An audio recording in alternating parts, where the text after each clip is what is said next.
No, but we're actually live. What? Not that anyone's watching yet, but Yeah. should we just revamping the 5 seconds of Oh, fame? yeah. Oh, we're in this corner today. I gotta remember not to block the card. I guess it's only gonna happen when we're all the way up here. Yeah, we're not blocking poop today. Veggie, what are we doing today? I don't know, but keep saying some stuff so I'm just looking at how much you're picked up versus how much I'm picked up. Yeah, I'm gonna talk like this or try and be mostly normer. Normer. I'm very normer. I'm gonna talk like this, talk normal. I go into the red a little bit. Maybe if I get really loud, I'll go into the red. But it seems like we're pretty actually good. Yeah. Yeah, Veggie will be quieter because Veggie doesn't know how to talk. Right. I think that's a reasonable assertion for me to make right now. Hi, Red. Welcome, Red. Oh, yeah, we gotta hide Red's deck. That's not where we're starting. Yeah, we're not starting with your deck, nerd. How's the volume for music and everything?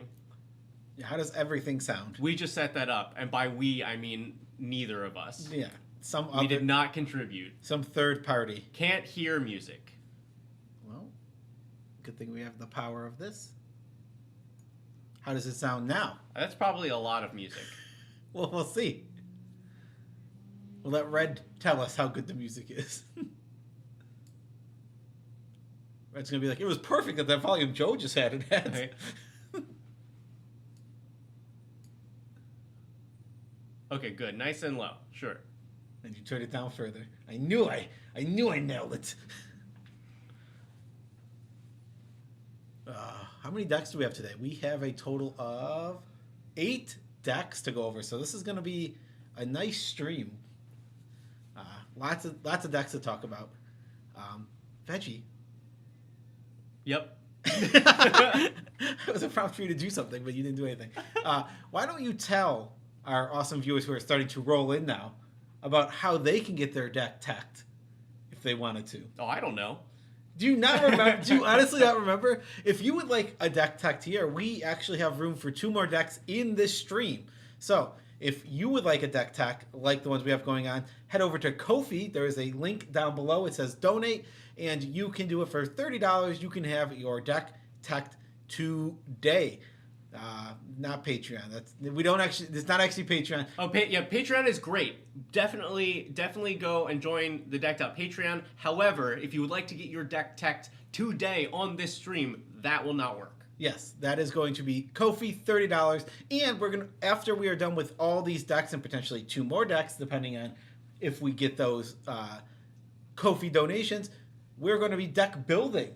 And we will, if you want a featured commander, which means that you will get to pick the commander that will be played on a decked out episode. Yeah, specifically, you're not just like, oh, you should build this commander today. It's like, oh, build this deck. We will put it on Decked Out. Somebody plays that deck on the show. Yes, yeah, exactly. So, but if I know a lot of people really love the series. I almost tried to reset for a new take and realized we're live. There is no resetting for a new take. Maybe I think the right Patreon might be here then. Yes, it should be. Live stream TikTok looks like yep, Patreon is there. Yeah. But look at that nerd girl trying to snipe our patrons. So if you want to pick one, it costs $100. It will be featured on the show, and I know a lot of people love the 8 CMC or the CMC we've been doing all year. So 8 CMC is coming up, and we're going to be building that deck on stream. And if you want to pick the 8 CMC commander, I am so sorry, Joe. We're not doing 8 CMC today. What? When did this change? We're going to do 8 MV today. Oh my God! 8 mana value. You're correct technically. I literally was like, oh crap! Did I miss something in the last 10 seconds after Nerd Girl told me we're specifically brewing? So if you want to see a commander that we would never pick, because I'm sure there is 1 or 2 we would not pick, feel free to donate below to Ko-fi and pick that commander. But we should probably start deck teching. Okay.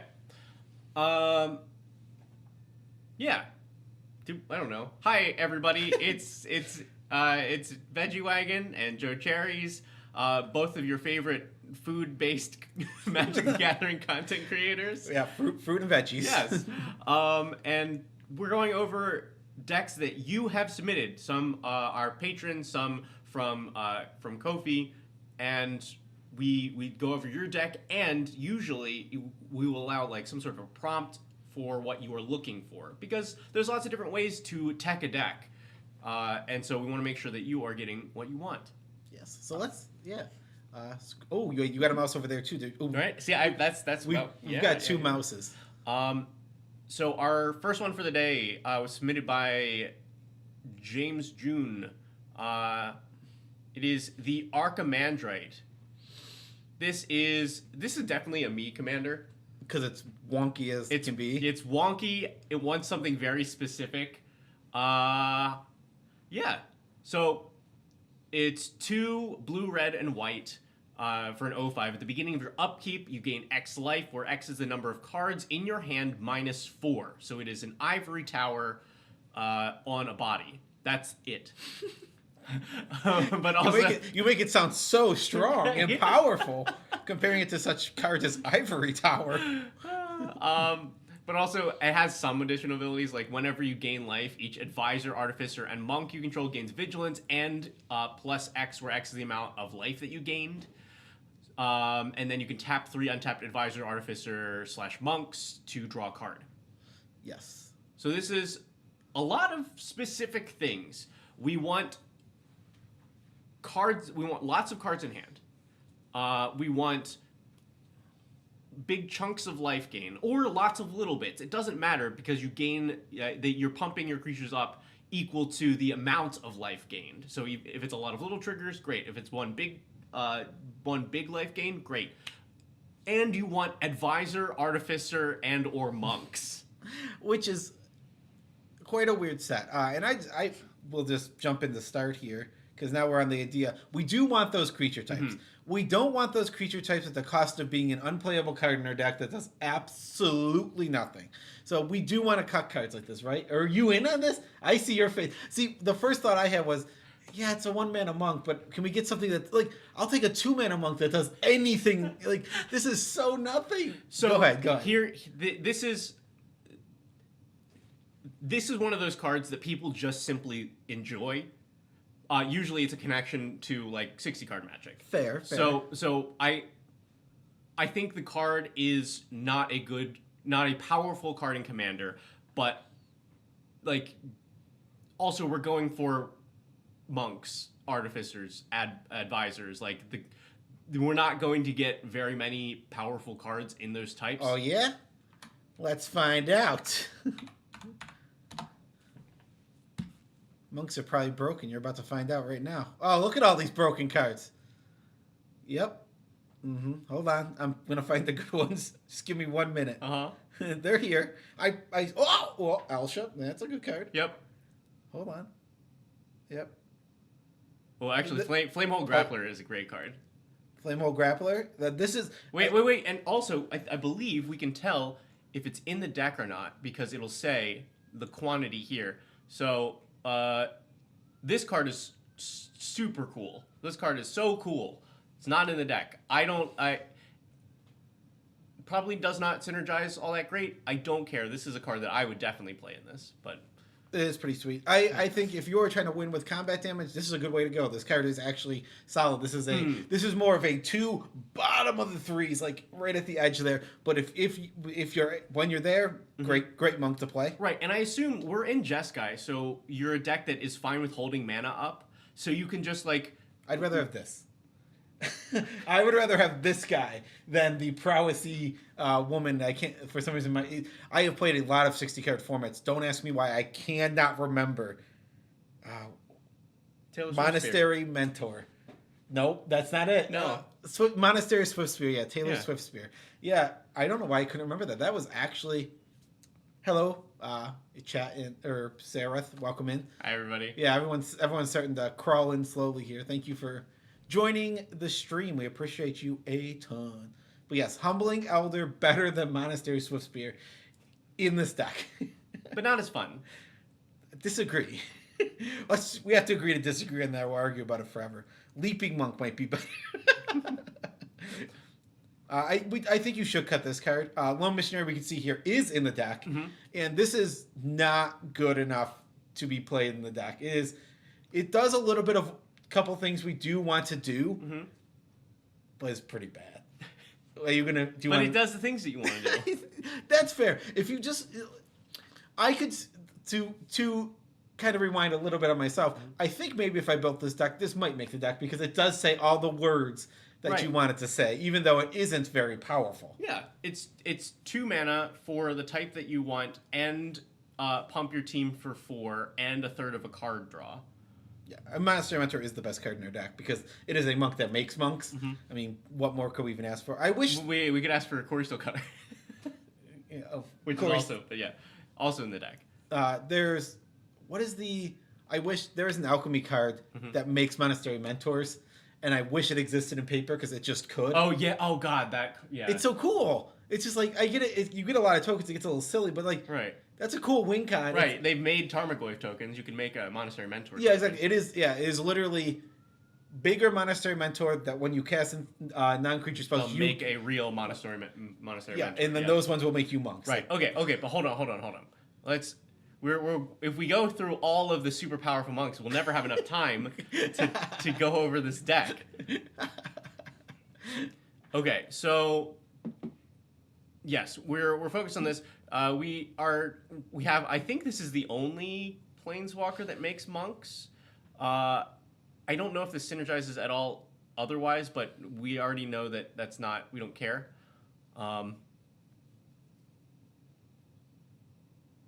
Yeah, rewards you for going wide, which we are kind of doing, just badly.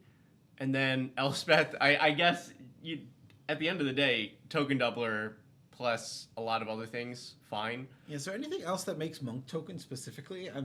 Or monk technically monk advisor artificer, but I don't think there's anything that makes advisors or artificers that I know of. Do you have your phone? I do. Yeah. Check that while we do this. Okay. Duelist of Mind is an advisor? That makes me happy. Okay, so... I'm glad you're happy. I think this card is really cool, and I just feel like I never end up playing in anything. Okay, so there are some really good cards for this, like Elsha that just came out that makes the monk tokens, like Monastery Mentor that we saw.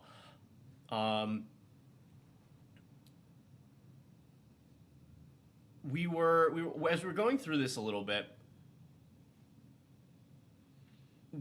You pointed out like Nyx Fleece Ram. This is pretty easy to cut because the only thing that it does is give you 1 life. It's not relevant creature type. It doesn't like. Ooh, we should check. Maybe they eroded it to be a monk. No. It could. There's no unless they eroded it since Jumpstart 3 or whatever. Yeah, maybe. No. You don't know. Nyx Fleece Ram could totally be a monk. He definitely would have eroded it by then. This is just an MDFC that gains 2 life? Yeah. You're up on MDF. I mean, so am I. But so more recently, tapped ones have become much more down since we got literally 2 in every single color. So now we have 3 untapped ones in every color. So yeah, I am personally not on any of the tapped ones, and I don't think this one's very good. I agree. I think unless it does a really like a solidly powerful thing like Balaged Recovery, that you don't play a lot of the tapped ones. Yes, yeah, exactly. Or like the one that returns the creature from the graveyard if it dies. Malakir Recover or Malakir Rebirth. Yeah, yeah, exactly. Yeah, so I think that's an easy cut as well. Yeah. You were saying also Joy right here, like she is an artificer, but we don't get a lot of draws off of this. We don't have a lot of legendary creatures here, and just a quick, there's only 10 artifacts. So yeah, I actually think this deck, weirdly enough, might want to go toward the monk token route because I'm looking here now, and there is new cards from the Dragonstorm precons that make monk tokens, but they want to cast non-creature spells. Yeah. So we might want to be even more heavy on that side of it. Yeah, I already see the one, and like this I would totally have it in the deck. is Aligned Heart. Cast your second spell, make a monk, put a counter on it, and then make monks equal to the number of counters. Yeah, there's also Elsha, Threefold Master. She's a 1/1, but she has prowess, and whenever she hits, she makes that many monks. Yeah, the one that we've been talking about. What? You just... What, Elsha? Yeah. Why did I talk about Elsha? Yeah, this one. Oh, she is up there. Yeah. Good job. You put a card in that I would suggest. We're not flying by the seat of our pants. Yeah. Corey Steelcutter actually belongs in here too. It is in the deck. Is in the deck. Okay, but yeah, cool. But yes. And Rob, yeah, the commander is Archimandrite. Life gain, cards in hand, advisor, artificer, monk stuff. It took me a minute to realize. So I am looking up things that make monk tokens, and I keep seeing Carrie Zev, and I'm like, what? Monkey token. Monkey token. Yeah. So like this is where you make a decision as far as deck building. Like, do you have a deck that is running stuff like the Monastery Swiftspear, like Lone Missionary, where it's just like these are like, oh, it feels good because this card says all the words that I want, and that makes me happy. Great. Then this is like bracket 2 leaning bracket 1, but I think this strategy itself is strong enough to hold its own. Like, it's not, you're not doing it for the memes. This is a viable strategy. I just saw Manus Rider's not playable. I love Manus Rider. I lived in the Humans deck when it first came out in Modern. Is real bad in Commander. And that's yeah, this goes into that exact category of like, oh, this card makes me happy and synergizes with the deck. Do you either do that, or if you want to take this in a still like synergistic but like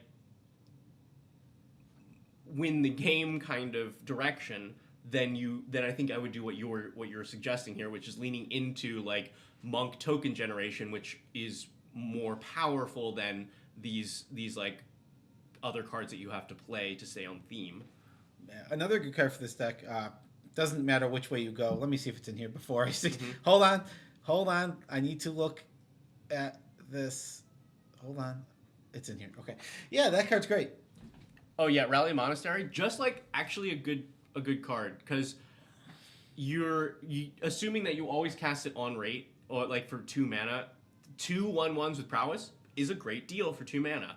Killing a creature with power 4 or greater for 2 mana, that's a solid deal. And in a pinch, it can do a little extra damage if you need a combat trick. Yeah. I mean, I want to talk about this card specifically. This is a cut. I think that Congregate is unplayable. Like, legitimately unplayable, because if we want this exact effect, we have, what is that land called? Well, okay. Let's assume land land that does this exact thing. However, specifically, James, the builder of this deck, says that they like the idea of life gain, instant speed life gain as a combat trick. So look at it through that lens. Interesting. Okay, so that's where this is coming from. I like this a lot more because we're replacing it. Cards that specifically only do life gain, I am very low on, even through that lens. It's tough. Like, I'd rather, like, this, fine. It's overcosted for what you're getting out of it, but you are getting something out of it. You are getting something here. You're getting something here. You can even get something on, like, Swords to Plowshares. Right.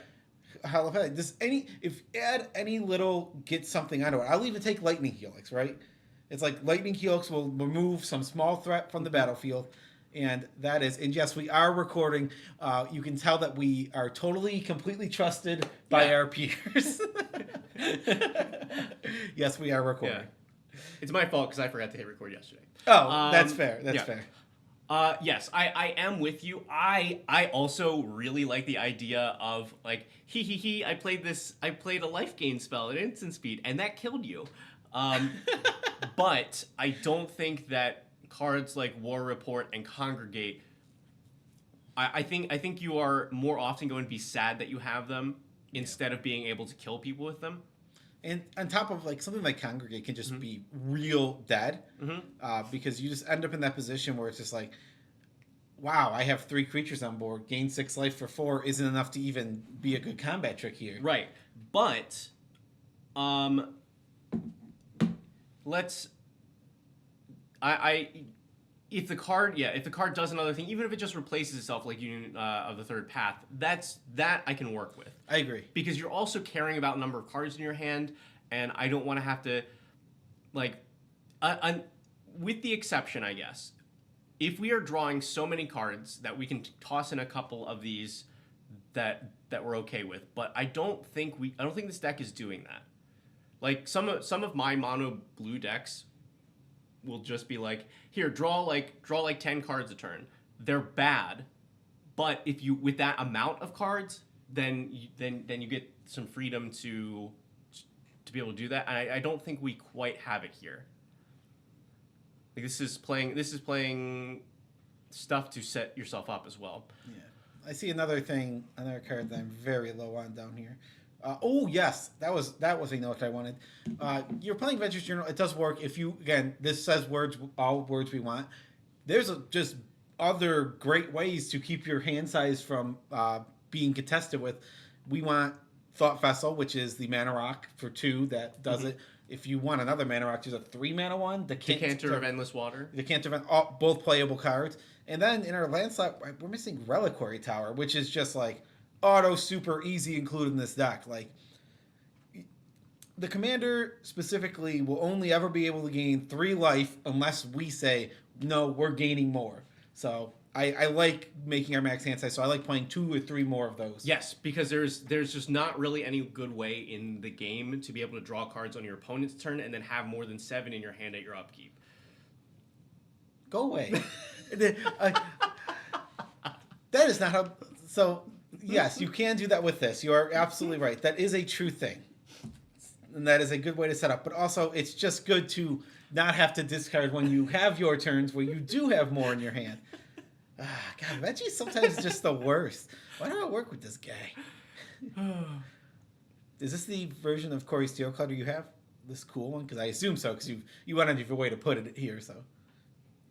Probably worth money. Oh, it is. It's worth $12. The card's good. This card's good. The cards are real good. Yeah, I know Decanter is 3. I said it was 3. Listen, Red. I would be running Council the 4. Let's see. What's Council the 4? Council the 4 is when a player draws 2 cards on their turn, do a thing. If they cast 2 spells on their turn, do a thing. It's an advisor. Oh, it doesn't make advisors though, right? It makes like knights. Yeah, that makes sense. Council the. Let's see. Let's tell Red how bad he is at building decks. Draw a second card, draw a card. Cast second spell, make knight. It's a noble. It's not an advisor. No, it's not even an advisor. You're fired. Oh, you're terrible at building decks.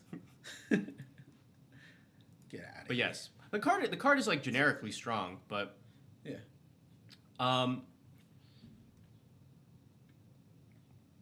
Okay, so is there anything else here that we have? And I think Boon Reflection is just not very good. I just think the card is generally just not a card you should play. Hold on, let me see in the artifacts here. You have this card's much, much, much better, and it works more with our deck. Mm-hmm. This is costing us the same mana to get half the effect and just not right, and nothing else. Like it's I'd almost. Yeah, it's not worth it because it's also on board. Like, if the fun of this deck is having an instant speed life gain trick, this, like, telegraphs, hey, I could, like, this will be less fun than you think. I also think that this is just okay. I mean, it depends. If we're really going wide, it's going to be a lot better. What do you think? I think the interesting thing is I want to put this in a deck that has more single instances of gain 1 life, where this is like really stacking up. Right. But the pump could be good enough to just be worth it. I do love Jeskai Ascendancy. Like I said, I think we should embrace more spells all over the place. Not that we don't have a lot of spells, because we have. Wait, where's our sorceries? Oh yeah, they're up here. Wait. There are no sorceries in the deck. There's just 0 sorceries. You were breaking my brain because I'm like, there has to be a sorcery here. Where is this sorcery? What is this sorcery? You have. I don't think I've built a commander deck. I've built hundreds and not had a single sorcery except for my Henzi deck, which is completely restricted to all creatures. Like I can't. Like not even one is like wild. That's. I mean, good on you. Playing at instant speed is better. I also wanted to see something.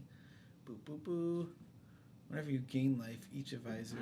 Okay, so yeah, that's what we were talking about before, which is how it is a life trick. So yeah, I do like all these. I don't think Deflecting Palm is very good. This is another card where it's like, this is cute, this is fun. It's very thematic. It's very thematic, but it's not a good card. It is just like a fog. It's like it will be that big giant blowout sometimes that you love and enjoy. Mm-hmm. But if you're looking to make it a little more powerful, you can easily get out of it. Plus, you can't cast this during your turn to trigger things just like even like Jeskai Ascendancy. It's like you have the awkwardness of like you have to hold it back and you can't even trigger some of your other stuff with it. I mean, also I would play the new one. The New Way Forward, right? That's not here. Because that actually does a thing that helps your game plan. New Way Forward is even more mana, but you draw cards equal to what you prevented. Yes. Oh, yeah. And even though this costs a ton more, this gives you an effect very similar for 3 more mana, but you can get way over. And then on your turn, if you have 4 or 5 advisors, you're going to be ridiculous. All you got to do is prevent like 4 damage. It's already silly. Mm-hmm. Like silly strong. So yeah, New Way Forward is a much better variation of this effect, even though we're going up 3 mana. Yeah, that to me would be a very fun play of like, okay, gotcha, and now I untap with a bunch of cards in hand, massive team. Yeah. Deflecting Palm is a good card. Rob, how do I ban him? How do I? It's just /ban, right? Nobody actually believes that. We had a couple follows. Oh, we've had like 3 follows. Thank you all for the follow. Was it Tyror, Doyle Gaming, and MTG Fight Club Official, which he's the one who won the free playmat.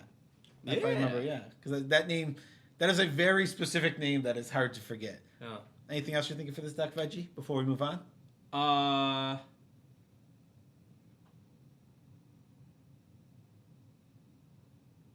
Hold on. He's thinking. As the kids would say, let him cook.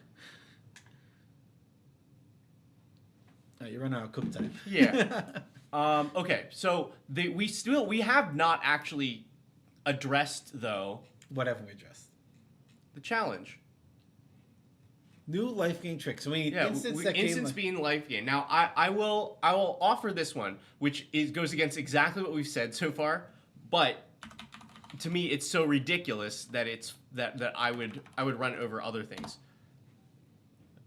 Beacon of Immortality is instant speed and doubles your life total, which counts as life gain. So to me, like this is, so here is like, oh, okay, he like large number. And if you're willing to run a card like this, I would like to go to the most extreme version of that. Now, should you cut all of these? Yeah, they're not good. But if you're like, I don't care, the thing that they do makes me happy, then this is happy extreme. I'm trying to find now you got me on the. Now I'm on the case here. Hold on. Yeah. This is what Veggie has pulled up. Hold on. We'll find something. Yeah, there's What's the craziest life gain we can get at instant speed?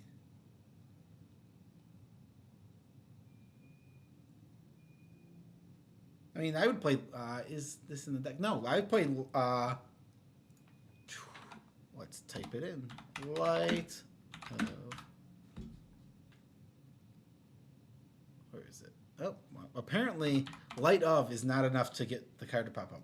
Light of Hope It's not super crazy or anything, but destroy an enchantment, gain 4 life, and put a +1 counter. And this is only 1 mana, so yeah, I think it's solid. It's another one where it's like you get another effect out of it, and it can just be the combat trick when you need it, or you can destroy an enchantment, which I've heard there's some good ones. I think Heuristic Study's still running around in this format.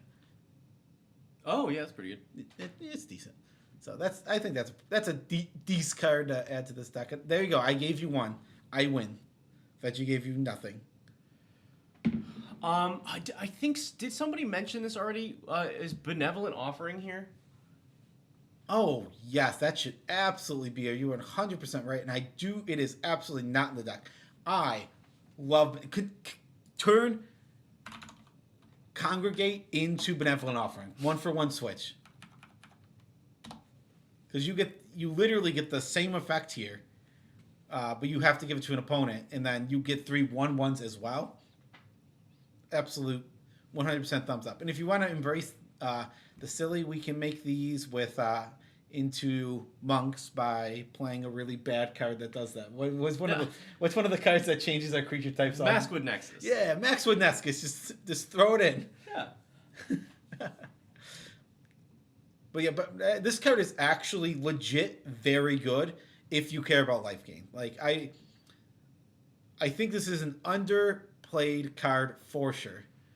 We want to gain life on our turn mainly, so Authority of the Councils doesn't work, but Blind Obedience is a pretty good one. Yeah, Blind Obedience, for anyone who doesn't know what Blind Obedience does, it just makes our opponent's stuff enter tapped, but it has the great ability of Extort, and even though this is the most confusing card thing in history, there is a black-white mana symbol here. That doesn't count because that's reminder text. Don't worry about that. It's right on the card. That's nothing to worry about because it's actually a mono white card and we can fit it in our mono white deck. Yes. Because magic rules are weird. Magic. I mean, to be fair, I hate this one. It's just like Extort implies that I don't know. I don't make the rules, or just allow us to play these in single color decks. What's your opinion on that? What? Hybrid mana, I assume is what you're talking about? Yeah, hybrid mana over.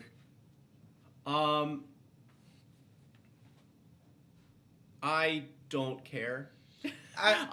Okay. If I had to make a decision on it, I would keep it the way that it is. Like it's more straightforward, and like the only people that will care are like incredibly invested people that are like, but Ymir not letting me play the one card that I know about from way back when that happens to be perfect for this one niche deck that I own. What happened to our music? I don't know. All right, we're back to rocking out. Okay.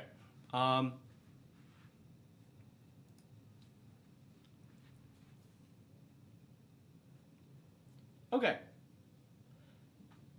I wish that there were more like usable instant speed life gain spells for you. They just the effects don't really exist. Yeah. There really isn't a lot of it.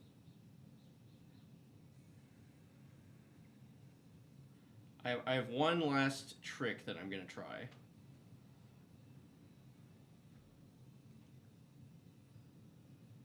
See if there's... Okay, I got one for you. I got a fun one for you.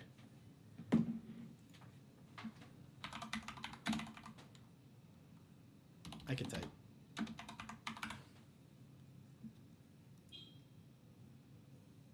Heartwarming Redemption. So we can have a bajillion cards in our hand.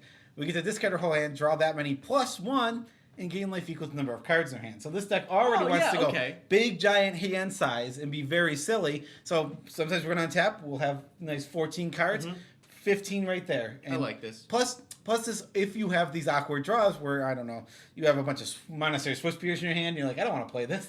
Yeah, then you could just cycle them away. Right. So yeah, I think this fits. I think the power level you have sent of the deck, this fits perfectly. Yeah. Like right in there. And it's cool.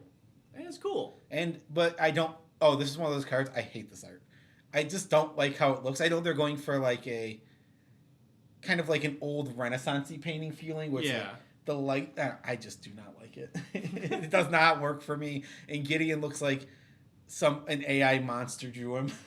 I'm sorry to be mean. I love and support artists, and sometimes I like to pick on them too, because not all art is perfect. And I appreciate all the time and effort you did put into this, but for the little amount of money that Wizards I know paid you. Did I cover all my bases there? No? Yeah. Okay. It is definitely supposed to have the Renaissance religious look to it. Red. Like, that is definitely the design. What are we getting actually done? You can't say actually. No one saw. You're too late, Seraph. I think you're too late to respond to that. No, I'm sorry. I can't reach. I am trying to critique a deck and respond to Seraph. Come on. That's Seretha. Okay, so yes, this is I think the direction we would go with this. You have overall it would be, hey, are you having fun? Keep this kind of vibe. And here we gave some options for some other instant speed life gain tricks. If you were looking to kind of buff this deck a little bit, then cut back on the not so strong like monk or life gain cards, and instead sub those out for some of the newer things that are making monk tokens. A lot of stuff from the Just Guy deck, precon, and leaning into like just really getting a lot of value out of those by casting non-creature spells. And yeah, I wish so deeply that this card had more homes. I love this Magic card. And I know it's just an annoying combo piece sometimes, because if you make 5 mana with a ritual, you just make infinite mana. But this is such a cool card. It is so truly sad to me that it has no homes. It probably should be in this deck too, because we don't really take advantage of the burn side of it really much. But it's a monk for 2 mana. and it has lifelink. And it do be having lifelink, which actually doesn't help a lot. But after it doesn't help at all. After the what do you mean? After combat, she'll be pumped up. We can do something with that, I'm sure. Yeah. All right, deck 2. This is Charge Me Up, Scotty, which I don't think that means what you think it means. Yeah, it does. This is from Terrible Norwegian Gaming. So let's. This is the commander partner pair of Bjorna and Vernog. Also known as Lucas and Will. Mm-hmm. For those who like the Universes Beyond, this is what is that stupid show called? Stranger Things. I like I like the first 2 seasons of Stranger Things. Thank you for the foul, Popple, and thank you for the foul, Benji the Great. Appreciate you both. So. Okay, so the 2 commanders. We get all colors except for green. We have a little guy that can sack an artifact to deal damage to a creature and goad it, and then we have a little guy that when he enters or leaves, each opponent can investigate, and if they do, you get a treasure, and if they don't, they lose a life. And also you yourself get to investigate as well. Yeah, no treasures, clues. You get clues. Clues, yeah. Sure. You investigate. They're like the same thing. Yeah. Oh yeah, they don't do anything differently. But this deck is specifically focused around charge counters, often found on artifacts and used to keep track of things. We are looking for suggestions that are within theme, anything that we think we should cut, and a little bit of bracket discussion, because I believe as it stands, this is listed as bracket 3 because there are exactly 3 game changers and there are some tutors. Pope, thank you so much for subscribing. We appreciate you a ton, Pope. Thank you so much. And since we don't have alerts right now, what is our alert? Should we just go, ooga, ooga? What? I think that's a good All right, that's the thing now. Just like every time you guys subscribe, we will go, ooga, ooga. It's a good alert. Wes. Wes, when Oh no, it didn't show. It didn't show. when did you subscribe? I don't see you on the feed on our feed at all. But well, how about this? All right. Awooga, awooga. Oh, there it is. Hey. It just showed up. Yeah, now we can do it. Yeah. So we sorry, we actually missed the timing. We better do this. Yeah. Awooga, awooga. All right, everyone's very excited. You're very welcome. What does loving YC in the background? What is YC? What? It was probably a song. It was probably some artist that was on in the background now that I'm trying to register it. But thank you for joining us. I see you're a first-time chatter. Welcome into the stream. Yellow card. Yeah. Has anyone ever called them YC besides you right now? Or is that a thing I don't know about? I would believe it. Because I don't. Yeah. Sorry. Wait. Hold on. This is the one. This is what you want. We are still in the process of setting this whole thing up. Mm-hmm. This is the grand reconstruction of course MTG Nerd Girl, and then me, Veggie Wagon, Joe Cherries, Airball MTG, and other friends that we will see in and out.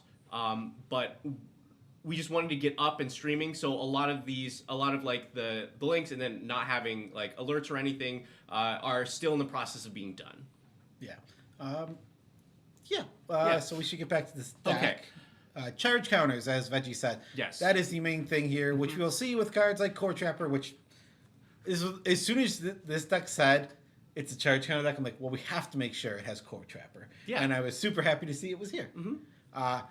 This is the second deck in a row with Joyra, Weatherlight Captain. Yeah. She does fit in this one, though, because this is an artifact-centric deck. As we can scroll down, I think personally, I would up the artifact count to even get more artifact-centric. That's where most charge counters are anyway. So you'd up the artifact count over 30. Over 30, even considering we have two commanders that trigger Joyra, plus so it's one. You have to cast a historic spell for Joyra. Yeah. Oh well. Oh, they cast it. Yeah. Well, so okay. We're getting to a little deck building philosophy with Joe Cherries. Yeah. My deck building philosophy is to get as much synergy packed into a deck as you can. Yeah. And this is a very artifact centric deck. So Yes. when I scroll down here, I immediately see things like Teferi's Time Twist that I'm thinking we can do something maybe not exactly the same but similar on an artifact. There's the new artifact that gives you a blink in any color. I'd rather play that even though it costs more, because now your deck gets a little bit more synergistic. Now your Joyra gets a little bit better. Now your Vidalcan Archmages get a little bit better. Mm-hmm. Every single little step you can take there, it is reduced in cost by your Enthusiastic Mechanaut. All these little things are that much better. Now shut up, Veggie. I knew it. You're gonna. Yeah, you want me to explain to the people at home my thought process, which I appreciate you giving me some shit. Yeah, I will say though, I don't think this count is low. That was not a thing that to me immediately I was like, oh, that's a low amount, because even if you look at the creatures, 1, 2, 3, 4 of the 11 are artifacts. One of them allows us to cast more artifacts. Okay. Then, we even have like some artifacts in the lands. It won't trigger Joyra, but does the other synergies. I was not too worried about that count, but that's different philosophy. Yeah. My philosophy is like push it where you can. That is like whatever synergies we can get to. I would rather have a deck that gets completely destroyed by Vandalblast, Bane of Progress. It'd be fine with that, but more of the time I draw so much synergy together that I'm fine with the times they get blown up, which is just part of it. What does this do? I actually don't know what this card is right here. This oldie. Why is this? Oh, it's gamble. So you search for a card and then you discard at random. No, this is take any number of artifacts of your choice from target player's graveyard and place them on top of that player's library in any order. Yeah. As far as I know, this is the only card that does this. I'm not a fan of putting cards on top of our deck like this. The only version of this card that I think is remotely playable, I don't even think it's playable, is the one that costs 0 mana. That put any card on top of our library. Oh, the Phyrexian one? Noxus Revival. Yeah. Yeah, that's like the only one I think is like remotely playable, and I still don't suggest it. So what's your thought here? My thought here is usually when you play a card like this, it's for a combo. So that is what I think we should be looking for. What is the combo with this, if there is one? Is the sensitivity on your mouse like -3? This is me moving the mouse a ton. Oh, screw you. Screw you with your nice mouse over there. My mouse won't move. All right. So yeah, is there a combo with this? Because there's the ones in black that there's like 3 versions of it that are put any number of creatures on top of your library, and those are comboed with like Grist or other things that are like care about milling. But I don't know, because I remember I used this card for something, but I don't remember what my combo was with it. Chat, please stop talking about buffalo chicken. I am from Buffalo, and you are making me so hungry, and I know that there is not a good buffalo sandwich place anywhere near me.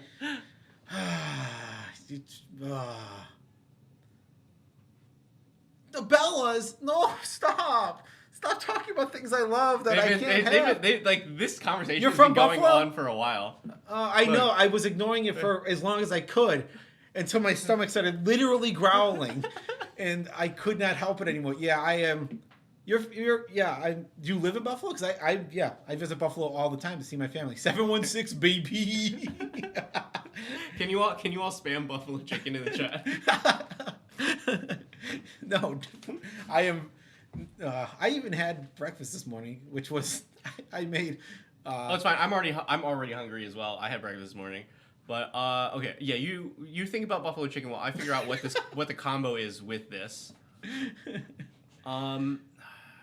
Something that cares about cards on the top of your library, or like, yeah, I don't know if there is one here.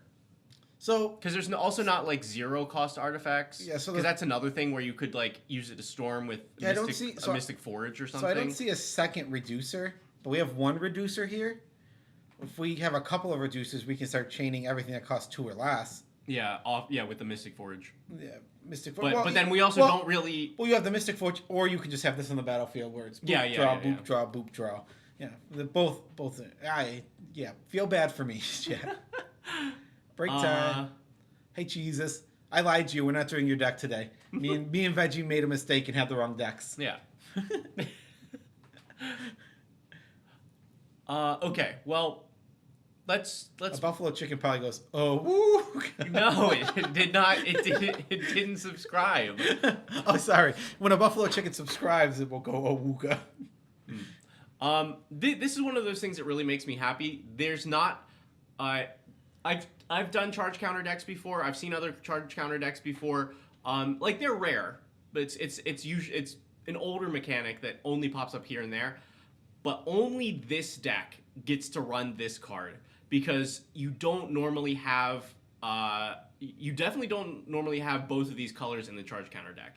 So is it terribly good? No, it's a 3/3 that. The bonus is end of turn, deal damage equal to the number of charge counters on it to each opponent. It's 5 mana, that's a lot, but I don't care because this is cool. This card just does not really have a good home anywhere else, and now it does. So you've put a roof over the head of Lightning Reaver. All right, let's look at some other stuff. Dismantle makes me very happy. Perfect. Another card that does not really have a home much of anywhere else, because we're converting that artifact's cost, right? Or converting any counters on an artifact into charge counters for something else. This mouse. Look at guys, full speed. It's interesting too, because I think either Nerd Girl or Airball wrecked your life with this, because when I was using it this morning, the sensitivity was higher.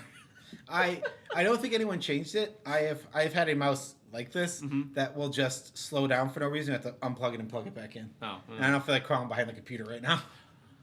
Okay, so what else? What else do we get? Like, what are our charge counter payoffs? Like, what is the reason to play this deck?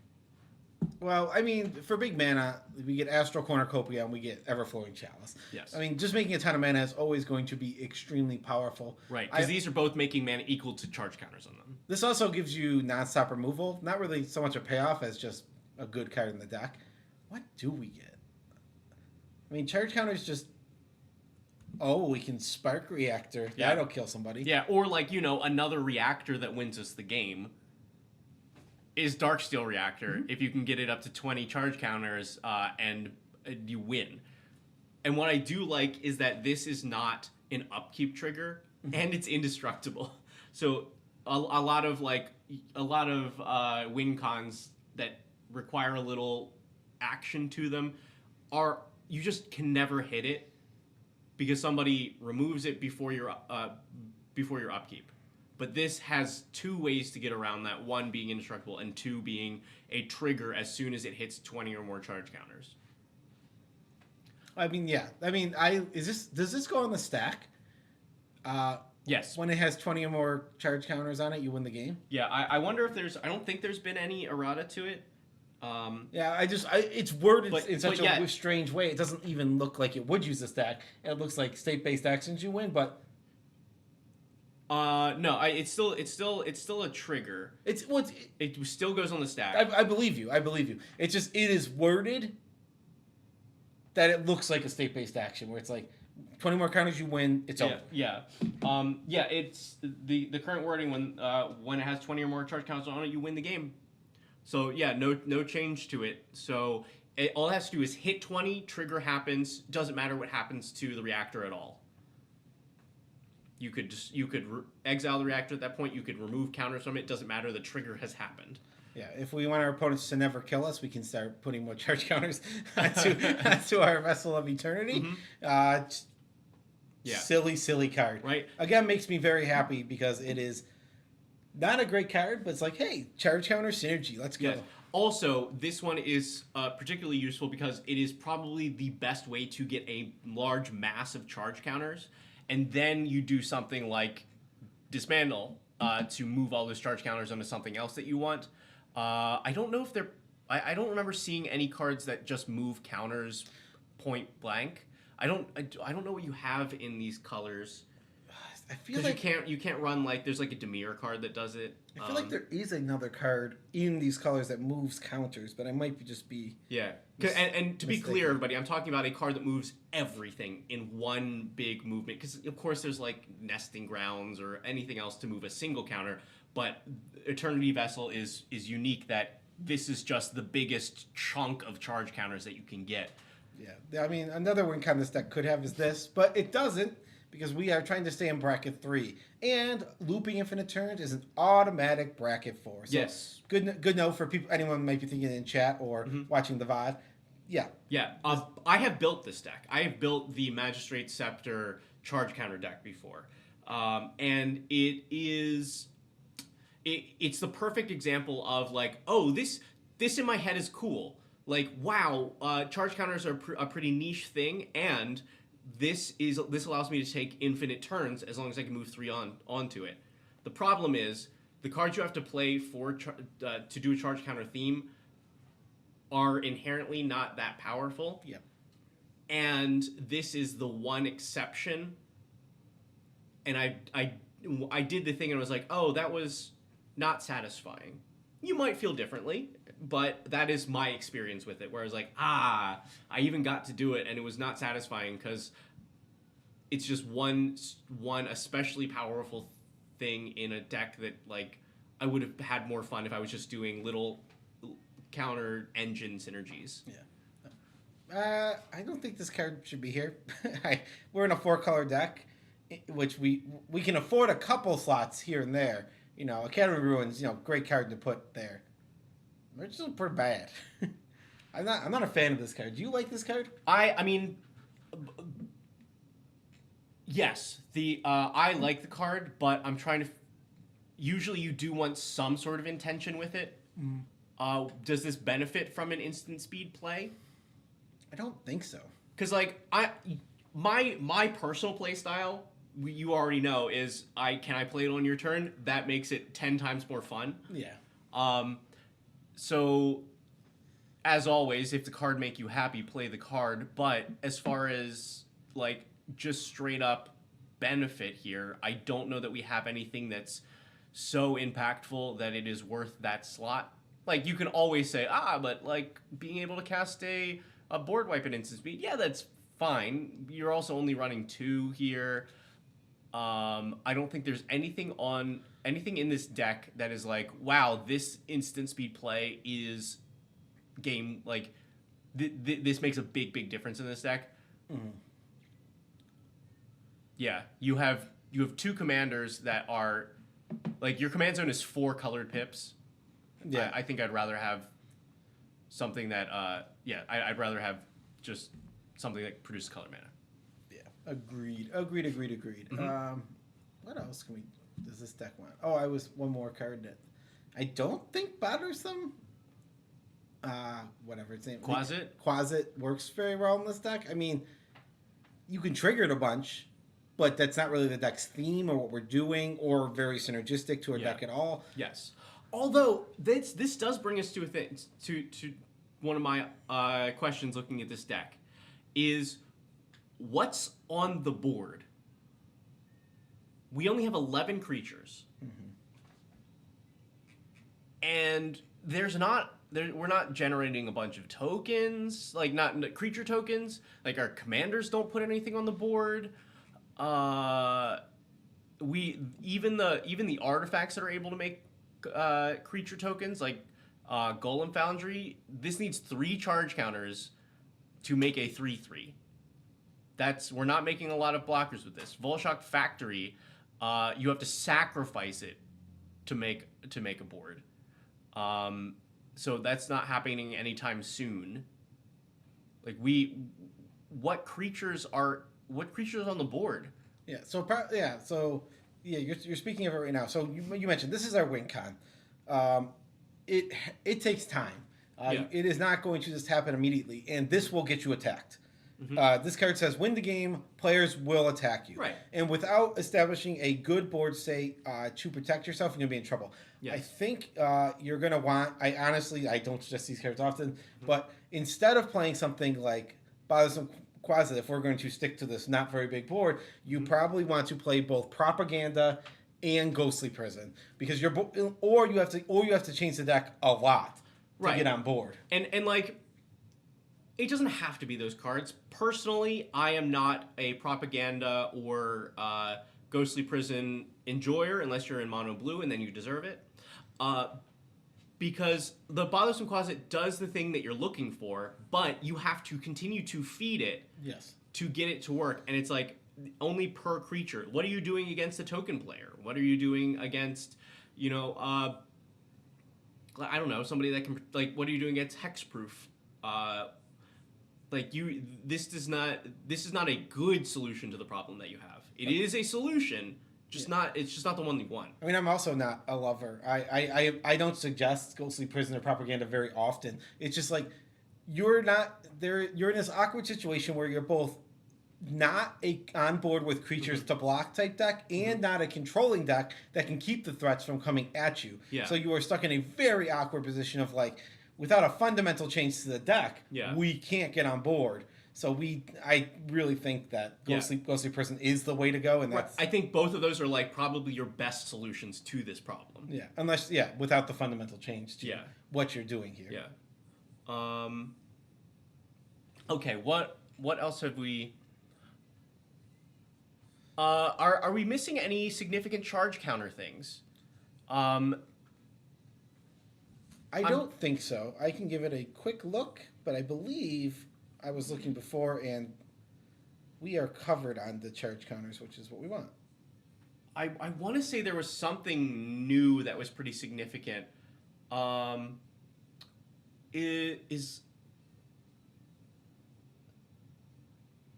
jamming out to Stacy's mom. Veggie's got no dance moves, even though he's the dancer of the two of us.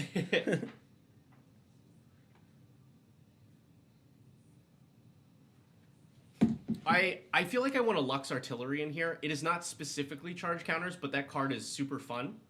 And I think this is a deck that could probably get there. Let's see. New charge counter stuff. Here's Lux Artillery is cast an artifact, creature spell, it gains Sunburst. That we're not getting a ton out of. We don't have many creatures, but if at beginning or end step there are 30 or more counters among artifacts and creatures you control, it deals 10 damage to each opponent. I just think this card is fun. Yeah, there's not much new stuff. Veggie old. The other things that are missing here are other synergies. You can proliferate. We see a little bit of it with the Flux Channeler here, yep. But you know, a Thrumming Bird or Grateful Apparition does so much for this deck. See, I'm low on those cards personally. Yeah. I don't know what it is. I think it's the need to connect. It's not that hard to connect. Plus, you have to play it out. People be aware if it's actually a threat to do something, it's in danger. I might just be overly low on it, but my experience when playing those cards has not been good. Radstorm. Radstorm, that'd be fun. Yeah, I mean, get more artifact reducers and then storm off with your artifacts and then bam, Radstorm. Yeah. Oh, also, Radstorm's an instant, right? So you can use somebody else's. I want to say that it's. Let's take a look. It is an instant, yeah. So you can just eat somebody else's spelly turn. Oh yeah, somebody. If you have a storm player in your pod, throw 2 Radstorms in your deck and don't tell them. And if you draw the second one, hide it under the table. Those are pro suggestions from Joe Cherries. Everyone should just be playing 2 of random copies of cards in their deck. Yeah. I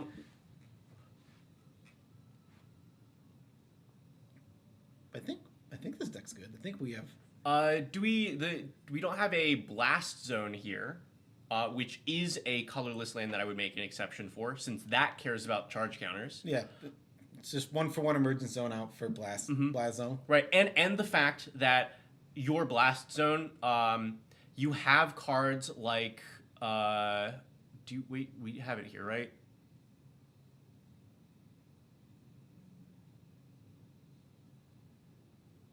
No. Where's Power Conduit? That's the one I'm looking for. Yeah, I looked on my phone and saw Power Conduit and immediately went, like, of course that it's in has there. to be in the deck. Yeah. There's no way they forgot it. Power Conduit. Remove a counter from something, put a charge counter on, or +1 counter on something. Definitely I would be running this. But then, there might be one other way to remove counters in this deck. Core Topper only puts them on. But if you're able to remove the counter from Blast Zone, then you can hit tokens, which is pretty significant, just having a land with that potential. But I would put Power Conduit in this regardless. Yeah, there's a 6-inch. Yeah, Power Conduit is like super staple of the charge counter deck. Mm-hmm. I kind of like Black Market here, again, because this is a deck where you don't normally get to play that in the charge counter deck. Black Market. This is the when things die, you get a bunch of black mana. Yes, but the way that it tracks that... Charge counters. Charge counters. Creature dies, put a charge counter on it. All I'm going to say is when this charge counter is just the wrong word. They chose, right. They clearly, like, this is supposed to be... Right. Like... Well, yeah, because the original card, I believe, was from, like, Masks or something, so they just didn't have... they just weren't... Yep, from Masks. Yeah, what does it say? Yeah, I mean, it's still charge counters. It's just they didn't... They didn't have everything that did a counter like this was a charge counter. Yeah, they didn't just make up counters like they do nowadays. Right. Which is weird though, because like they would also just randomly make up counters. They're like, this one gets -2, -1 counters. Yeah. Oh, this one gets this one gets a flower counter. Yeah, what is it? Frankenstein's monster gets -2, -2. Good God, good luck ever keeping track. Yes. All right. Any of that. What is the thing I'm looking for? There's the one card that I really enjoyed in my counters deck was Homeward Spawning Bid gets a Cephalid counter. Yeah, totally. Totally a real counter that exists in Magic. My favorite, I think my personal favorite random counter is the manifestation counter, as it is only on one card in Magic, and it does nothing. The thing puts a manifestation counter and gives the card an ability.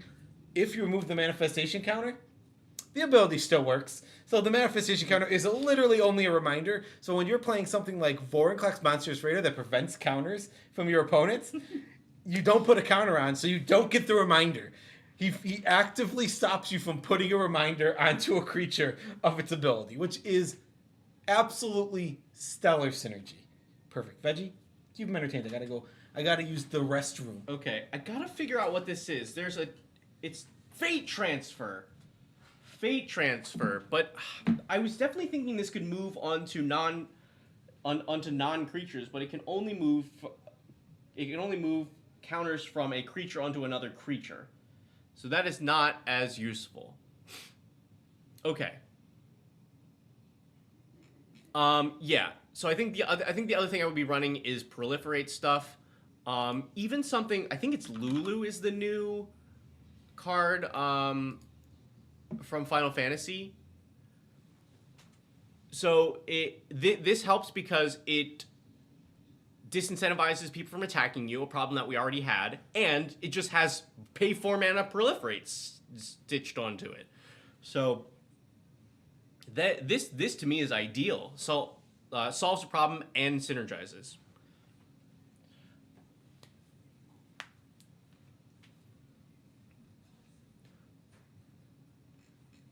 All right, so now let's talk about the bracket here. Do we think it slots into bracket 3 nicely or no? It does fit the criteria for bracket 3. I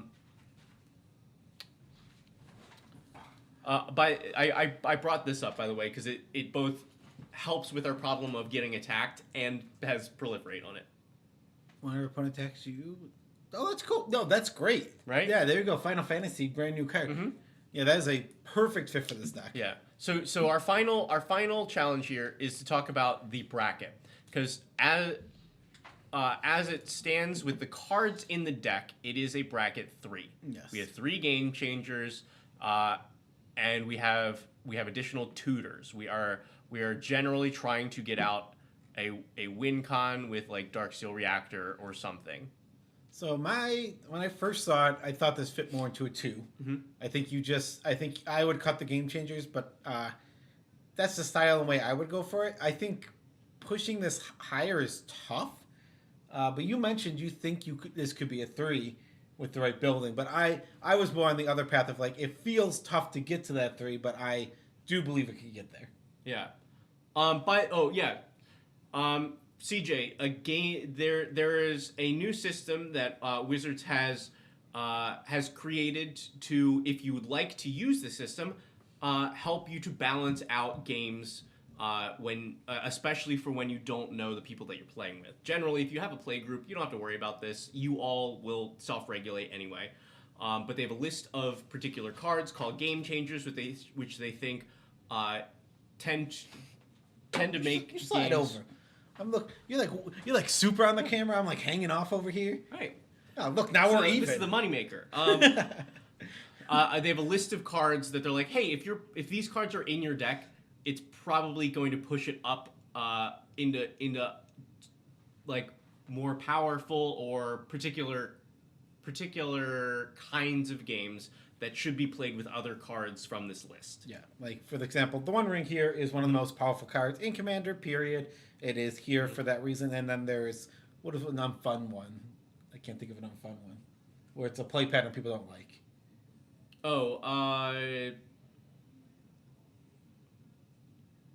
Humility is on there, right? Humility, yeah. Humility is the perfect example of a card that's just not that powerful, but creates incredibly unfun play patterns to the player. Yeah. And so typically it's you need a particular deck to be able to deal with problems like that. Okay. It's just that all Magic players are now big fans of Dropout TV. Yeah. Well, no, honestly, it's the other way around. Now all of the Dropout TV people are becoming big fans of Magic. Yeah, they're showing up on right. literally showing up in gameplay. Like, What, Iffy and Alley? Ivy, Alley. I've seen Zach play. Somebody else. But yeah. So I think that this is at its core a bracket 2 deck, particularly because you are aiming to win with a card like this. Alternate win conditions are usually is a good indicator of bracket 2. There are not a lot of alternate win cards that are there's certainly not a lot that are like bracket 4 or bracket 5, and bracket 3 usually need a pretty efficient one. Yeah, like approach the second sun. Yeah, second sun is a good. It's just such it's so easy. It just slots into threes. Right. But this one you have got to put it on board. And you've got to do some work. People have time to figure out what to do, and sometimes the thing to do is just kill you. Yeah. I do think you can play this in bracket 3, and I do think you can make this a bracket 3 deck. I think it does need some tuning because you are now. You would end up having to cut some of the stuff here that is just that's just in the deck because it's synergistic, but is not particularly good card. Like Sun Droplet, this is a bad card. This is a bad, terrible, awful card. I mean, you're right. You're absolutely right. But it's here because it gives you a bunch of charge counters, which is cool and works with what you're trying to do. Yeah, and there's a lot of cards in this deck like that, which are what keep it in the 2. Mm-hmm. You just have to turn these into like real cards, for the lack of a better term here. Yes, you would likely be trading these just for more generic cards that are strong, that help to protect or accelerate the game plan of winning with your charge counters, as opposed to more cards that work with charge counters. Yeah, the deck will be more boring, in my opinion. Yes. So I think if my only options here are remove the game changers and replace them and make it a 2, or does this play as a 3, I would say take the game changers out, replace them with anything. This is a good bracket 2 deck. Could you play this in bracket 3? Certainly, but I think you're propping it up on, I hope I get one of my game changers, and that carries the rest of the deck. If you want to play it in bracket 3, I would say a little bit of an overhaul for it. You could keep the same strategy, but you'd need a good bit of swaps. Yeah, I am 100% in agreement with exactly what you're saying here. Yeah, I think my personal suggestion is go 2, keep it how it is. Mm-hmm. But it is playable in 3 with a tune-up. It's just a nice little like cranking of the wrench a couple times. Yeah, cool. All right. Well, thank you, Terrible Norwegian Gaming. I feel like I haven't seen a charge counter deck in a long time, so that makes me happy. All right. Before we start this one, we should give another reminder. If you want one of your decks done here, mm-hmm. You can head over. There's a link that says donate down below. Oh, you're just doing hand motion. I thought you were actually pointing at something. But there's pointing at you. Yeah, you. It says donate down below. You go over to Ko-fi.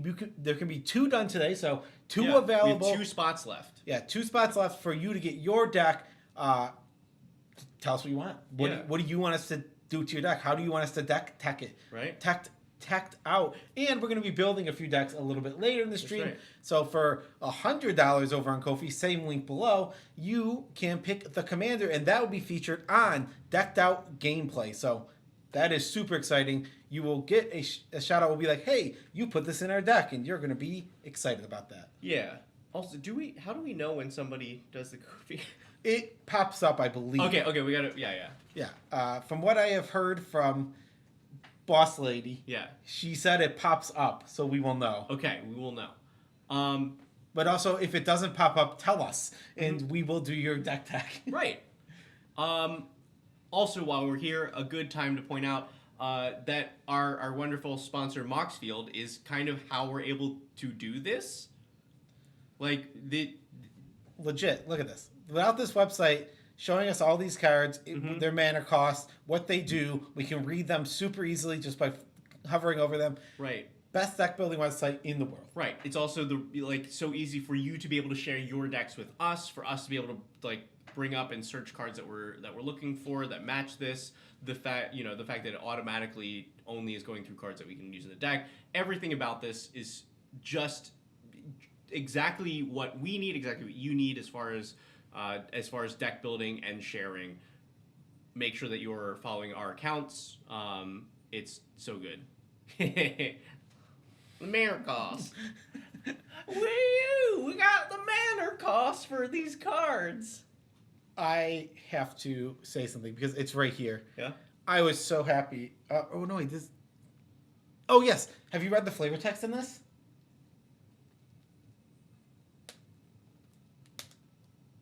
It is a self-referential mocking of the fact that Mayor of Aberbrook was not a legendary card. So that's why all 4 mayors are running around. I played this on Decked Out recently, coming up in a future episode, and I read that. I'm like, that is amazing little hey, we made a mistake in the past, and here's a silly reference to it. I really love it. I don't think I know this. What? The Mayor of Aberbrook is just a card. You know it's a card, right? Okay. He is the Mayor of Aberbrook. It is not a legendary creature. And you can play 4 in your deck. So there are just plenty of... They have a terrible government system in which they have 4 mayors, and it just makes no sense at all. And that is the lore behind this flavor text here. It's just like, why would you ever need all of these mayors in Aberbrook? But I was super happy when I read them. Like, oh, that's the thing. I remember mocking it when it came out. It's really good. I think that's I was at the point when you were out of Magic, so you missed that time. All right. Well, let's look at a Jeskai deck, something a little different from what we've gone over so far. What are the odds? Triple Jeskai decks in a row. Right, but they've been pretty drastically different, and this one also pretty drastically different. So this is submitted by Salt Boy. This is a Jeskai politics deck. Oh yeah, and the mayors of Aberbrook are all werewolves. Yeah, no matter what, not just one, all of them. Oh, it's such a good flavor thing. This is this commander Pramicon Sky Rampart is a 3-mana 1/5 flying defender, but when it enters, you choose left or right, and you can only attack in that direction. You can only attack the opponent directly to your left or right, whatever has been chosen. Yes, so this is a politics deck, which the deck kind of lends itself to. It's already a silly thing, making you have to attack either your left opponent or your right opponent. Right. Completely changes how the game is played, especially in combat-based things. So my first thing that I thought when you said politics, we want a politic. Well, you already have Humble Defector here. Perfect politicking card. There's another Humble Defector, a new Humble Defector. It is the Yes Man. And very, very similarly, you tap it, someone gains control of it, and you draw 2, put a quest counter on him. And then when he leaves, you also just happen to get an extra bonus of creatures. Yeah. But this is exactly another Humble Defector, and this card is super fun. I mean, plus it's a great reference. I mean, the fact that he just has a face drawn on his screen is chef's kiss. Yeah, I like this, but let's go over the deck first. No. I have to make suggestions at random so that you can yell at me to go over the deck first. Yeah. All right. So I love this, but so we have some more classic politic cards like Humble Defector, Agitator Ant is a little different. So the styles of politic cards here, Humble Director is super direct. You go, hey, I can give you a thing, but I would like to make some sort of deal. Yeah, usually the deal with Humble Defector is, right, you give me back my Humble Defector, right, and we're good friends Yes, now. and we now draw cards off of each other. Cool. You have ones that are choices built in. The politics is built into the card. So it's hey, this offers you 2 counters on your creature. It just means that it's goaded. So mechanically, which would you like to pick? And and then we have some other ones that are a little more like that are a little weirder. This is a card that I used to play all the time because I think it's very funny because it's a very good. I've not seen this card before. Yeah, there is. There's a whole. It's not a cycle because I think they were only in white and green because it was Judgment, but they all return cards from an opponent's graveyard to their hand to do an effect that is fairly powerful. For only tap and return the cards. This is cool, right? I mean, this is perfect for a politics deck, right? Like this card is very bad, but it has a ton of political value. Yes. Yes. Because also keep in mind, you are the one that chooses the cards that are returned. So even though you are giving your opponent value, sometimes you can just be like, I don't care about making a deal. I'm going to return 2 lands to your hand and destroy an attacking creature. Sure. Fine and usable. Sometimes you're like, hey, you have removal in your graveyard. We need to get rid of player B's thing. So I'm going to return this to your hand, but you got to use it on that. That's cool. This is very flexible. The fact that you get all of this interesting gameplay for 1 mana, love it. Even better, because this card was designed for 1v1. Mm-hmm. You just get to give an opponent, so anybody, 2 cards back and destroy someone else's attacker. Right. I love that so much because he's like his old card's like, oh, hey, look, it's the cruise common. Yeah. But yeah, so you get the value here of giving of a 3-for-1 against a certain opponent, right? And they have to just deal with that, and you got nothing. But who cares? Because you get to laugh. You get to go. Do your evil laugh. Yeah, that's how you laugh like an evil villain. Yeah. Yeah. You all should. I think it's maybe they're all advocates. They're either all advocates or they're all spurn mages. I think they're all advocates. Spurn mages? Spurn. This is spurn mage advocate. I think they're all advocates. Yeah. They're all advocates because there's a green one that is return 1 card to put a +1 counter on a creature. There's another green one for return 2 cards, destroy an artifact or enchantment. Pulse Mage was the cool one. It's a white creature, tap, return 3 cards in a graveyard to their hand to return a creature card from your graveyard to play. There's one that prevents damage. This I think is like probably the second best one, which with the reanimate one probably being the best. So, this thing, imagine you have lived your life. Mm-hmm. You have become a powerful mage. And you end up with the title, the Spurn Mage. That is what you are known for. Spurn, Joe. That's what I said. I said spurn. Yeah. I'm saying spurn. You are implying elsewise. No, I think being the Spurn Mage might be worse. I'm just saying. Okay.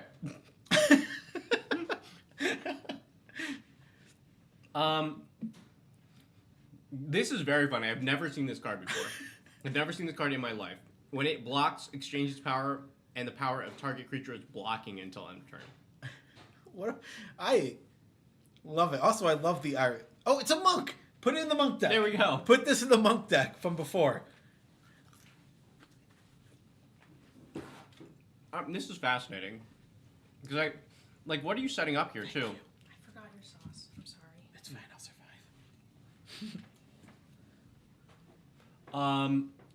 Because the only thing I can think, you get this really weird interaction. So you were saying a player can only attack in one direction. And if you goad something, normally that means they can't attack you. However, yes. if you goad if you goad something and the only player that it can attack is you, then that is a legal attack. So you can force things to attack you, and I guess exchange them with the Serene Master. I don't know how this thing lives combat though, but that's a fascinating interaction. Okay, Um,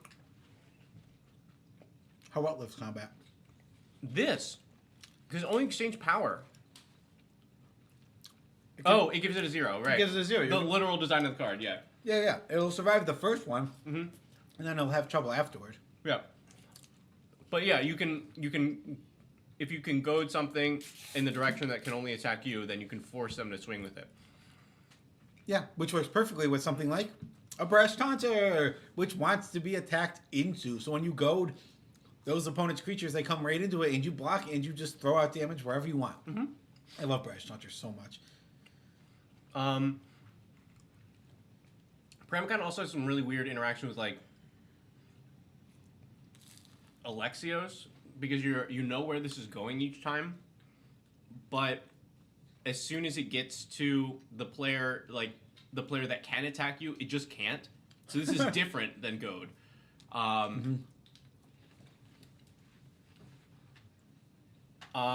also like I like the monarch mechanic here, because you know that you're safe for 2 of your opponents. You just got to deal with one of them. Oh yeah, but it is awkward to lose Yes. in that case. So even though it is fun and it fits the political theme perfectly, the fact that if you lose the monarch, you have to wait for it to go all the way around the table to come back to you, and that will literally take forever. Let's see, what else do we? What other cool political cards do we have? Oh, this Master Warcraft. You get to overcome one of the weakest parts of this card. So, the weakest part of this card is you get to choose who attacks and you get to choose who blocks. But it has this big weakness of you don't get to choose who they attack. That's no longer a problem, because you already know where attacks are going because of the Paramcon. Yeah. Paramcon. Yeah. So you get to control attacks. This actually becomes playable in this deck, whereas this card is usually completely unplayable. As you'll be like, you have to attack with everything. I'll be like, okay, at you. Oh, that sucks. Let's take the bait. Yeah, this card, this deck got a bunch of fun stuff from the goad deck from Karlov. Prevent all combat damage that would be dealt to you and planeswalkers you control this turn. Untap all attacking creatures and goad them. After this, there's an additional combat phase. Oh, that's cool. But it doesn't really work. This actually seems like it doesn't work well, because if they're coming at us, they're going to get goaded, and then they're just going to attack us again because they have nowhere else to attack. So we didn't solve anything. No, but what it does is it forces another combat on another player's turn. Okay. So let's say,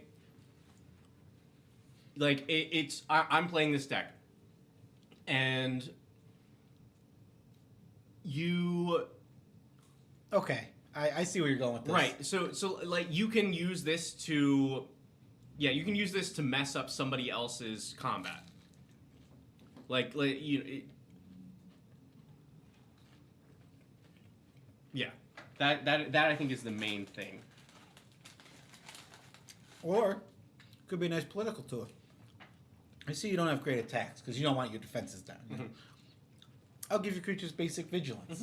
And then you can just attack for free. Boom, I'll untap them. Yeah. Bam, bam, boom. You got 10 free damage for nothing. Right. Just making deals, wheeling and dealing. We have gifts ungiven. I gotta say, this deck feels more like a 2 to me. Political decks, it is tough to push them beyond a 2. Because you are playing a strategy that is inherently weak and relies on your opponents agreeing and doing what you wanted sometimes. Right. That cannot be swayed and guaranteed. So pushing into a 3 seems wrong. Gifts Ungiving, cool card, strong card, great card. Probably not what we want in this deck. I'm gonna... Oh, he's pushing back. If this card was not a game changer, I think it would be perfect for this deck.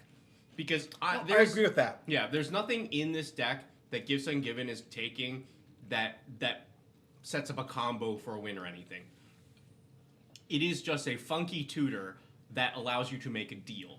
So, I think you keep this in the deck. This is a Rule 0 conversation card where you go, hey, I don't think there are other game changers here. But you go, I have a Gifts Ungiven in this deck. It does not have a combo. There are no combos I can play with this. It is just fun and interesting. I can sub it out if you want, but just letting you know, it's not doing the broken thing that this card normally does. It's just fun. This is I always have trouble believing that when someone goes, this is a fun demonic tutor. This is a fun Gifts Ungiven. But I get what you were saying, and I do agree it fits a political theme where you're like, I have given you so much. Please give me my best 2 cards now. Yes. Okay. Also, I just want to say, if you're going to play this, just include some flashback spells, because you're going to be the whole idea of this card with your deck is you are the political mastermind. You have someone on your side. You will get them to do what you want. So when you get 4 cards and you can get 2 with flashback or any sort of way to play them from the graveyard, and 2 that'll go to your hand, that person that agrees with you, you've drawn 4 cards now. Your 4 best cards for the situation, and that is incredibly strong. All right. Mirror Weave, I think, is super fun, especially when you are directing where the attacks are going. And the fact that you can, at instant speed, be like, great, everything you're attacking with is now the strongest thing on the board. I like Mirror Weave because it's a removal spell. It's a really awkward removal spell, but it is a removal spell where you can just pick a legendary creature. Now, you can have one of those legends, not all of them. Right? I'm glad that they didn't think of that ahead of time and word the card in a way. You know, that's boring. Card's boring. Just remember, everybody, no matter how much Commander you may have played, you will never stop not reading the cards. There's just so many cards. I can't have read... Even though I've probably read Mirror Weave 3 or 4 times, it is hard to remember every line on that card. Yeah, we put it on the screen. Oh, yeah, I didn't read it. Here, we talked about this one a little bit beforehand. Howling Mine, not a political card. Yes. You're just giving out cards at this point. You are not benefiting one person, and you are not making that one person like you or gaining any favor with this card. You're just giving out more resources, which is not what you want to do. However, the only way, I don't think this deck is able to do it, so I would cut it anyway. You can turn this into a political tool, because this, I don't think this is the correct text for this card. This is the correct text for this card. Here, we'll use the 30th anniversary version. Yeah, that won't make anyone mad. Yeah. If Howling Mine is untapped, that player draws an additional card. So if you had a way to tap or untap this card, then you could use it as a political tool. To be like, hey, I've got this tapped, and it's nobody's drawing extra cards except for me. But if you help me out, I'll untap it before your draw step. Yeah. But I don't think the cards are in here to be able to do that. Yeah. Also on top of this, just a basic. This isn't not the most fun advice, but your ramp is low. You only have 6 here. You want to go up near 10. I mean, you get there by just throwing in the 3 talismans. Uncolored, they cost dirt because they've been reprinted so much at this point. But that'll get your deck rate where it needs to for that. Did I not get French fries? Nope. No! I can't get McDonald's without French fries. Can you believe this? I'm being abused.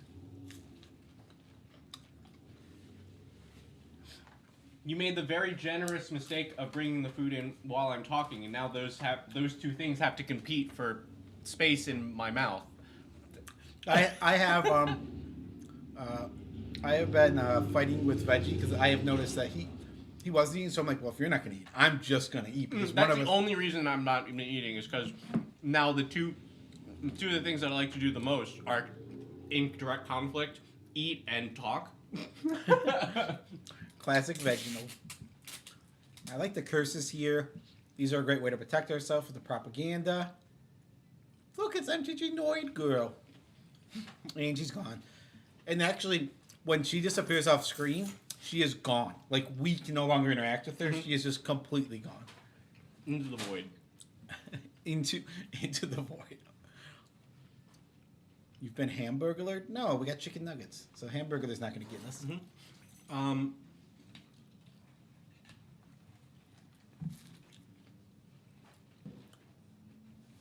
I'm curious about this. Ever watching Threshold?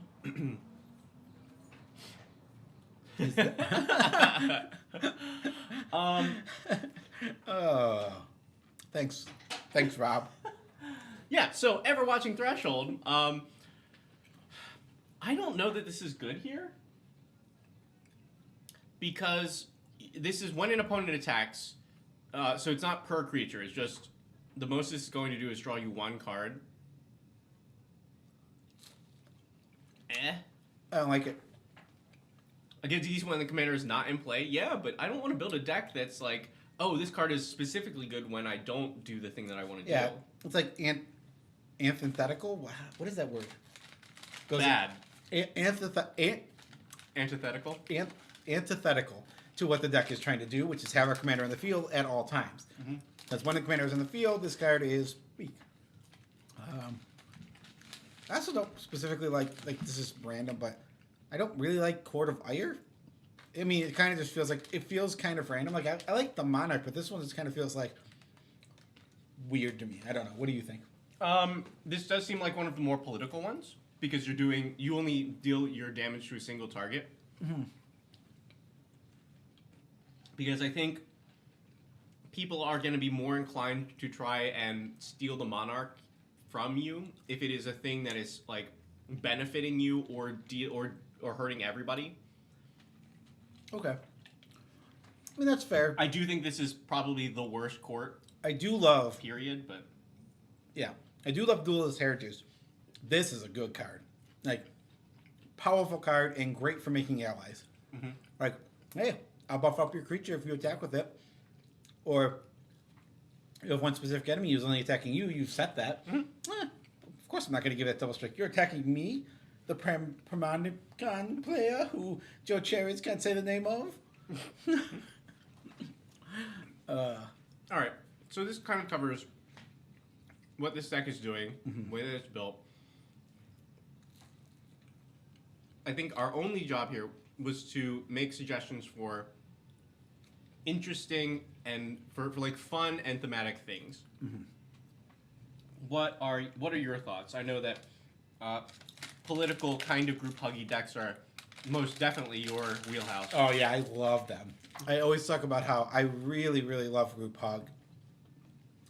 Man, you have most of my pages covered here. Like I said, Yes Man is the one thing I thought of. What, do you have any cards specifically that you thought of? I mean, the first one I thought of, knowing the theme they've already got in here, is Eon Frolicker. I think this card is very, very fun. Giving an opponent an extra turn is a good time, and this can get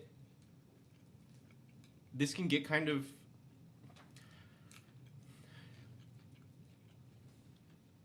this can get weird on top of it, because you have protection from them until your next turn. So, something I think of, you have a Alios here who gives himself away. We also have Slicer, who is the very, very similar. Where is this guy? Slicer, yes. At the beginning of your upkeep, at the beginning of each opponent's upkeep, you may have that player gain control of Slicer until end of turn. If you do, untap Slicer and goad it. It can't be sacrificed. There you go. I mean, this is just another version of what we're doing here. So if we want this effect, which I think we do, because it works kind of perfectly here, we also want Slicer. It can't be sacrificed, and it can't attack us, right? It's goaded. This one can attack us. So there is a downside, but I think it's still worth it that you get 3 attacks that are guaranteed not at you. I think that's such a big difference, though. It does make a difference. But look, he's a little car guy. He go vroom vroom. Yeah, I think I'm against this one on this, because the downside is significant. And like, if our deck was more, if this deck was more designed to profit off of like that kind of thing, It makes our ever watching threshold better.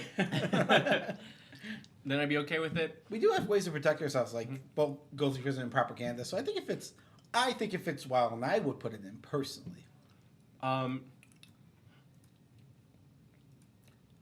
Let's see. There's We should just have. There's another version of Fact or Fiction. What is it? Maybe I'm thinking something else. Oh, I'd play the Jace that does it. The Jace that mini faffs. okay. He just does he splits cards into piles. Like if we're doing the friendly thing, we can make that card actually playable by having someone who likes us. What is he? Jace, Architect of Thought. Architect. I can spell. Nobody look at my spelling. Jace, Architect of Thought. Yeah. I mean, he minuses top 3 cards. They're put into 2 piles, separated into 2 piles by an opponent. They can be put into a pile of 3 for you because your opponents love you and they know you're only going to help you. It also has a bit of protection on it by giving all your everything attacking you -1 -0. Mm-hmm. Political. Yeah, I think everything else here is it kind of leans in the same things. Monarch good. This is one of those hey, everybody gets a choice to kind of help you out. Palace Jailer is perfect. I do want to stop on Palace Jailer for a second. This is a political tool because you make it so not only the monarchy that is a super coveted thing introduced in the game for you, you also don't want players don't want to take it. You put something so important under here that players wow, I would love to draw a card in that turn, but do I really want Steve to have back his Golta? Right. No, because Steve is a jerk who's going to kill you with Golta. Yeah. Do I really want to give Golta back their Steve? They probably just should have sacrificed it when I targeted it, but. Yeah, that was a bad play by Golta. Yeah. I have to say. They really, really should have put the Steve and sacrificed it. Okay. Cool. Let's talk about some of the stuff in here. We made some quick notes on this. Cut a Deal, weirdly, not a political card. Oh, yes. It sounds like exactly a political card, but this doesn't make a deal. It just cuts it, I guess. Because you don't have any options for anything here. Everybody gets the same benefit, and you get a benefit. Yeah, no one's gonna be like, yeah, cut a deal. I'll give you something for that. Right. Now, Secret Rendezvous is the exact opposite of what's going on with cut a deal, because you choose an opponent to get it. Now we're making political deals. Now we're getting allies. Mm-hmm. Now we're getting something more than just draw 3 cards. Yeah. Our opponent is doing it. Mm-hmm. Now, okay, The title is on Wes. If that is valuable to you for the flavor of the deck, then go with it, because the name is the most political, but the gameplay aspect is not so much. So this card's a big flavor fail. Cutting a deal, you don't really cut a deal. I mean, I guess right. The deal has been cut for you on the text of the card. Yeah, boo, card is boo. Everybody boo this card. Foul the Mighty. This card's bad. Do not play Foul the Mighty. It gets blown out by spot removal, and we just don't need a board wipe that does that. So there is a specific card that we can.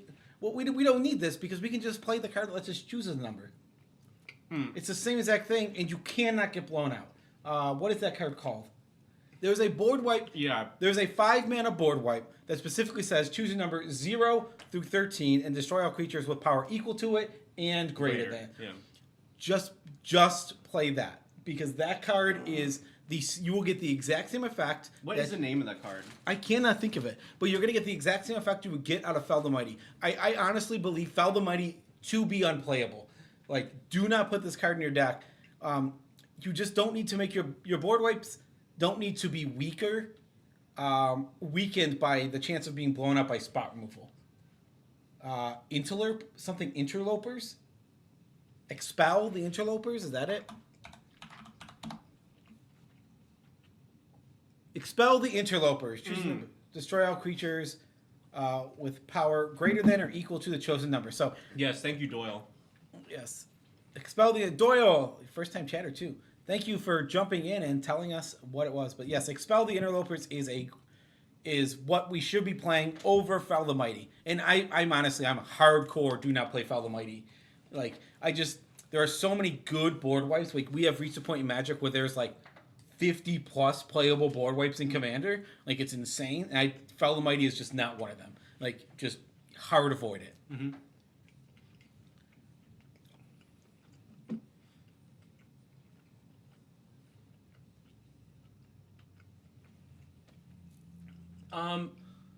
Yeah, I don't think I remember seeing anything else here besides that where I was like, this is not doing it for me. I want to say, normally, when I see Etherize, I'm 100% no, do not play this. I do not like Etherize in Commander. But this deck, this is super nice as a political tool to save an opponent from an attack from another opponent, or just save yourself. And because you're not bouncing your other opponent's stuff, you can still be friends with them. So it's cool to take a card that I think is like, do not play this usually. And then, you've turned it into, no. This is actually good because this is a political tool. Like, that's what a political deck should do. Like, absolutely perfect. Especially good when you are able to force creatures to attack, too. Yeah, exactly. Like, they can't even avoid getting their creatures bounced because you've goaded everything with... Yeah. Also, perfect fits. When I saw the deck, I gotta figure out what that other card is. These 3 cards right here, Taunt the Ramparts, Mob Rule, and Disrupt the Quorum, perfect. I love the ideas here of, like, we go to our opponent's creatures, we're not the ones attacking. Are you really mad at me? Little old me? Hello, the duck is angry. Because you can't be mad at little old me, because I only Duck, cast a hi. spell. The duck, do you know Duck? Yeah. Oh, hi, Duck. Who's Duck? Did I mean double strike counter? That's what I typed. Oh. I missed a colon in my Scryfall search. Spectacular Showdown. Yes, let's put that one Spectacular Showdown seems like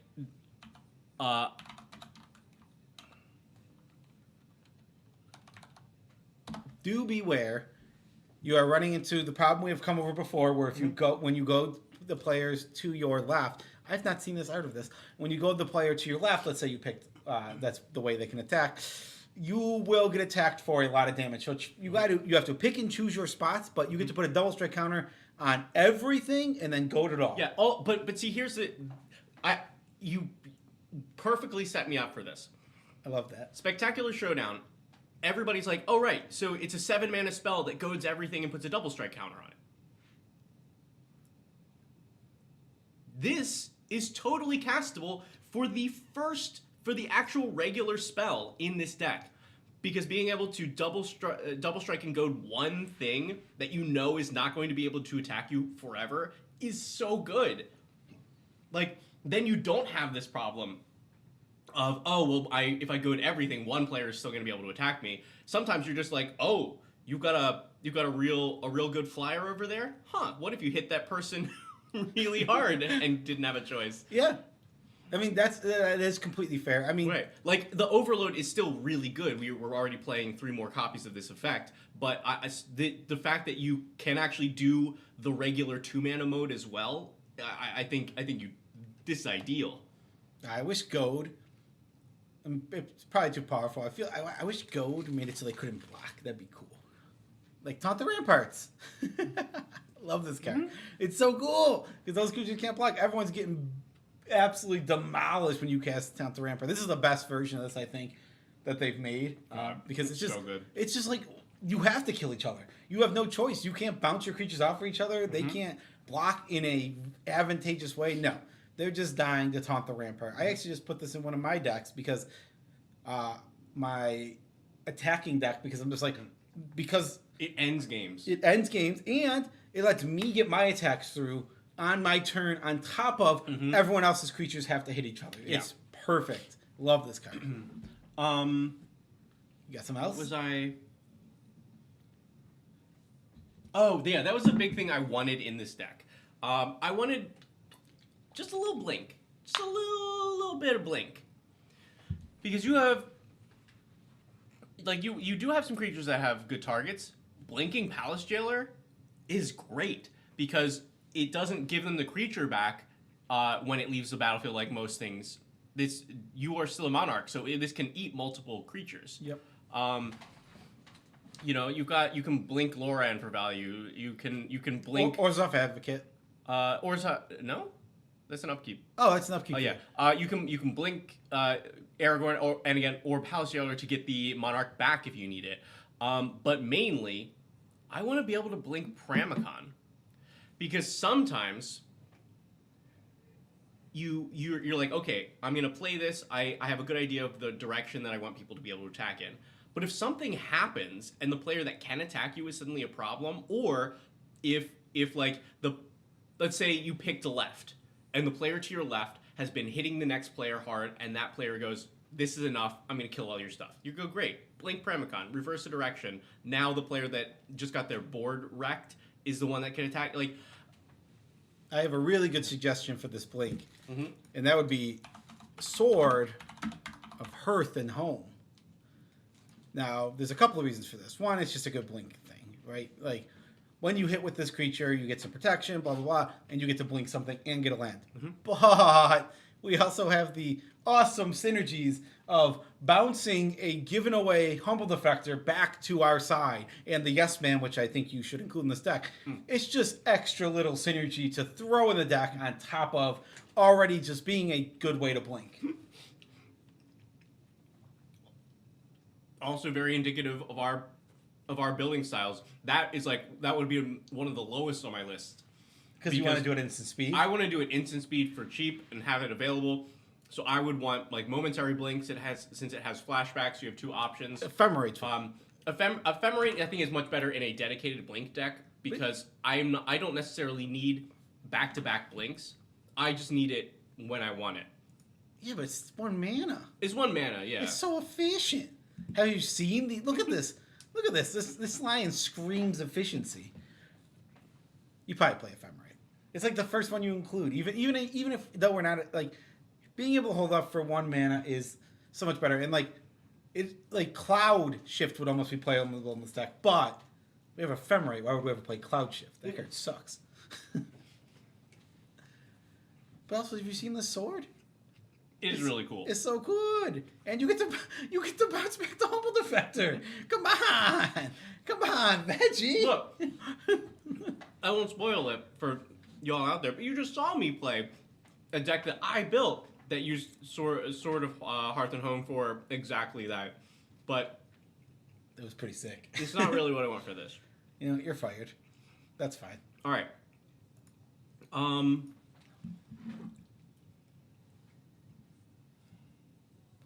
The other there's a Planeswalker that I was looking at that seems good for me.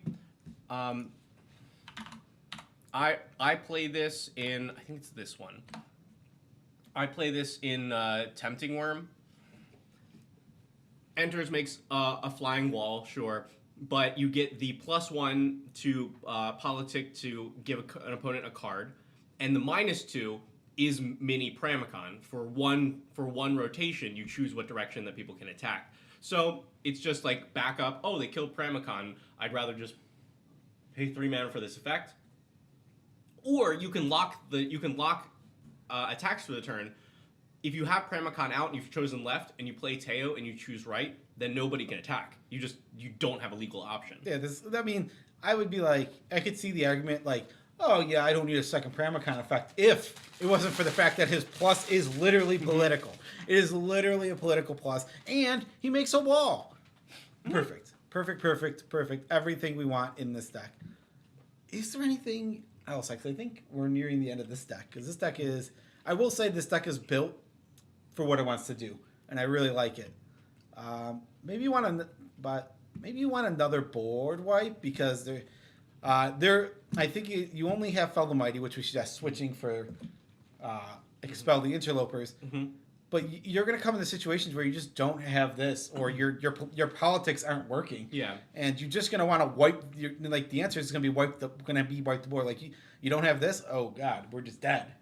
Like if we don't have the right tools. Yeah. Death Kiss. That's this.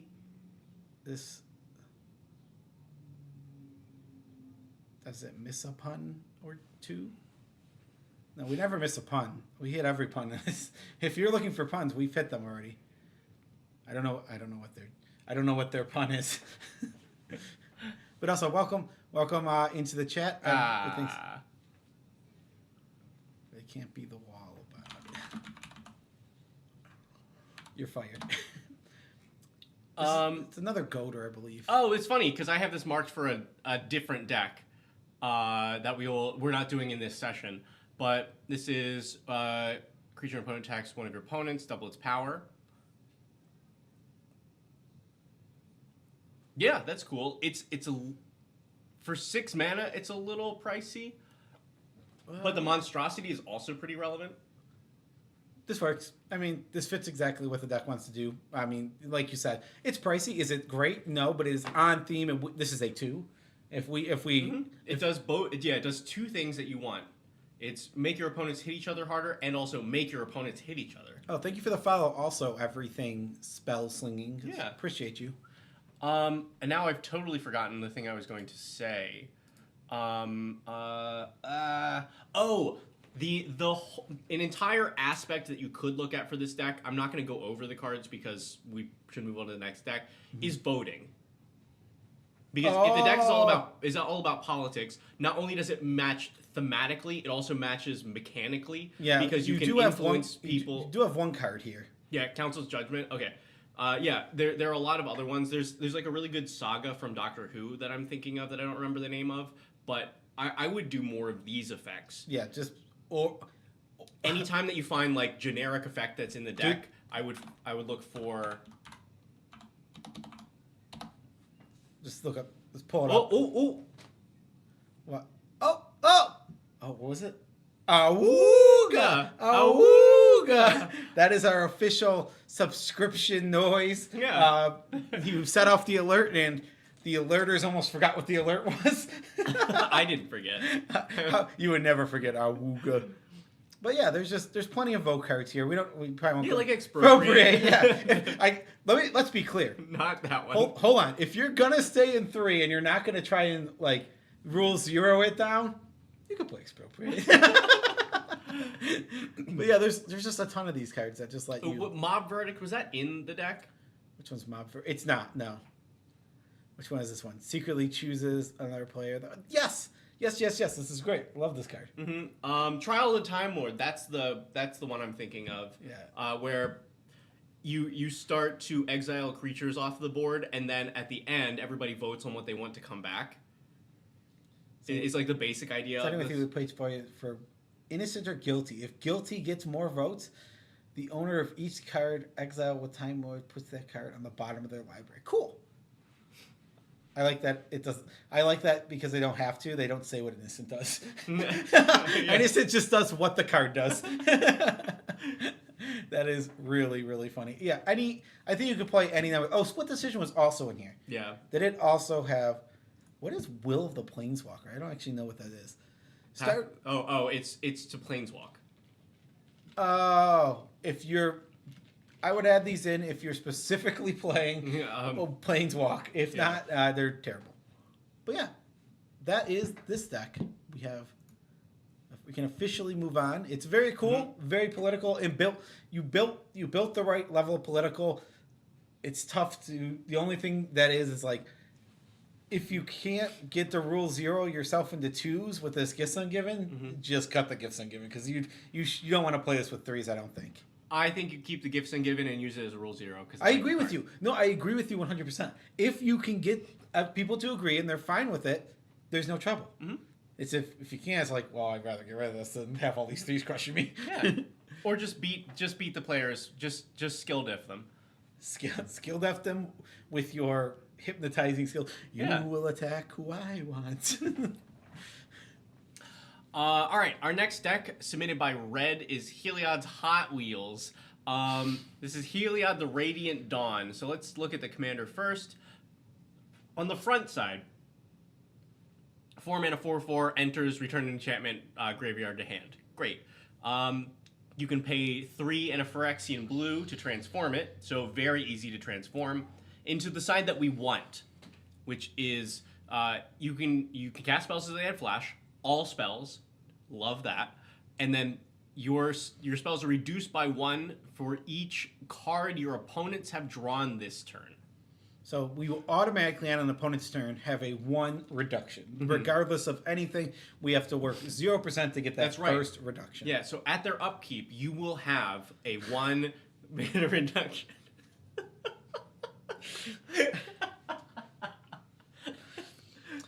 Unless they skip their draw step. Right. Let me clarify. As soon as they go to their draw step, they will draw a card unless they somehow magically skip it using one of those few cards that does it. Veggie's being a troll.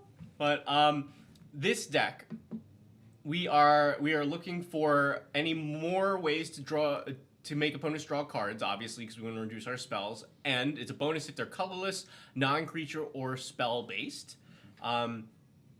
And then the rest are just some notes for how they have built the deck. But let's see what it does.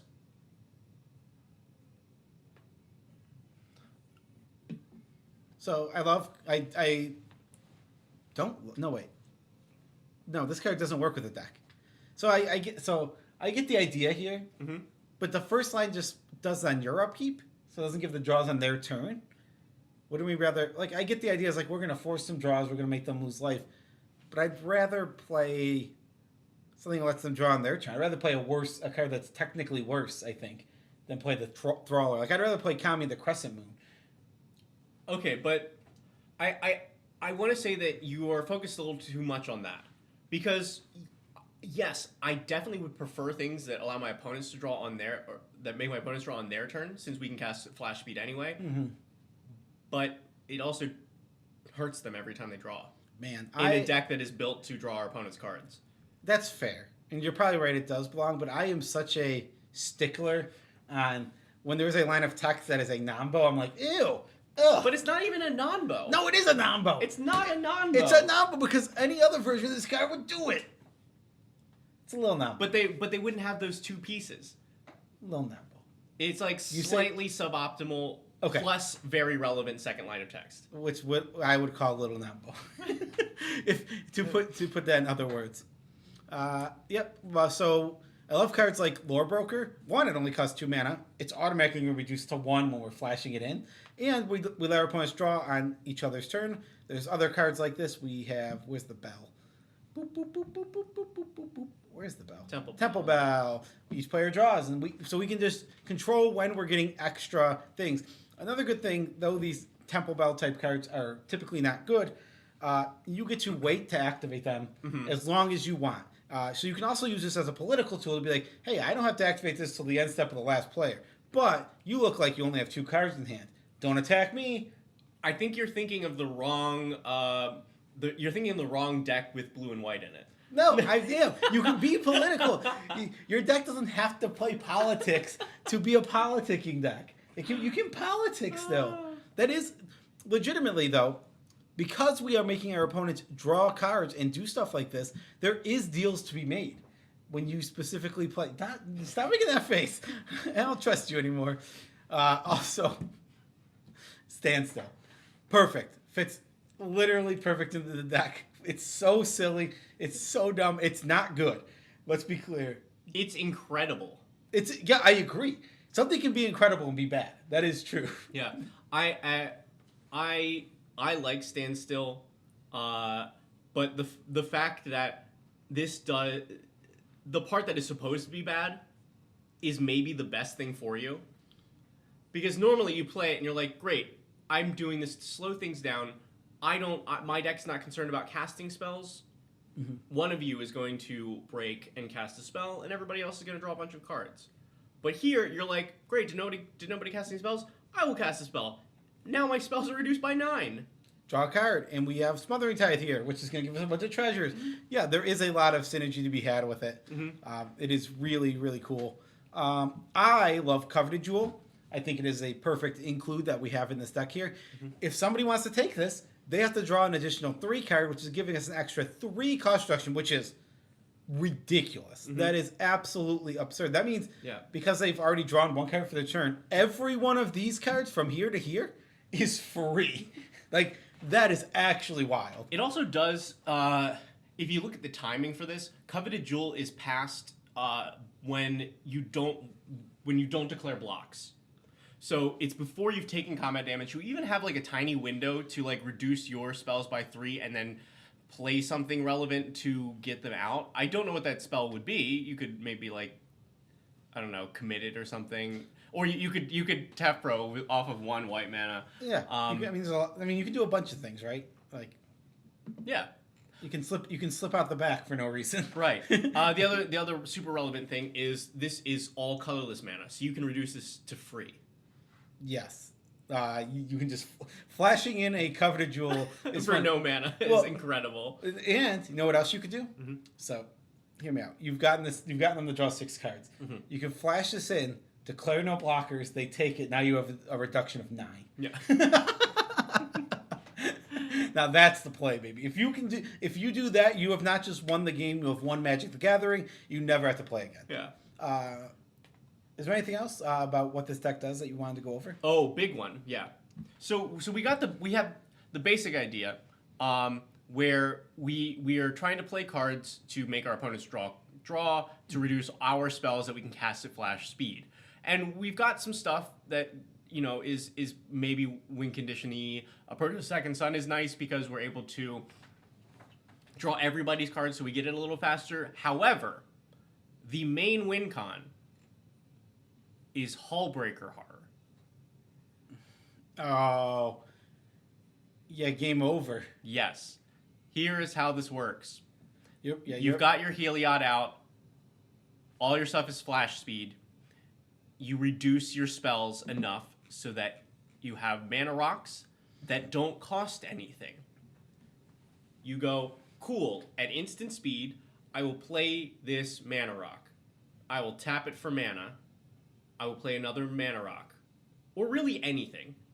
And I'll play another flash speed free spell because of the reduction that you all drawing cards have given me. Hullbreaker Horror will return the mana rock to my hand. That I can then play again for free. As long as you have two things that have been reduced to 0 mana, and one of them is a mana rock, you make infinite mana at instant speed. And with that, you should be able to win the game. Let's take a look at the ways that you can do that, because I don't know if we have a storm payoff, but that does give you infinite storm. Well, we can draw our whole deck. You can draw your whole deck if you've got an X spell or another way to do that. Alternative. There's also I would strongly suggest what is the one that also makes somebody mill? You draw X cards. Drown in Dreams? Yeah, Drown in Dreams. So it's an X draw spell. So you can draw as many cards you want and then double them out to mill somebody out of the game. So that'll eliminate a player and win you the game. But yeah. Oh yeah. So there are these spells in here. There's Fascination and Skyscribing, where you are making everybody draw. These are both useful earlier in the game to reduce your spells, but they can also just be the win con of make everybody draw. You do have to be in a position to have more cards left than they do, but you've also built a deck that is drawing your opponent's bunch of cards. You're probably in that position. Yeah. This deck might even you might want to push this deck a little bit harder, like get away from, I don't know, maybe some of these. I don't like these spells right here specifically. Just play a counter spell. Like anything that these are going to stop from happening, a counter spell is going to stop from happening. I guess at this point though, because you look at the number of 1 mana things that they're doing to protect. You have Offer, Blacksmith Skill, Karametra's Blessing, Lauren's Escape, Slip Out the Back. What other 1 mana answers do you have for stuff? Because that may be the choke point. The choke point is specifically being 1 mana, but so my thought is a commander reduces. So like a lot of counter spells. It does, but it means you have to have done a thing before that to reduce your spells. Because what happens if you flipped it and you go, great, everybody draw 3, and somebody goes, in response, kill. That's fair. Yeah, I mean, Heliod is a big investment. Yes. You have to invest. And it is one that is pretty obvious. Oh, they flipped this over. this is really good for them. Yeah, I mean, this deck is very strong. Like the things it does. It is missing one other card. It is missing is new card. What is it? Ultima. Is that what it's called? Yeah, Ultima. You have Days Undoing. I like that you're like, the deck's missing this. The deck is missing this. It is missing this. There's this card that's not out yet, but... Hey! Hi, Tulak! Tulak, thank you so much for the raid. What's our raid noise? Ooh! Thank you for the follow, MTG Alphas also. We don't have a noise for that one yet. Yeah. For the follows. Right? Yeah, Tulak, have you brought all of your decks over here for us to fix them? Yeah. For only $30, we'll do your deck right now. Link in the description. There's a donate button down below. Welcome in. Yeah. Woo! This guy gets it. Yeah. It's missing this card that has not been released yet. Yes. Ultima, destroy all artifacts, all creatures, end the turn. Your commander gives flash to everything. So this is the perfect card for this deck. But yes, it is missing a card that is not out yet. Yes. Okay. Let's also though that I think that's not necessarily the most intuitive thing. So in Final Fantasy, they've printed this board wipe that at the end of the card ends the turn. Being able to cast it at flash speed like the commander can do means great. At its worst, you've just ended that player's turn, but you can also do it like in response to a spell. It then becomes a counter spell and a board wipe, and you've moved it to the next player's turn. It is so stupid good being able to play that at flash speed, and knowing that you have constant access to that in the command zone means this deck should always be playing that card. Whoa, Tulak's throwing shade. That's it. You're never invited again. Never come back. Yes. Well, on top of that, just a note that some people don't know. That card also stops death triggers. What a wild card! Like, yeah, so when you have a blood artist out and you're like, well, we can't do anything about this board because then we all die. You're like, great, Ultima, all the triggers go on the stack, and then the turn ends, so nothing happens. Yeah, get them out of here. Also, have all of Tulak's episodes been aired, or is he just spoiling Decked Out for everybody? I mean, I guess somebody would have to go through and like calculate out. All right. Actually, that's even better. If we have, I don't think we have any more of his in the tank at that. But if we did, then I'd be like, hey, what if we don't air that one? We can take one down. Yeah. If we just take one down, yeah. I mean, his episodes weren't doing that good anyway. Right. I like all the X spells. Absolutely love this. This wild. You can just set up a turn where you board wipe at the end, untap with your mice, and just kill however many players you can. Probably one, but maybe 2 or 3 in the crazy situations. You are missing one card in this deck that makes your opponents draw. One really, really good card. And that is... Yes, man. Forced... Yes, man, yes. Hold on. Forced Fruition, which is absolutely wild with our commander. Whenever an opponent casts a spell, they draw 7 brand new cards. That is a reduction of 7. If they cast 2 spells in one turn, that is a reduction of 15.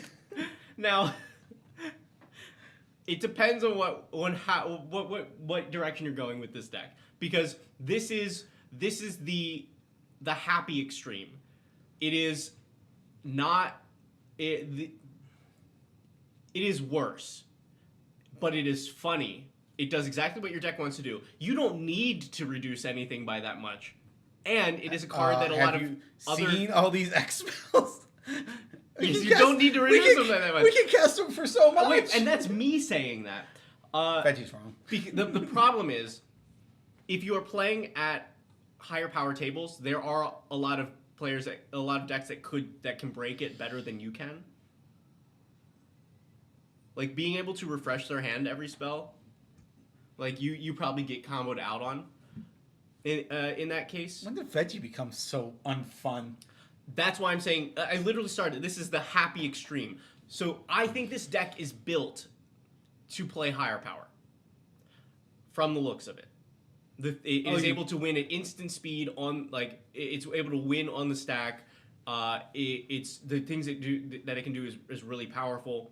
So I don't think it wants the happy extreme. I think it wants the power. I think it wants the power. Red also said he did cut it from the deck because he couldn't control all the draw. Yep. Which is fair. That being said, I would add it back right now. I think it's the most important card to the whole entire deck. I will not be happy until it is added back. So let it be noted that my happiness depends on you. You're going to give me depression. Or I have depression. You're going to trigger my depression. Think about that, Red. Think about it. So, Red, this is what we call an abusive relationship. Don't trust this guy over here. He doesn't know what he's talking about. Yeah, I think the fact that this is playing Hullbreaker Horror as a win con, it means that we're not doing Force Fruition stuff. I think if it was going a different direction, I would totally do that. I don't know if we need words of wisdom, but I guess if we're casting it for 1 blue, and then it's another 1 reduction, is that good? I don't know if that's good. I think it's fine because we're thinking like we're bracket 2 minded right now. We're thinking like, oh, what's a little ridiculous? Honestly, for this deck to win, you don't need a 15 reduction. You don't need a 10 reduction. You need like 3 or 4. Yeah. And this gives you a reduction of 3 for 2 mana. Or for 1 mana, because it means you've got Heliod out and you're doing it after their draw step. Oh yeah, hold on. I was misreading, and now it is very good. I was misunderstanding that it was only 1 opponent that you got the reduction from. I did not realize that by giving out a card. Yes. Yeah. To each opponent means that you've reduced by 3. Okay. Yeah. Okay. You could also play Cut a Deal then. That's also playable. Maybe being at 3 mana, it's too much. Doesn't matter. Well, 3 mana, I think it's also a sorcery. Well, that doesn't matter with our commander. That's true. That's how the card works. Yeah, I mean, that's just a thought. I don't know if it's good, or I don't know because this deck is very efficient, like you said. So adding 1 mana to when you're this efficient, adding 1 mana to a spell is a lot. Right. So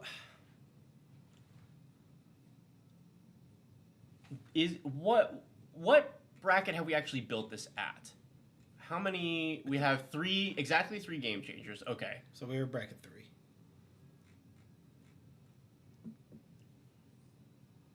I think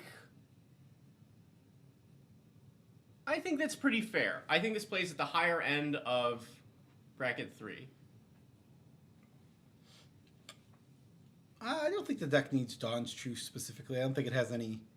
I don't think there's anything that somebody is casting that Dawn's Truth saves you from that Counterspell does not. Or the 1 mana things here. Right. Because specifically, the idea, Veggie's point was earlier that this is going to be most relevant when we have not flipped our commander. And because of that, the reduction is not going to be taking place on that spell when it is most important. Mm-hmm. So we want the 1 mana versions. Yeah, these are probably happening in response to somebody killing you when you try and transform. Yeah, I mean that is the ultimate trouble of a pay to transform. It is why you never pay to transform your Atali ever. Just don't do it. If you're doing it, you're making the cool play, but you're making the wrong play. That's what I always say. Yeah, and that's Joe Cherry's right there. Always make sure to make the good play, not the fun play. I'm gonna flip my Atali sometimes. I always make the bad play way too much, and that is why I don't have a good win rate. All right. So, can you think of any other good ways to get your opponents to draw cards that fit this power level? And even better if they are colorless. There's, what is it called? Ancestral Recall. Target player draws 3 cards. Is that playable? No. I think it's a pretty bad card. Yeah, you're right. We should not put that in. The terrible, terrible Magic card. Oh, man. How do we make our opponents draw cards? mean, this deck's just it's one of those decks that's like, this is well made again. Because if that's the thing that we're looking for, Teferi's puzzle box is ridiculous. Is it missing any wheel effects? I think it's got the main blue ones, which is Windfall and Wheel and Deal, which they can just choose not to do. yeah, a time twister. Just throw a time twister in there. Oh, yeah, wait. Yeah, I'll show you what it does. A lot of people don't know this card. You probably have it sitting at home in your bulk. Yeah. So Time Twister, each player shuffles his or her hand and graveyard into the library and then draws 7. Yeah. It's very powerful. And then you put Time Twister in your graveyard. The reason they put that there is because, it's very confusing. You would think you would shuffle it into your deck, but you actually don't. Yeah. Because it's still in the stack. It's a very strange card. But if you have one of these laying around, I would just, throw it in. But I don't know if you do. Yeah. Or it's like head to your LGS and pick one up. They probably got a couple like in the Bulk bin? Yeah, in the bulk bin. Yeah, where else would they keep it? Time Twister. Everyone loves a good Time Twister. I love your rituals. Unwind the ritual and rewind the ritual. Frantic Search, also perfect for this deck. Yeah, thanks, Schultz. Actually, though, if we did inspire somebody to pick one up, then head to one of our sponsors, please. Yeah, TOA, and use code decked out to get 5% off your order, which is going to be a ton when you buy a Time Twister. Yeah. But hey, Schultz, how are you doing today? How are we missing anything? I do like this deck. I just like this deck. I think it's too powerful for me. I tend not to play decks as powerful, but this is cool and fun. But this also feels like this is the deck if I built it, I would play 3 times, do the thing, and then go, oh. That was it.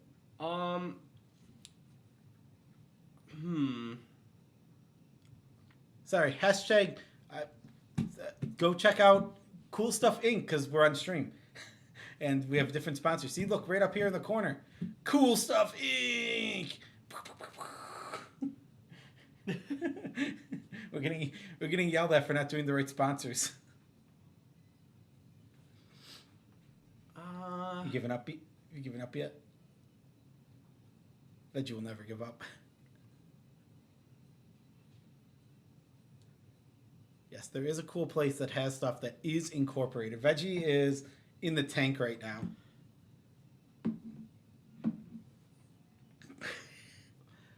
Oh, there. Okay, so there's a new one from Final Fantasy that seems good for this, as like a setup. I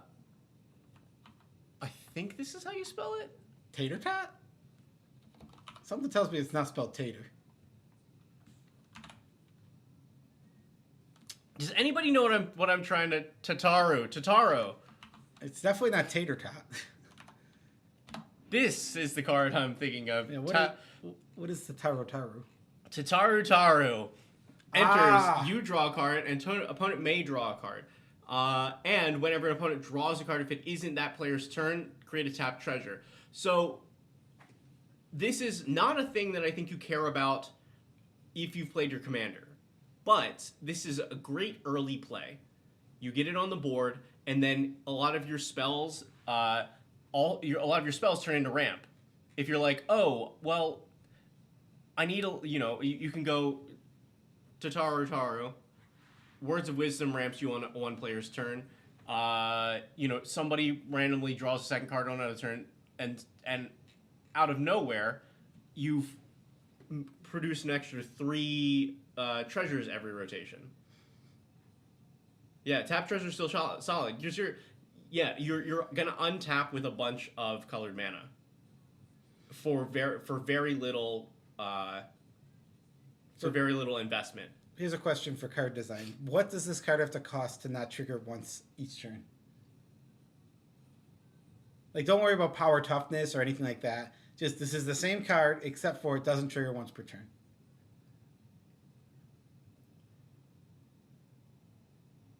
At least 5, right? Or is it still... I think my baseline was 6. 6? Yeah, yeah. Six on a killable body. Yeah. Make it boltable still. It's still an 03. Yeah. You gain no power, no toughness. Thank you for the follow, Phoenix Meese? Meese? I'm totally good at pronouncing this. That you say it. Phoenix, thank you for the follow. We appreciate the follow. Yeah. A ton. And then the only other one is Zenith something. Zenith Chronicler. There we go. Because I'm thinking setup now, because I think the deck knows what it wants to do as soon as Heliod is out. It's just like, what are the things we can set up ahead of time? So player casts their first multicolor spell each turn. Each other player draws a card. I mean, what makes this card actually pseudo-playable in Commander is the fact that Commanders are almost all multicolored. Yep. If you're not playing exactly a one-color deck, then it is a multicolored Commander, or you have Atali in your command symbol. We don't talk about that weirdness. Right. So like this is symmetrical. So like I don't think we have many multicolored spells.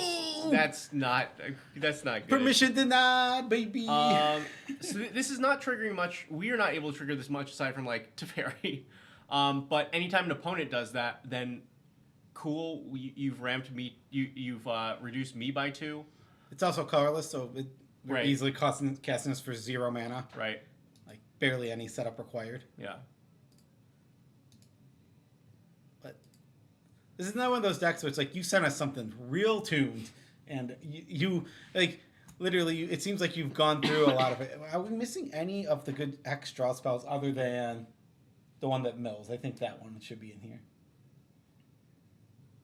I mean, I do like these other ones better for the same point that. Yeah, they make your opponents draw. Well, it's just the fact that it's everybody, because Drown in Dreams is both target, so you can kill 2 players with that. You can't kill 3. That's fair.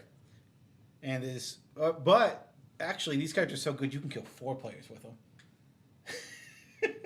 And now that is true. That is completely true, and that is, if you don't do that at least once, are you even playing the game? Yeah. The thing I would consider for this deck overall is that this is a really strong win condition. This is a very powerful game plan. I believe this is one of, if not the best, Azorius CEDH deck. I don't know if there is a better one. Like,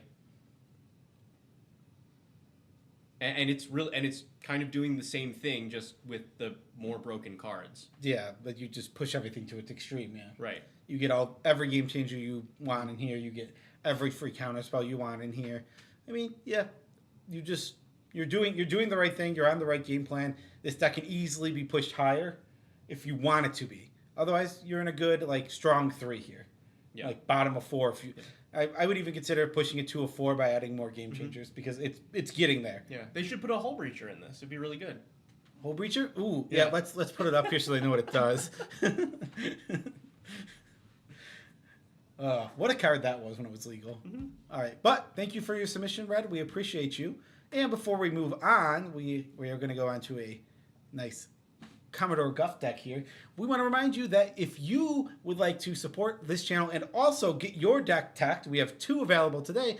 You can head down and click the donate link below, and it takes you to Ko-fi.com. Buy one of them, and we will do a deck tech like this just for you, only $30. And if you want to, we're going to be building decks after this. If you would like to pick the commander for a game of Decked Out, like you'll be featured on Decked Out, the commander that you have picked, and we will build the deck. That is $100, and you can also go through Ko-fi. Might as well, while you're going there to do that, mark your calendars, because this thing that we're doing right now happens every Wednesday. Wednesday. Yes. The only reason that this one is not is because we had the Final Fantasy early access yesterday. Yeah, get your deck teched. That is how you say that. Yeah. We will tech your deck. Yeah, we will tech your deck. You're here on Teched Out. Yeah. Welcome. We gotta say it together like you guys do at the end. You ready? No. What? When are we gonna do it? Look, all right, here we go. 3, 2, 1. I knew you weren't gonna do it. I knew it. I'm so glad. I'm so glad I didn't do it. I knew it was coming. I knew I was gonna get that. Didn't fall for it. All right. So now that we've gone over a couple plugs, also all these decks are on Moxfield. Moxfield's amazing. Seriously, you should be using this website to build every one of your decks. 110 different things that you can do with it. Yeah. And now let's talk about Chandra.deck featuring Ronos, the Masked Inquisitor. Oh, no, we didn't sort it right. We need him in the middle. If we do it by mana value, it puts him... yes, this is a Commodore Guff deck submitted by Tarbeast. And it is definitely a significant spin off of the Guff Precon, which is a airball favorite. So... I don't believe that. It is. He loves this commander? He is. This is one of the few decks he has played multiple times, and I think even took to like an event or two. Oh, cool. Yeah. No, you can't leave us alone for one stream. That's true. You definitely should not trust us. I like that we can see how often it is that Joe looks at the chat. I try to keep my eye on it. Commodore Guff, 4 mana, 5 loyalty. Beginning of your end step, you put a loyalty counter on every other planeswalker, or not every. Wow, that'd be broken. Put a loyalty counter on another target planeswalker you control. Then +1, make a little wizard that can tap for planeswalker mana. Or -3, draw cards and deal damage equal to the number of planeswalkers you control. I love that you're like, it would be busted if we put a count on all of our planeswalkers. Right? Yeah, if only there was a commander that proliferated at the end of turn and did exactly that. That'd be broken. So there's really only one way to build this deck, at least as far as card types to focus on. You have to be doing planeswalkers. Yes. But here, we have gone the Chandra route. So... generally, Chandras are dealing damage in some way. A lot of them also make mana, and a lot of them also impulse draw. And also, this one has synergy with planeswalkers for some reason. Because it was in that precon. It's just like, here she is, and she's doing the thing. Yeah. Oh, look, she's making a Fire Johnny. I never noticed this in the art. Look at Fire Johnny and Fire Jaya Ballard. And you know, in even better lore, Johnny killed Fire Fire Jaya Ballard. Is it Fire Nissa like in the back? Oh, do you think she gets down with Fire Nissa when this is not around?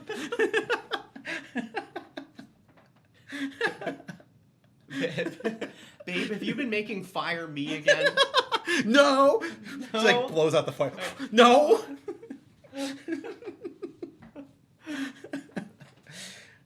Yep, Yeah. can't leave us alone. Right.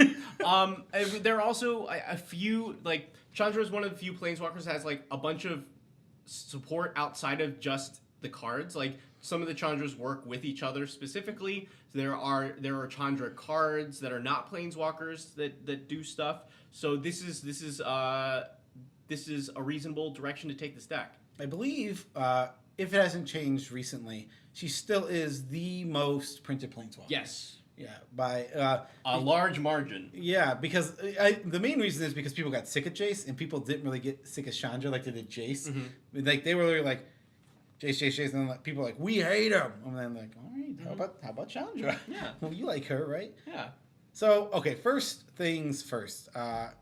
This deck is Planeswalker, so we want to protect our Planeswalkers. Yeah. Which the deck is trying to do with things like Fog Bank and Wall of Denial, but does much better with things like Onaki Oathkeeper, and what's the other one? And a card that you highlighted for a brief moment before scrolling away from it. What? No one's answering. Silent Arbiter. Silent Arbiter, but I was actually thinking their card of, wait, where is it? Up a little bit. Where's Nordan? Where's Nordan? It's an artifact. Thank you. I was thinking it's an enchantment. Norn's Annex. Yes, also preventing people from attacking. They have to pay life to do it. That costs a lot real quick. Mm-hmm. These cards, go ahead. I was just going to note that don't forget that stuff like Ghostly Prison and Propaganda does not stop people from attacking your Planeswalkers. Yes, those are specifically not worded that way. They existed before Planeswalkers, so they couldn't be worded that way. So these cards are all very effective. I think Fogbank and Wall of Denial are absolutely terrible in these roles. You can do things that make tokens. They'll block more creatures more often and better. Then they won't just tie to one single removal spell like these cards. Yeah, that removal spell on Wall of Denial is... Damn, Wall of Denial... Okay, so Wall of Denial isn't bad because it ties to removal. That's Fogbank. Fogbank is bad because it ties to removal, okay? Wall of Denial just isn't a very good card. Like, I just don't think it's playable by any... It doesn't do it. It's not what you want. It doesn't advance your thing. Like, it only ever stops one creature at a time, and some creatures are so big, it can't stop them. So I genuinely just don't think you should play Wall of Denial in your deck. I think they are okay. I think they do the thing that you want them to do. There just are definitely better ways to solve that problem. So I will say Fogbank specifically, I don't even think it solves the problem, because even a Trampler just gets through this. A 4/4 Trampler still tramples over. Like, Fogbank, I think, is real bad. Like, I could see the argument for a wall down. It's like, oh, doesn't that removal? Has a huge ass. But, yeah, overall, just avoid the walls. The walls aren't what we need. If you want to play a wall, play Wall of Omens. That draws you a card when it enters, and then blocks fairly well for the small things, and then you can chump with it later in the game. Like, that's an actual playable wall. Right. All right, what other things we have going on? I mean, Flux Channel is perfect for this deck. We have Proliferate. I mean, that's how we're going to get our Chandras. I mean, how are we winning if we're not getting our Chandras to our Ultimates? That's what we want to be doing. I guess the other way is Chandra Legacy. You're just like, oh, I have 8 Planeswalkers, 8 the table every turn, but that's not... It's the one that you pointed out. You're like, oh, this one weirdly works with... Planeswalkers. Oh, yes. Yeah, that's Chandra. Okay. Yeah, because between that and Guff, you can just pump out enough damage to kill the table. Yeah, I actually think all Will Be One is actually playable in this deck, because whenever you play a Planeswalker, you just will start pinging for whatever it came in with. And their plus abilities also deal damage. Yeah, and their minuses don't. So that's super important. Don't forget that. I want... This is a really... a really... interesting choice here. Don't bring up anything that people haven't seen yet. But so this is a very polarizing card. I love this card, but I will almost never play it because it makes the board a mess.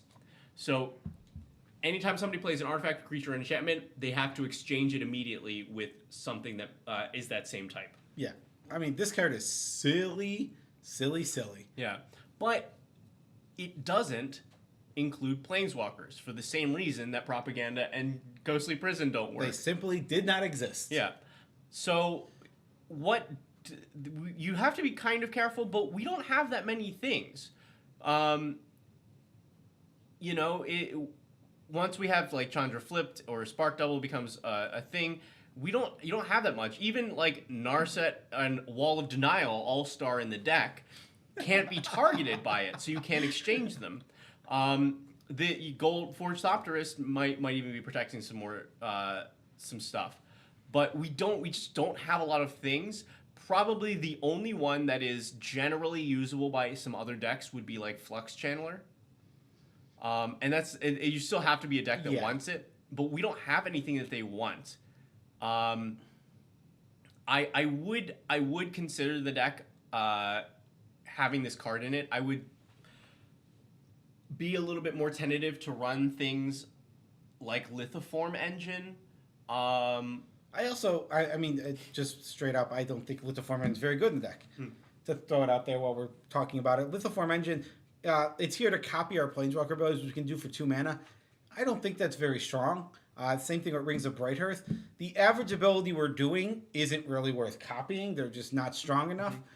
So we should just avoid a Lithoform Engine. Avoid this. They're great for copying the ults, but that's win more, right? Your ults are already... Yeah, if you've gotten to alt, then that should have enough impact to push you to a winning state. But Tarbeast is pointing out that also a lot of the Chandras make temporary tokens, like creatures that die at end of turn. Mm-hmm. So Confusion in the Ranks says, great, I'll give you this. It dies at end of turn. I will take your best creature. That's true, which I know at least one of this one does, right? Yeah. She makes 1/1 elementals that go away at the end step. So yeah, you can give them away and just take whatever good creatures you want, like Golta, who is the star of today's episode.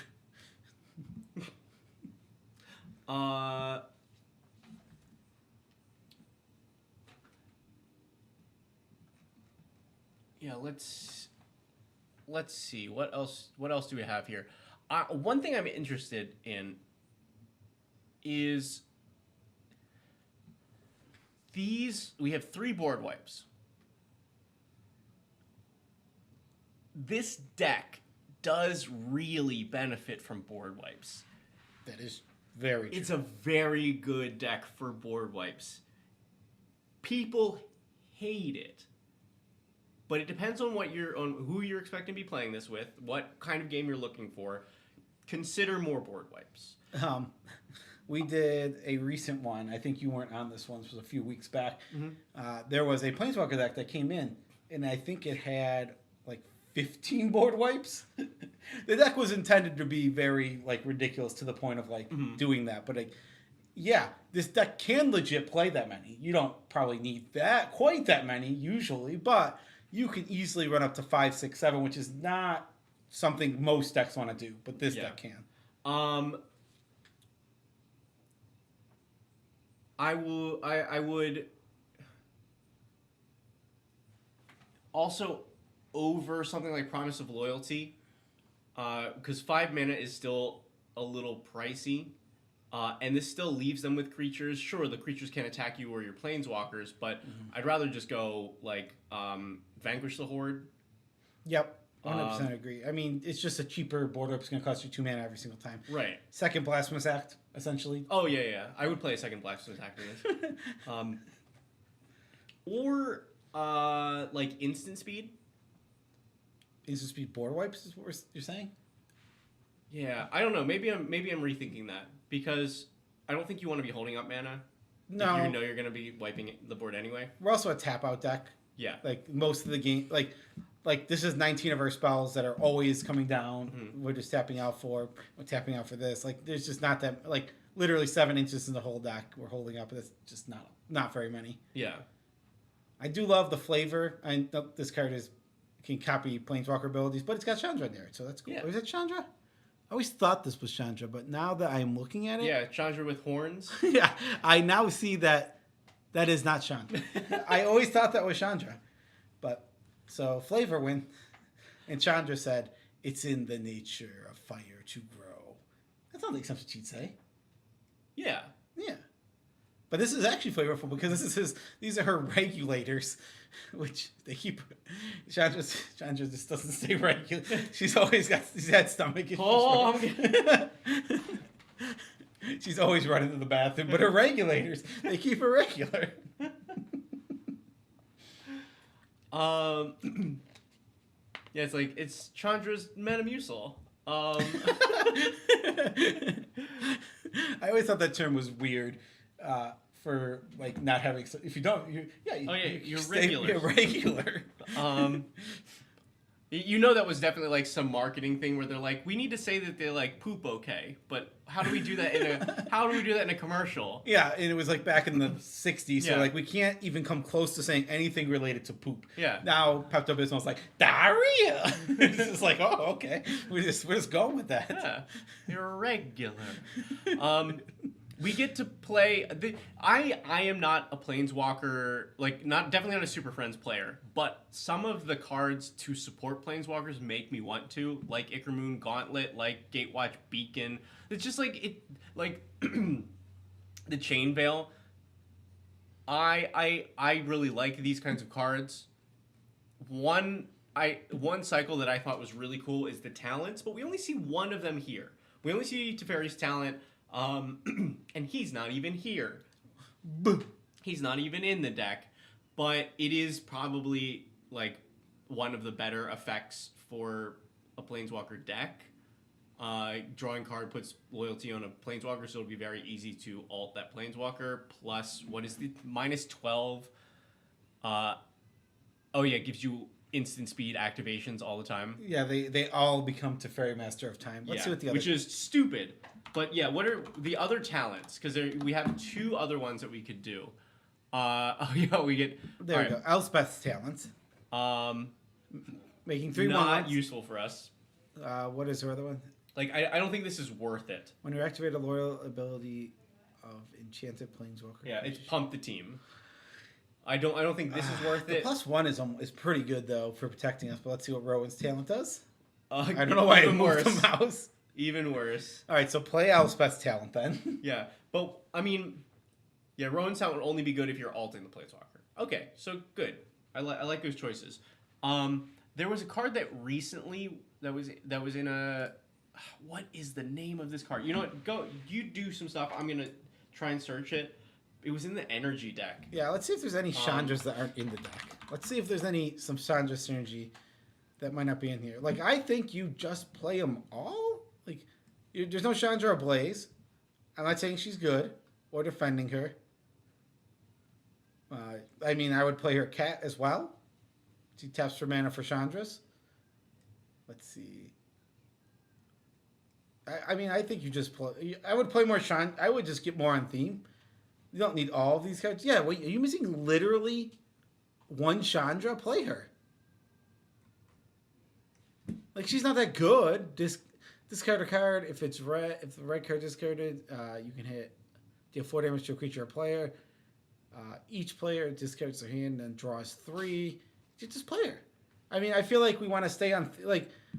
I am very much a stay on theme with your deck, and you have every Chandra but 1. Just play that last Chandra. Get her in here. Mm-hmm. And play this because it says Chandra on it. I found the card I was thinking of. All right, what do we got? The card is Etheric Amplifier. It's an artifact. All right, Etheric Amplifier. So we tap for mana. Yeah, it's a 3-mana mana rock at its base, but you can also double the number of counters on a permanent. Oh, this is great. Like, this is pretty much exactly what this deck wants. This is how you, like, ult out of nowhere. Yes. Like, these are the perfect kind of cards. Like, you already have, if we go up here, we have Deep Glow Skate, which does it. But also, why would we not? We just want another one. Like, 3-mana mana rock is mediocre, but when it has something really, really impactful on the bottom of it, that is a reason to play it. Which, our deck is just a Planeswalker ult deck. That is our win con. Mm-hmm. That's how we do it. Yeah. Because, like, people are... it's they've gone, like, past the point of thinking about it for 3-mana mana rocks because it's been hammered home so much by content creators. Like, 3-mana mana rock, unplayable, can't play 3-mana mana rock, terrible, worst thing ever. They've been making a bunch of good ones, and that is fine. Like, imagine a turn where you're like, cool, play the Amplifier. Also, here's Blasphemous Act. Pass. No, it is unplayable, though. Chromatic Lantern, which I absolutely do not think should be in this deck. Actually should be cut. Like, it's a perfect 1-for-1 switch with the Amplifier. Yeah. Like, this is actually, like, this is the one that started all the drama. In fact, I was part of the starting of this drama back in the day of the Chromatic Lantern is terrible thing. I forgot about that drama. That was back when I was still using Twitter. Yeah, I mean, let's look at the mana base.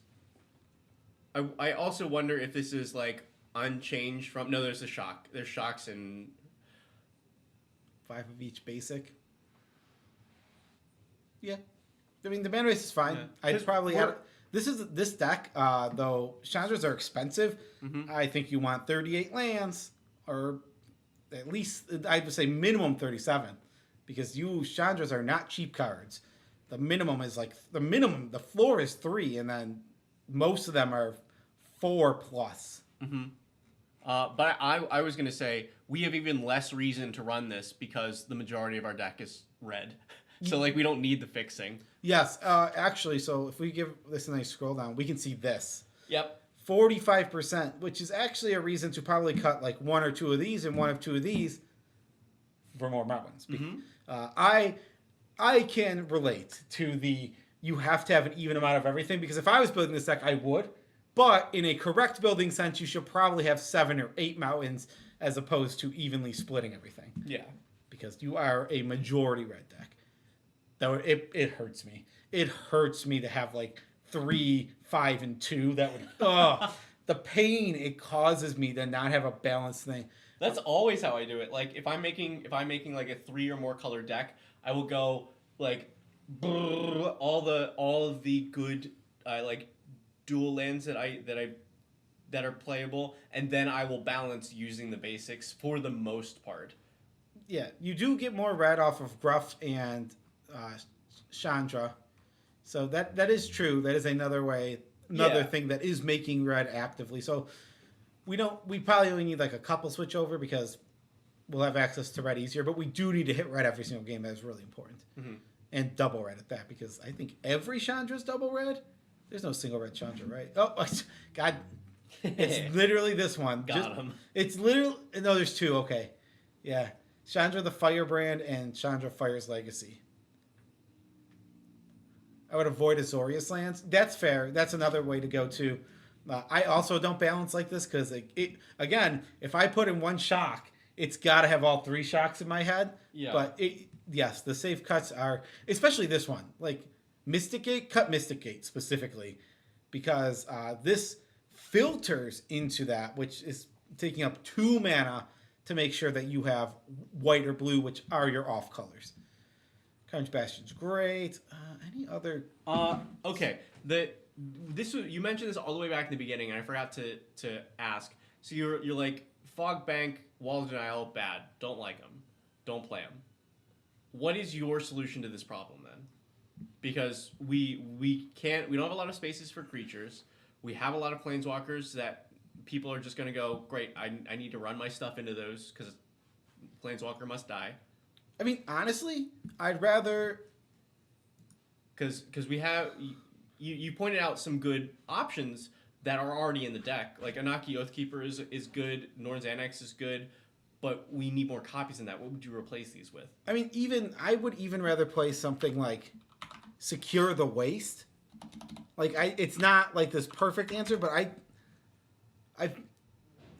like even when you cast this. Okay, but I don't. Oh, I put it in the deck. I didn't mean to put it in the deck. Does that really serve the same purpose? I think so. You get to make a ton of blockers that are chumping to get in the way. A ton though, because that means then you're casting this later in the game, so they're not really protecting the planeswalkers at the point where you're worried about it. Because Fog Bank and Wall of Denial are coming down on turn 2 or turn 3, allowing you to play single planeswalker on the next turn. So what's your feeling on them? Now I'm curious. What do you think for suggestions? I agree. I'm asking you because I didn't have them. I also don't have. But I'm saying we can't necessarily say that hey, don't play these. These are bad if they serve a purpose that cannot be filled by anything else. They can though. That's why I'm. Well, now we got to figure out what those cards are because we're not flying by the seat of our pants. You're flying by the seat of your pants. What is a better option to stop people early from attacking? Well, I mean, honestly, Wall of Omens. I mentioned that.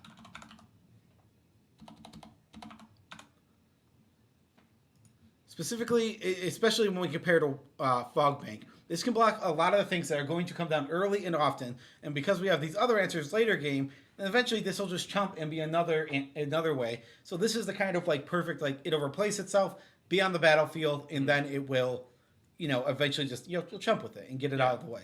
I think that's kind of the perfect like fit in that spot. Mm-hmm. Also, hi Astrals. Oh, what? Hi Astrals? Who's it? Oh, hi Astrals. If there's an empty slot, we play a dragon. Mm-hmm.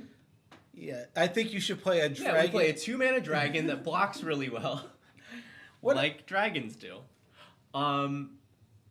Because this is the struggle that I'm having. Is I'm like, I agree with what you said about it, that they're not great cards and they are super replaceable.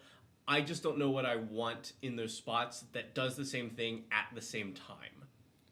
Yeah, you're right. It's weird. because these cards are bad. Like, Wall of Denial in general is not a card you want to put in your deck. But it is serving a unique purpose because this doesn't just say life gain like it usually does. Mm-hmm. It's usually this is a bad life gain card that doesn't trigger any of your life gain, like, which isn't good. But it serves a separate purpose here of specifically protecting our planeswalkers. Now, I think that this one's bad. But I can see the argument for Wall of Denial, especially because of Shroud and having such a big butt at 8. Mm-hmm. So maybe this isn't a cut. Maybe this one is the cut here, because this is just kind of... I don't know. I'm not a fan. I can't push myself. Like, Wall of Omens, I would rather play a million times over this. Mm-hmm. But Wall of Denial is such a big butt that it is ridiculous. Like, well, it's such a big butt that also protects itself. Yeah, protects itself, and the weakness of not being able to be trampled over matters somewhat. It is a something to consider, and is a tangible difference between these two cards. Mm-hmm. Because a 3/3 is still going to hit your planeswalker for 1 if it has trample. Right, like the Wall of Denial still kind of does its job later in the game. Yes, whereas Fog Bank not so much. Yeah, exactly. So let's keep Wall of Denial then. I think I would not suggest to cut it because it does serve this weird, unique thing. Oh, God, Wall of Denial is such a butt. It's such a card I would never suggest under normal circumstances. But this is very specific. Maybe Wall of Denial is made for these Planeswalker decks. But, honestly, you might just want to play another board wipe. But that's the thing is that also does not solve your early problem. Yeah, but the board wipe also doesn't allow you to try and play a Planeswalker on, 4 or something. Yeah, at least let you go Fog Bank or Wall of Denial into Planeswalker is the thought, and then into board wipe. Right. And you wipe away your own creature because you're a really good player. Honestly, you probably could just play more board wipes. I could see the reasoning of just get rid of these and board wipe. Right. There's nothing that's indestructible for that cost, right? No, a 2-mana indestructible creature. Let's see. Veggie's on the prowl. He's looking. 2-mana indestructible is... That's really cheap. That seems impossible. Impossible. You could Darksteel Mutation your own guy. That'll show him. Find it? Adanto Vanguard. I don't think that counts. Kind of counts. What is Vanguard? I forget. How do you spell this? Top card. Oh, it's the top one. Okay. Adanto Vanguard. Pay 4 life to make it indestructible. So we can sacrifice our life total in order to do it. But then I would just rather have Fog Bank, I think. But this survives our board wipe, is our thought? Yeah. Because, survives the board wipe and survives removal. Man, it costs so much. I don't know. Maybe it is playable. I'm not saying that it is, but that was the first thing that came. Worth considering. Yes. Yeah. 2-mana indestructible is not exactly a thing. You play Darksteel Mirror. That'll get him. Yeah, the 0-1. Yeah, this will show him. The 0-1 indestructible. But it doesn't die to board wipes. And just hope they don't have tramplers, because it stops everything except tramplers. Darksteel Mirror. Love me a Darksteel Mirror. By that I mean I've never put it in the deck ever. Have you ever played a Darksteel Mirror, Veggie? Nope. We're party poopers. But I think we're pretty much done here, unless you have some secret suggestion coming up. I don't think so. No. But yeah, honestly, my biggest suggestion is you're missing one Chandra. Put that Chandra in. You have to. You have to. And you don't have to, but you have to. All right? Who sent this one in? Tarbeast. Tarbeast, you have to. Have to put it in. Because there is no other choice. And you have to put in the last Chandra, yes. I don't know why I said it again like I was presenting a new fact that I hadn't just said 2 seconds ago. All right. We have Kalia's 3-winged Circus of Doom. Get it? 3-winged instead of ringed. This is submitted by Big Daddy Magic. who just has the most fun name to say. And don't pay attention that it says May. We're totally on top of everything over here. Yeah. I also didn't. It's like New maybe feature. 2025, and that's correct. Look. Bam. Fixed it. This is our first non-blue deck. Yes, this for is our the day. Yeah, thank bejeebus. This is the 6th deck. It's the first one without blue. I like it. I think this is great. Okay. So this is so let's start with the bracket info because he does mention, so when we go here, we have 4 tutors and 4 things. So we are just pushed to 4 right away. That is an important note to make for this deck. This is a powerful deck all the way up in the power level of 4. Yes. All right. So this is Kalia the Vast. This is a card that a lot of people know by this point. 4 mana, 2/2 flyer, and when she attacks, you get a free Angel Demon or Dragon, tapped and attacking. Yes, she is one of the OG boogeymen of Commander. One of the scariest, biggest threats that nobody wanted to deal with. She is quite deal-withable now. I think she was even back then, but people were... She was just powerful. Yeah, and people weren't thinking about this game quite so much. Yes, yeah. So it's like, how do I stop that thing? Oh, you don't. You lose. So this is the whole idea of this deck. Give Kalia haste so she can attack right away and drop in stupid, giant, big, silly creatures that you are paying nothing for. Literally nothing to put these onto the battlefield, tapped and attacking with all sorts of effects. What does this one do? I don't know this one. Becomes exile 2 artifacts and enchantments controlled by different players. Sure. I didn't know that card. And then we have Tutors to help enable us, which, if you don't know, Tutors are very powerful Magic, Veggie. Some of the best cards in all of Magic. How many game changers does this have? 1, 2, 3, 4, 5, 6? I think you can go to the bottom and highlight bracket info, and it'll tell you. 7 game changers. 7 game changers, baby. So we are quite a powerful deck. But let's get to some talking points. Specifically mentioned up here is that we have 7 haste enablers, I believe. Yeah, if you click primer, because they... where's the primer button? Sorry. Big Daddy is always very thorough, and so we have a lot of individual points to address for this deck. That it combines into a big sentence that looks ridiculous. Right, yeah, I can't put it into the description in a good way. 6 haste enablers. Is that too many? No. But when we head back here, what we're playing is not very good. Things like Bloodlust, Inciter, Goblin Motivator. These cards are just not good. This one especially bad. Torch Courier, which gives another creature haste. These are fairly weak. I get that they're 1 mana and you can kind of curve into them, but they also have to be on the battlefield for a turn.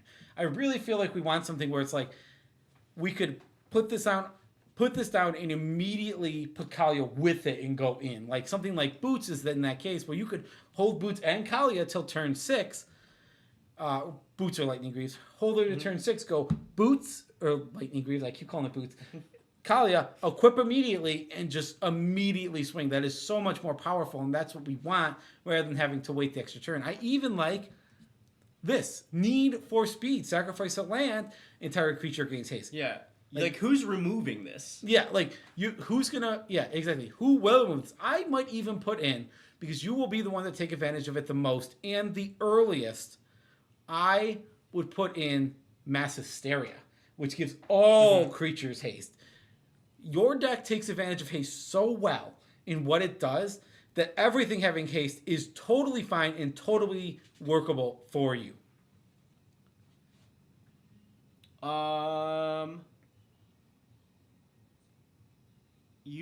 One other one that I would play in this, because you have an Arena of Glory with probably your best possible haste enabler for this deck. Hall of the Bandit Lord. Yes, I was thinking the same exact thing. This baby. I mean, to be fair, before Arena of Glory, this is what people were playing to give Kalia haste. Hall of Bandit Lord. You can tap it for 3 to make 1 mana, but if you cast a creature, it gets haste. Downside, it doesn't have to tap. You do have to play a tap land. Still very, very, very good. Perfect for this deck. So how many haste enables? He said there was 7, but did I count more? I feel like I counted more. 1, 2. Maybe it was exactly 7. Greaves is 3. We saw 3 of the the 1 mana ones. Oh, I also think you just put in Swiftfoot Boost. That's just missing here. I think you're just throwing Swiftfoot Boots because even though it costs that 1 to equip, it is something you could put it down earlier, which it is stronger than this because if you have 7 mana, you can just come down and play all of them. Whereas these, you have to have untapped with them already. Yeah. To guarantee it. So Swiftfoot Boots, I feel, is better. So what this does do, though, if we're taking out these one drop haste enablers, we lose Christmas Land because there is the potential curve out of turn 1 haste enabler, turn 2 mana rock, turn 3 Kalia haste, and you've done the thing on turn 3. So yes, so these enable something so these 3 things right here do enable something very specific. Yeah. And now one of your suggestions, Mass Hysteria, still keeps us on track for that. Yes. So there's a good argument there. So this deck is really high power. So the efficiency of a 1 mana thing, I can easily see the argument where because we are in bracket 4, the fact that we are only spending 1 mana and allowing ourselves to potentially have that perfect curve is a total difference maker. I think I would still cut this one for the one-time thing. Yeah. Specifically, but the other 2. Well, okay, but also think about this for as far as Torch Courier goes. Motivator and Inciter have to be on the board. So does Telegraphed.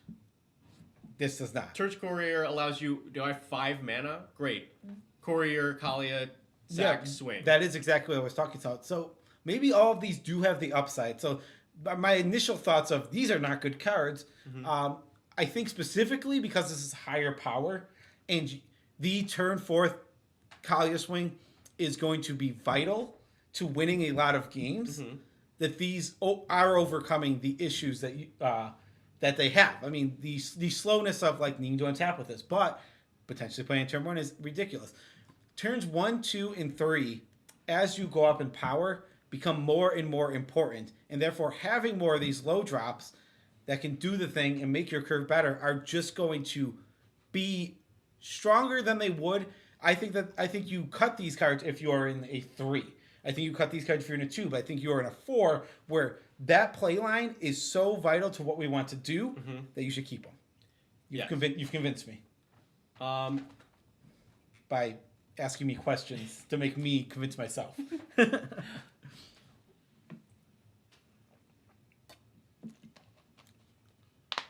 Now, how often can we hit that line is my other thought. We have all 3 signets, all 3 talismans, Felwar, and Arcane. Lotus Petal, Mox Chrome, these all allow for it. Yeah. King Luke, how's it going? Welcome to the chat. Good to see you. That's a lot of... Oh, he only loves you, sorry. You take it. Oh, yeah, well... I'm just gonna... Did you see that? Did you see that one person that was like copying my style on our channel? Unbelievable. Would you like a water while I'm up, Veggie? I mean, what more could I do Yes, for you please. except get you a water? Thanks, Luke. I appreciate it. Yeah, that is Joe Cherry's.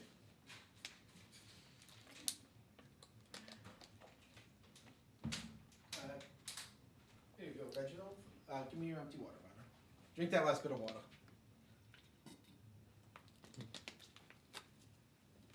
Mm-hmm. Let me put that right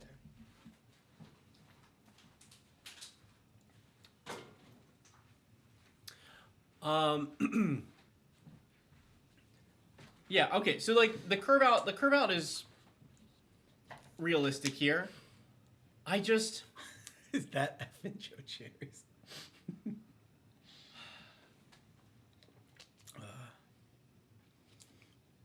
all right. Okay. So I think you keep the enablers with I think you keep the enablers and add mass hysteria. I agree. I think again, you're pushing into 4, a bracket that is you're heading toward combo territory much more than you are in danger of it in 3. And up there, they're not going to care about attacking as much. Mm-hmm. Your deck is doing something unique in that it does care about attacking and dropping in these gigantic things. Yeah. So Mass Hysteria, it'll almost have like no downside. Yeah. So that puts you on 3, 4, 5, 6. Hull is 7. I don't have time for this math. I shouldn't be trying to do this math. I'm enjoying it. Now I'm thinking, like, what are your odds of consistently, like, what's the consistency of hitting the 1-2 swinging Kalia on turn 3? But meh. I guess you count Chrome Mox in there. Now the numbers are getting weird. I would say yes, keep them is the short answer. I also think if you aggressively mulligan with this deck, mm-hmm. you can probably get it half the games. Yeah, that would be my feeling. I mean, you have to kind of just go by feeling when you're not gonna when you don't know how to use what is it? What's the calculator called? Like the hyper something super hypermetric. Something.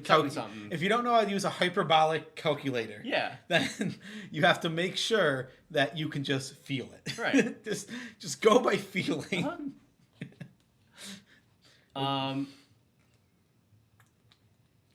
Okay, so let's hypergeometric calculator, hyperbolic. What else have we got here? 37 land and 11 rocks. Oh, we can just. I just want to, before we even get to that, I see one note that I just wanted to. Can't activate the One Ring more than once. Doesn't matter. One Ring's broken. I will. Oh yeah. All right. So they're asking that there's not a lot of One Ring synergy. It's really just going to do what's written on the card. Tap, draw a card, go to untap step, do it again, do it once per rotation. Yep.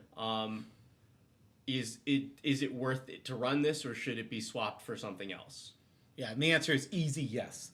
The One Ring is absolutely absurd. You don't need to untap with it. Granted, we are in a more combo meta. You in general will get to untap with it because opponents can't attack you. But it's just so good. You get to draw 3 cards in one go around the table, and then it just keeps going until you're just unstoppable at that point because the ring now draws 3, 4, 5, and this card is dumb. It does not matter if you can untap it. It doesn't matter if you can put extra counters on it. You don't need any synergy, and that's why it's a game changer, because it's one of the best draw engines in the format, period. Mm-hmm. Okay. Mana rocks and lands. Yes. We have 37 lands and 11 low-cost rocks. We also have, like Lotus Petal and Chrome Mox here. I want to say I think your rock selection here is perfect. You have all of them will curve you into your commander, which is what you want. Yes. Yeah, like nothing is. You don't have any 3 mana rocks that would be awkward or don't fit in the deck. You have the 2 mana rocks, the Lotus Petal, perfect for your higher power games, and Chrome Mox also perfect for your higher power games. Yeah. Do you think that we need to make any adjustments? Like, is there room to cut? What is so this deck has this one is one of those decks where when you scroll down here you get absolutely deceived by this number. Yeah. This number is so high because of all these dragons. It is like realistically you should be playing 40 lands, but that's not true. Right, because you're never casting these things. Yeah, you never cast any of these things. So realistically you probably can't go down to 36. I think you are, outside of your big giant dummies, a lean deck that can play 36 lands because we're in higher power. Like when I'm telling people to put 38 lands in the deck, I'm talking about the 2s and 3s. And that is a big difference. I think you can go down to 36 pretty easily. What do you think? I would not start with the land-based as my cuts. Okay. Because the numbers change a lot when you're playing some more of the free mana. Like this is Chrome Mox's Lotus Petal, but I don't think we're running. We don't have Simian Spirit Guide. We don't have like Mox Diamond. We don't have like Mana Vault, which can play you a Mana Rock early. Once you're able to more consistently also get free mana off of that, then I think at that point you start changing your land count. But that is not present in this deck. This just has solid Mana Rocks, sometimes Lotus Petal or Chrome Box. I would not cut lands because missing a land drop in your early turns is brutal for this. Okay. My cuts would start with this is too many Kalia hits. Yeah, I mean, I don't think you need all of these. Yeah, I mean, you can. There's a lot of weaker ones. Like this is not super strong to drop in. It's a 7/7 lifelinker. That's just your other creature having indestructible is just not good enough. Like Avacyn does that already, but better. She makes everything indestructible, and she's indestructible herself. So if you want that effect, she does it much better. Let's see what else is cut. I think Angel of Despair is very weak in a high power level game like this. Also, isn't there a much better? Oh, no, but it's not an Angel. Yeah, I don't think that 5/5 flyer and destroy one thing. You're thinking of Meteor Golem. No. Well, you know what? There's a good replacement for this. What is that? Bahamut. Oh yes, we were already talking about this. This was one of the first things we said earlier when we were talking. But yes, actually, this deck wants Bahamut. This is actually really strong. It comes in, does the exact same thing. You get that removal spell. You can't hit lands, but whatever, who cares? Most of the time you will not. And then next turn you get to do the same thing. And he's a 9/9 smacking, and you will get to hit for 9/9/9, 27 damage. Yeah. And then, because this deck is so stupid on the mana curve. Just to nitpick, Yeah. The final one counts everything that is not Bahamut. I know the final thing counts. But I was saying, everything else we're dropping in here costs a bagillion mana. So it'll just finish off the game.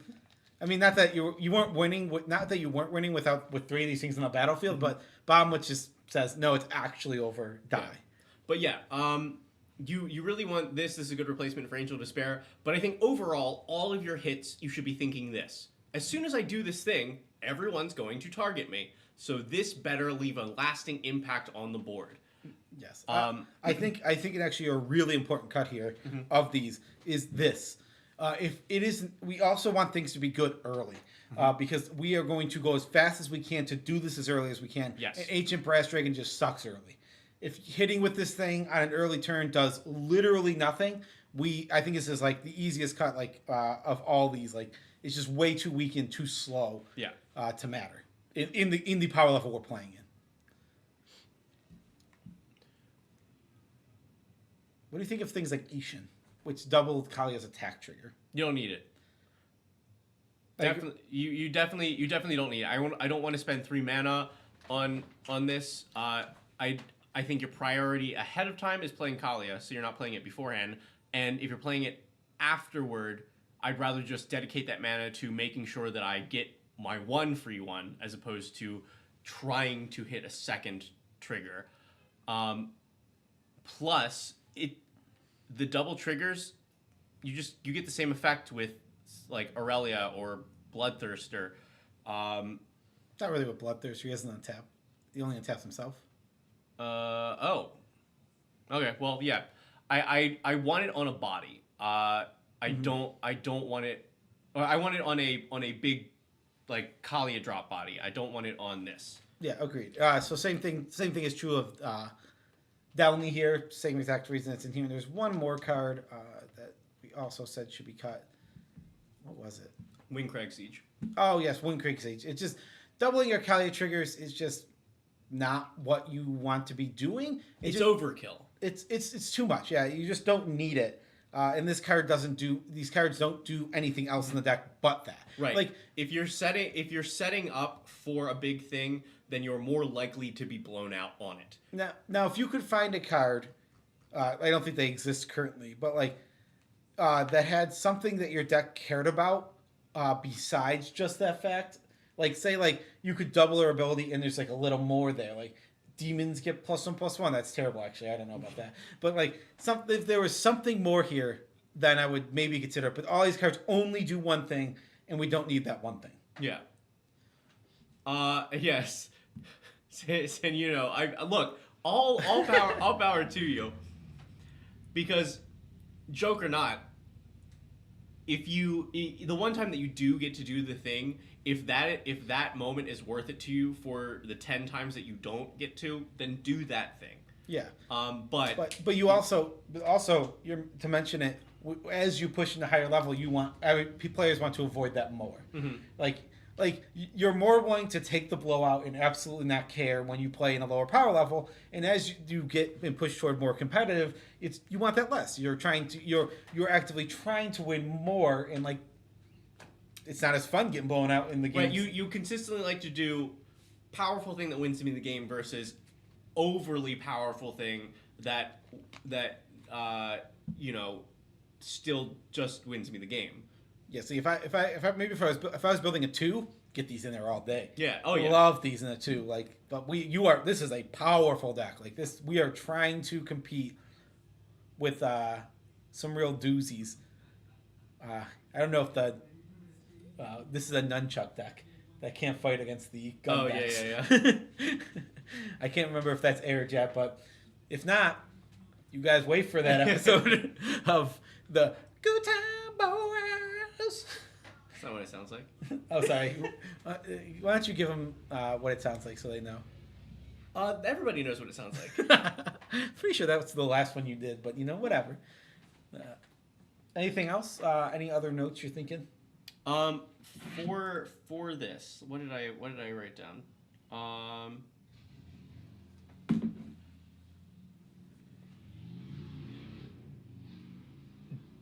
Do we have? Because let's. What do you do if the plan doesn't work?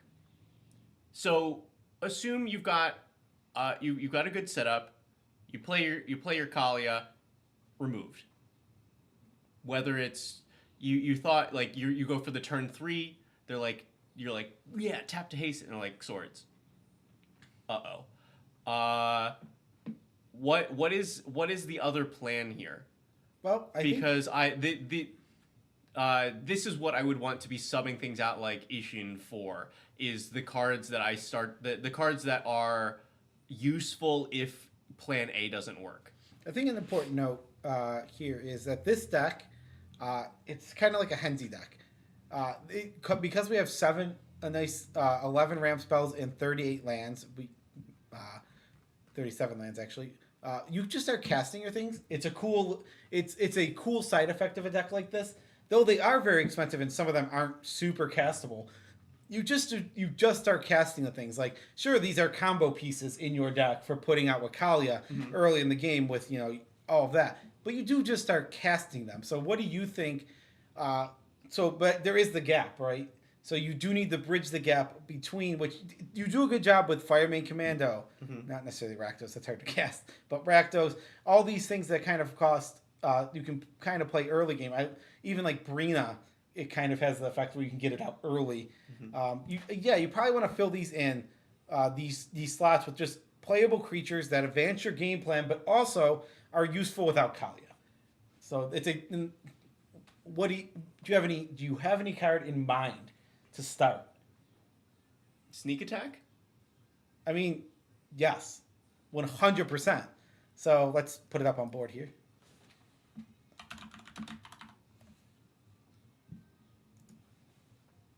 Sneak attack is the perfect way. You don't have your commander? Sneak attack. Pay a red, put a creature from your hand onto the battlefield. That creature gains haste, stack rates again in the next end step. So you only get to hit once with this. You don't get to keep them on the battlefield. That is a weakness. But you don't have your commander.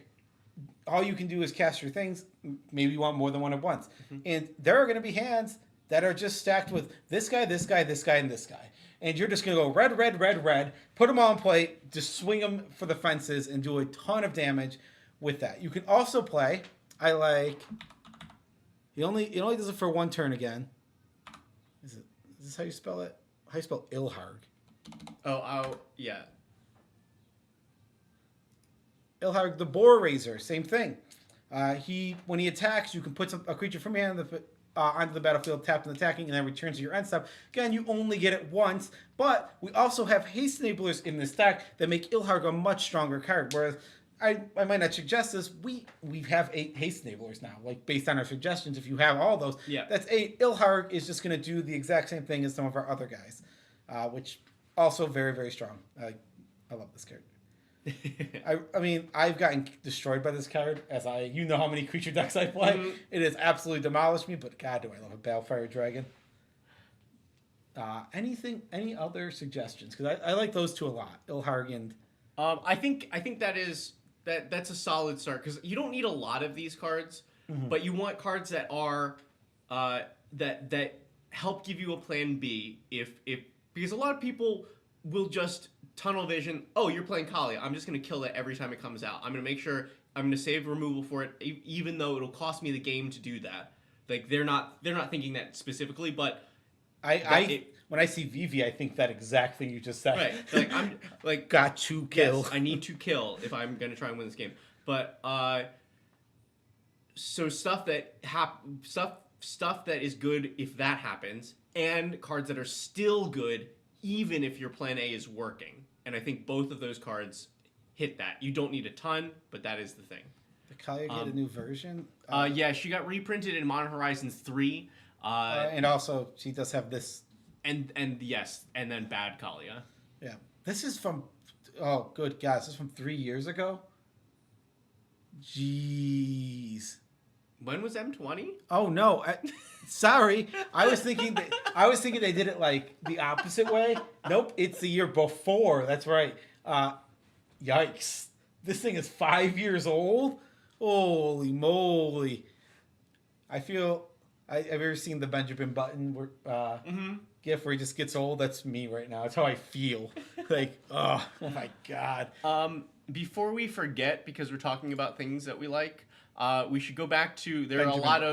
we should go back to Benjamin Button. There are a lot of things that we are... that we have to go over here. All right, so land count. I think keep it. If you're looking for spare spots, then go to other things. Haste enablers, no, not enough. Put a mass hysteria in there. One ring, keep it. Doesn't matter. Card's good. Swap Griefs for Selfless Spirit. No, I think it's an easy no. Yeah. 1, we want more haste enablers. 2, Selfless Spirit. I don't think is a necessity. A lot of removal just exiles. I like Selfless Spirit for protecting a large board from board wipes. Mm-hmm. I don't like it for protecting one creature from spot removal. Yeah. Swap something for Alhammaret's Archive. Yeah. I didn't even realize that was in the deck. It's definitely not needed. It's not in the deck. No, I was saying the opposite. Put it in. Oh, yeah. Don't. No. I was also... when you started talking, I'm like, let me see where he's going with this. Yeah, I was like, that's in the deck? No, it does not need to be in there. Because it's double life gain, double card draw. Right? Yeah. I don't know what you would need that for at all. Swap more cards for lifelink, Angel Victory. I don't think you need it. I think you're fine with losing... you should be fine with losing life. Yeah. And you should be able to kill quick enough that you will be... good enough. If you're not, it might need a few more upgrades, just a few more, maybe a game changer or two, or some little things to just up the power level just a bit more to make sure you're killing fast enough. Yeah, and at that point, then just like tutor for Valgavoth or something. Just grab one of your big meanies that has lifelink already. Yeah, exactly. Add an extra tutor, add a gamble maybe. I don't know. Yeah. Swap something for Deadly Relic. Sure. It seems like this deck is in the power level that you would want. You would want the free spells, and your game plan is play Kali as fast as possible. So I would cut Delny for it. No. Does this also have SWAT? Because I think this one has SWAT. Okay. If I'm right, this has a lot of game changers. 7. I think one of them is SWAT. More, better, or real mass removal. I don't think. I mean, you have you have Balefire Dragon. You have some stuff. You don't really. I mean, you're just in a power level where you don't technically need it. But if you are playing in some sort of creature heavy 4, which is possible, I would maybe just add in something like a Blasphemous Act. Yeah. Also, just cut this. This is. I missed this before. Cut this because it also doesn't work with Kalia. Kalia puts a creature into play tapped and attacking, so it does not trigger this. Oh, there's a sick combo. If you ever reconnaissance, everyone knows the trick that you can untap after combat damage. Basically, your creatures have pseudo vigilance because of the way Magic is worded, but it works with Bloodthirster. So you can untap your Kalia now, post thing, get another attack with it. What a nice little sick combo to do. Yeah, Reconnaissance certainly not a design mistake. I do love how bad of a design the card ended up being. Yeah. I assume it didn't work that way in the original rules, and things like rules have just changed so much over the years that some cards are just utterly broken or had to be completely eroded. Like one of my favorites is get off topic for 1 second. We never do this. Animate Dead. You just can't. First thing, the rules of Magic. Yeah, the rules of Magic do not allow you to enchant a creature in your graveyard, and when they do, that creature, when you enchant it, is no longer a graveyard creature. So the card has to be wanted to switch to an aura that enchants creatures on the board afterward. It's such a funny card, like absolutely hysterical. And there's like 10,000 different little rules around that card, just because of like. Yeah, we can't have this card not function, but it's a nightmare now that we have to make it. We printed this card when we didn't think about design nearly as much. Oops, it's one of the most broken, from a design perspective, broken cards in history. Yeah. All right, let's see. 9 ETB abilities in deck right now. Most are spot removal, swap something out for Panharmonica. No way. Not nearly enough ETBs. But too powerful. We're also just too powerful a deck. Even if I think even if you had the ETBs, Panharmonica is not a 4 card. I think you should. The 3 is where you stop playing that card. It's not strong. It's not a very strong card, and you're we are just in really high power Magic here. We need to think of it that way. Yeah. And Panharmonica is not a high power card. Yeah. And this one I do think is super interesting. Is Arnie Metalbrow worth his resolution cost here? So this card, I don't see a lot of play. I think the card is cool, but so you're spending 3 mana for the body, and then whenever a creature you control attacks or enters the battlefield attacking, you can pay 2 mana to put another creature that costs less than that onto the battlefield tapped and attacking. This feels like we can just go over here and cite everything we said for these two. It is just win more, doubling up what we're doing that we do not need. Yes, this is tricky because it looks like exactly what you want. You're like, oh, so I attack, or I get 2 triggers off of this. I get the attack from Kalia and the creature that comes into play tapped and attacking. Both trigger this. I can pay 2 mana for another one of my big bads, and that also should trigger this. Because you're putting it into on the battlefield tapped and attacking, you could then roll it into another smaller one. You're not going to have that many cards in your hand. You're not going to have that much mana, that much extra mana to spend. Exactly. I don't, and the requirement to have a thing already attacking or entering tapped and attacking is the line for it. Because if you compare, like, this is kind of like sneak attack, right? You're putting a thing in for free.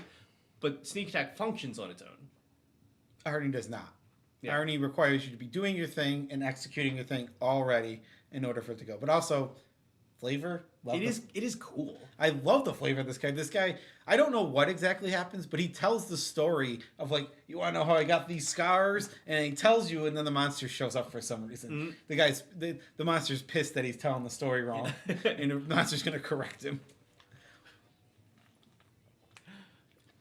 For some reason, whenever you drink water, it makes me want to drink water.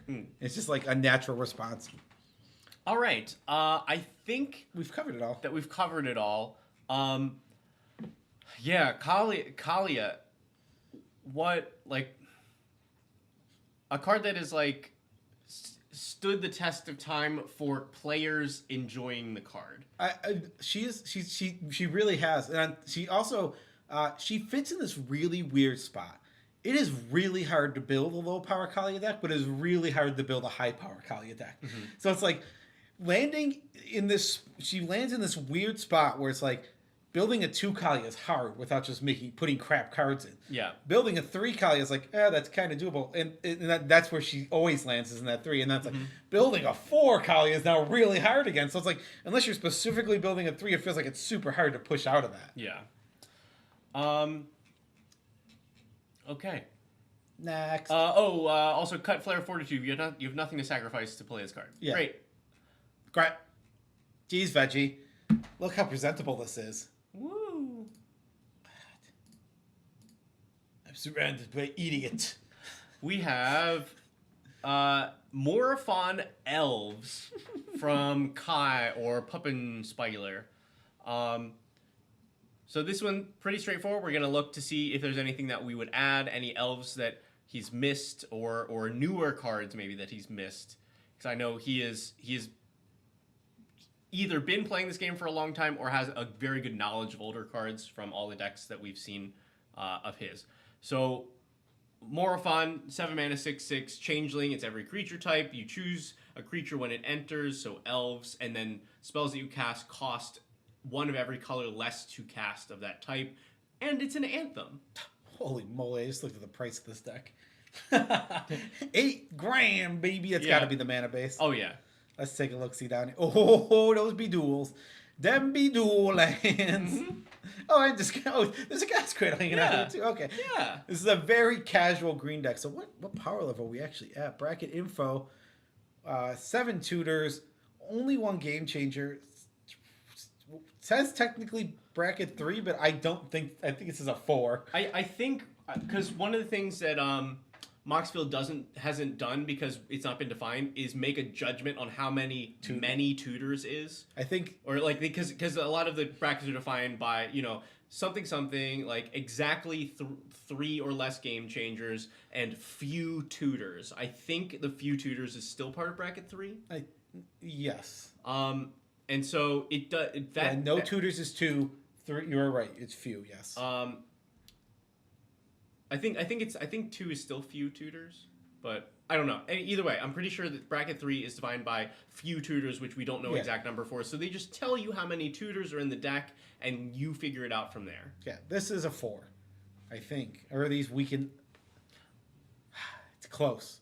7 tutors is a lot of tutors, but they're not the most. But they're not the busted tutors. 7 tutors and a Gaia's Cradle is tricky. I think this is one of those decks where you just shouldn't play the Gaia's Cradle, but also if you have the Gaia's Cradle to play and you're like, I want to play my Gaia's Cradle, then sure, and it's a 4. More power to you. Yeah. Okay, so it's going to be your typical stack of green elves, but the bonus is you have a 5-color identity. So, like, you can sneak a Deathrite Shaman in there, or, Edric. You get some of the green-black elves that you would see from, like, Lathril. But where some of the weird stuff that you get, Joda, why not? Sure. This, if you play Morphon and have Joda, it means that you can cast every elf for free. I don't know that you need that, because Morphon already reduces 1 green, and it's elves. Well, it's it's just the combos, they're free, right? The combos are free, yeah. Yeah, but it's just not worth it. Yeah, I mean that's the whole idea is you just get things for free, but you get stuff for free, but elves are so good at making a ton of mana. Yeah, they just kind of play them. They just build and play into each other. Seems unnecessary. Yeah, we don't need that wombo combo. Also, yeah, Squeeze. This is definitely not CEDH. No, it's not designed with a competitive environment in mind, and it has some powerful cards, but not every card is powerful. Like if let's dig it. Look, that's pretty good.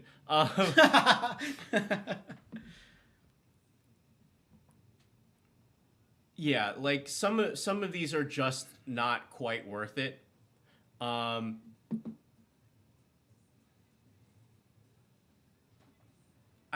trying to look for like a good example. Like honestly, most of these, it's kind of hard to explain, but some of these are just not playable cards. in CEDH. Like Edric. Here we go. This is a good example. Whenever a creature deals combat damage to one of your opponents, its controller can draw a card. So sure, this draws you a bunch of cards, but you definitely don't want to be playing anything that is drawing your opponent's cards as well that they can use. This also like requires you to have elves on board for you to profit off of it. It's like there's a really good example of the card is pretty strong here. You should be drawing a bunch of cards off of it, but you would never see this at a CEDH table.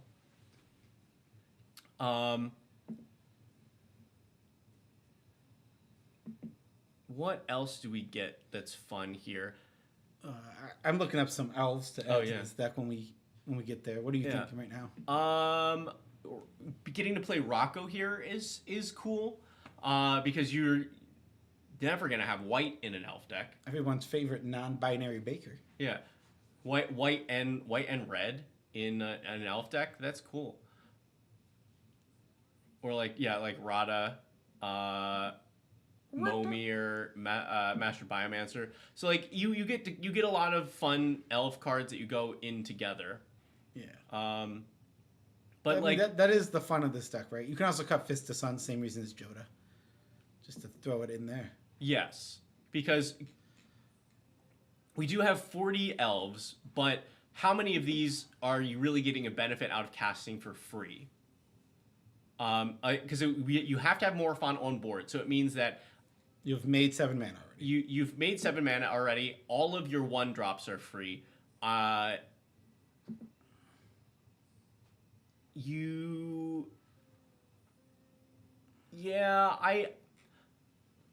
Sometimes it's fun to just vomit elves, but I don't think you need those combos to do it. I think you need 1 tap of a Guy's Cradle, or like all of the elves that you have on board will pay for each other. I mean, yeah, and if you had Concorder Crossroads, you can do essentially the same kind of effect. Right. Play Dork, tap Dork, to play new Dork, to tap Dork, etc. Yeah, it'll just win you the game by itself. Yeah. So there's also the cut this. The elixir, 1,000-year elixir. Yep. Do the same thing. Same exact thing. Yeah. I don't think we need an Urza's Incubator. I agree.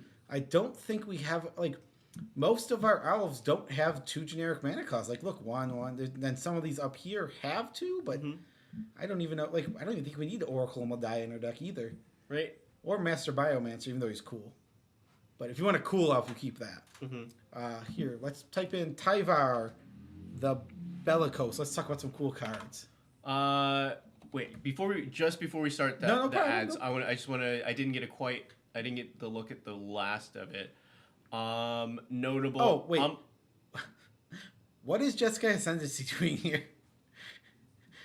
I almost thought we accidentally added it to the deck because I'm like, what does this do? It's when you cast non-creature spells. We have 40 creatures.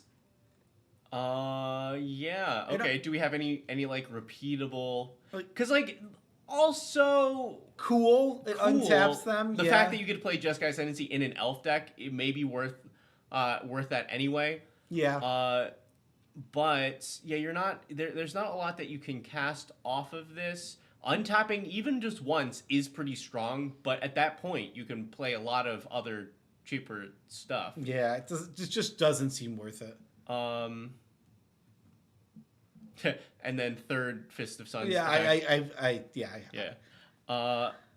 Okay, I think that is. Wait. What does Reflections do? Is it just give us? You get extra ones. I don't know if that's worth it, only because we get to play everything out before we play that. It just costs so much mana. I do like playing like Kindred Discovery. It's like this much better because if you're rolling spells for free or for cheap, each of those drawing you a new card to then play is really important. Yeah. And this I didn't quite explain. This goes infinite in a bunch of ways. Being able to untap an elf that produces more than 3 mana, which definitely exists. There's Circle of Dream Druids here that taps 4 mana of each for each creature you control. I was Archdruid over there. Archdruid for each elf you control. Priestess Titania. So it's also very easy to get infinite mana with that card. So even more reason that we don't need all of your elves for free. Okay. All right, so Tyvar the Bellicose. Yes, because our challenge here is to find some stuff that might have been missed for elf things. We got some cool new elves here. We have it gave us the ugly ass one. But yeah, your elves have death touch when they attack. Not super important. But each creature you control has whenever a mana ability of this creature resolves, put a +1/+1 counter equal to the amount of mana produced by the creature, and only triggers once each turn. Great. This makes them attacking threats. It's it's a cool card that lets you just develop your board with playing elves, and then they are just threats after that. Yeah. And the attacking death touch means that if they're not big enough to get through, yes, they are. That's cool. Yes, they are big enough to get through. We also have, this doesn't have direct elf synergies, but Gladriel. Oh, yeah. I mean, she's just super busted. Yeah, which is the... Oh, it's got to be the... Light. Yeah. Yes. Yes. Another just like word and bam. Why not just throw in a Gladriel? But whenever a creature enters the battlefield, you can choose one that hasn't been chosen. 3 green, +1/+1 counter on each of your creatures. That's pretty strong. Mm-hmm. And scry 2, draw a card. Right. Card advantage, ramp, and going big. Mm-hmm. She just does everything. Yeah. And the nice thing here is that this is another, like Rocco, one of the few elves that has 3 colored pips. So with Morphon, she costs 2 mana. Yeah, it is a big reduction. Right. And if we have Urza's Incubator, which we already cut, which would be free. But, that's cool. I think Cultivator Blades is, in general, not playable. I don't like that card very much. You have to attack with it in order to get there, and we're just not... Even then, it's only +3/+3. I guess we have other pumps in the deck that it could be up, but the card's just not very good. Mm-hmm. All right, let's scroll. I was having fun with these elves.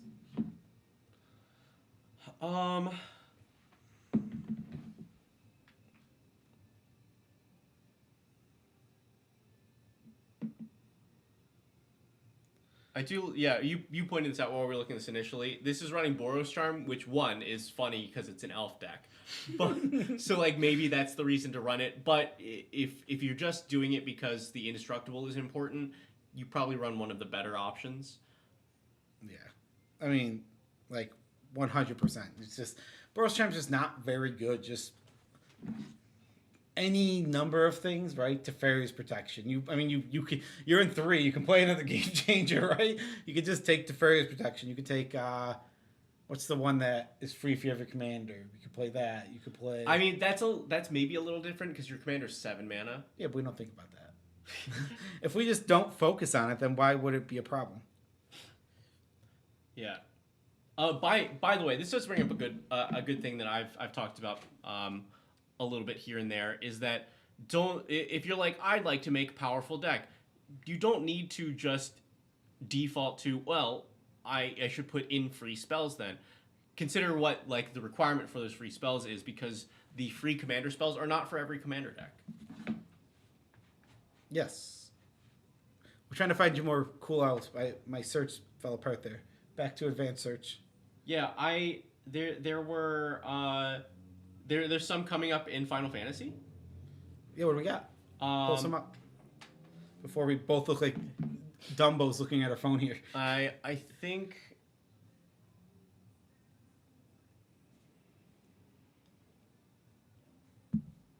they most of them care about counters, but these might be, I don't know, it's a lot of colorless mana.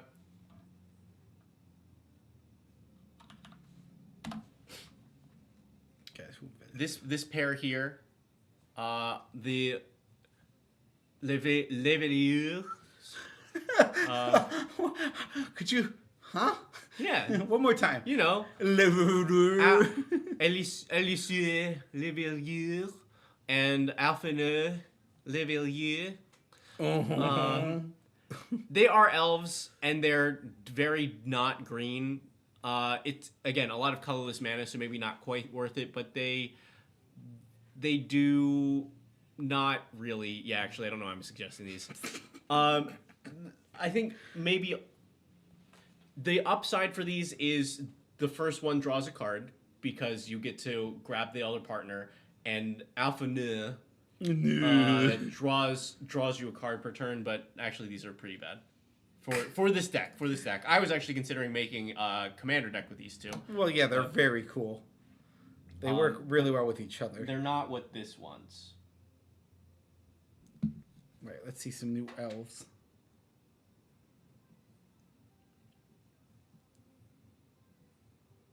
We got this. We're going to find you some cool elves. Hold on. We're working here. This is what work looks like.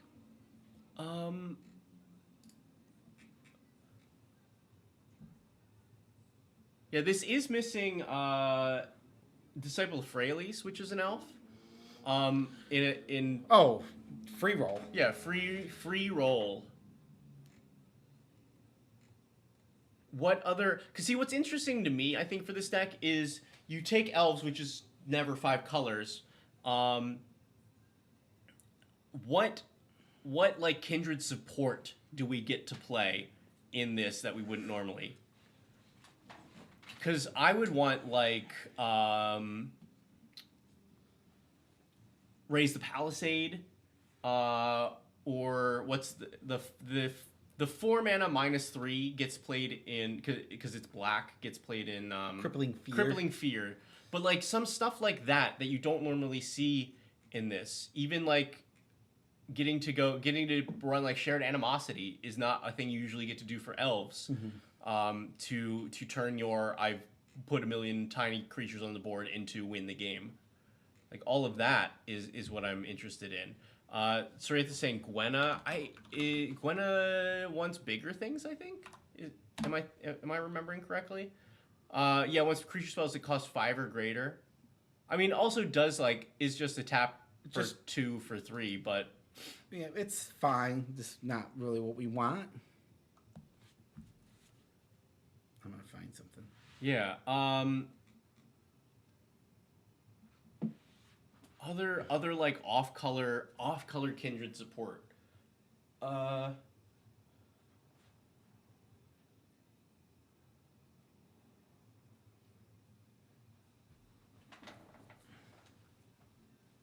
There's something here. My brain is overheating. No, reheat that mother. Oh, wait, don't reheat it. That'd be bad. Unheat it. Unheat your brain. Gwenna, what? Yeah. Do we have? I'm sure that can't be missing from the deck, right? No, it's not.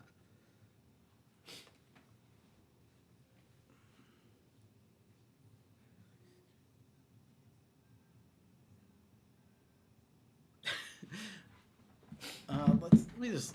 What does this thing do? Untap each. Oh, so it's just a ritual. Yeah.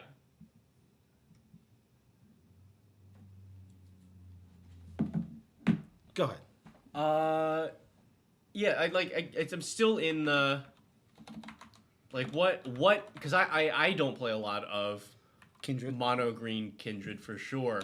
I'm like, okay, what additional things can you do? Like Titan of Liljara enters or attacks, draw a card for each creature you control that shares the type with that you chose for it.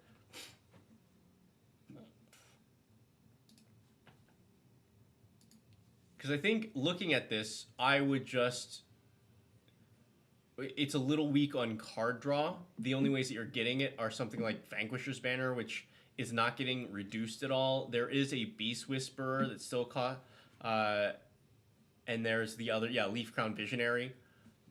But there are a lot of good sources of card draw, so I would want something like that.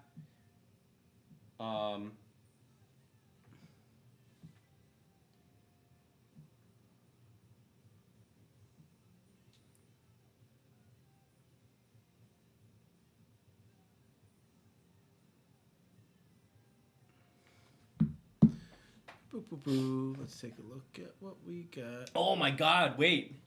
Yes, go ahead. We got to come up with something here. You can play Molten Echoes in this elf deck. Oh, and then make mana right away. Yes. That's sick. I like that a lot. That is a thing you cannot do in your average elf deck. So non-token elf enters, make a token copy with haste that gets exiled at the next end step, but all of your elves make mana or do other things. love this. That's what we're looking for a deck like this. Yes, like that is perfect. What is that the deck? Let's see. This not even that good of a suggestion, but Skemfire Avenger. Sure. Well, you're supposed to type it in. I was waiting for you to type it in. I wasn't just saying it and hoping you would. Skemfire Avenger. I mean, whenever another elf or berserker you control dies, draw a card, lose life. Pretty simple, straightforward. 2 mana, and your elves just this way. When you get board wiped, you're not just absolutely helpless. Right. Instead, you lose 40 life. Well, if you have every elf on the board and you didn't win, you deserve to lose to the board wipe. At that point, you have earned it, and you are losing to the board wipe. That is fine. There's also, I like Wolverine Rider, because you can go Wolverine Rider, and then nobody knows what you're talking about. I don't know what you're talking about. I know. I figured. It's a reference to Clash Royale. Oh. Yeah. This guy just... So this is to overcome the life loss from our last card. But we get an elf every single turn. It's a lot of elves. I like this card a lot. It's super fun. I don't like this card. No, it's cool. No. That's not doing interesting things. The rate is bad.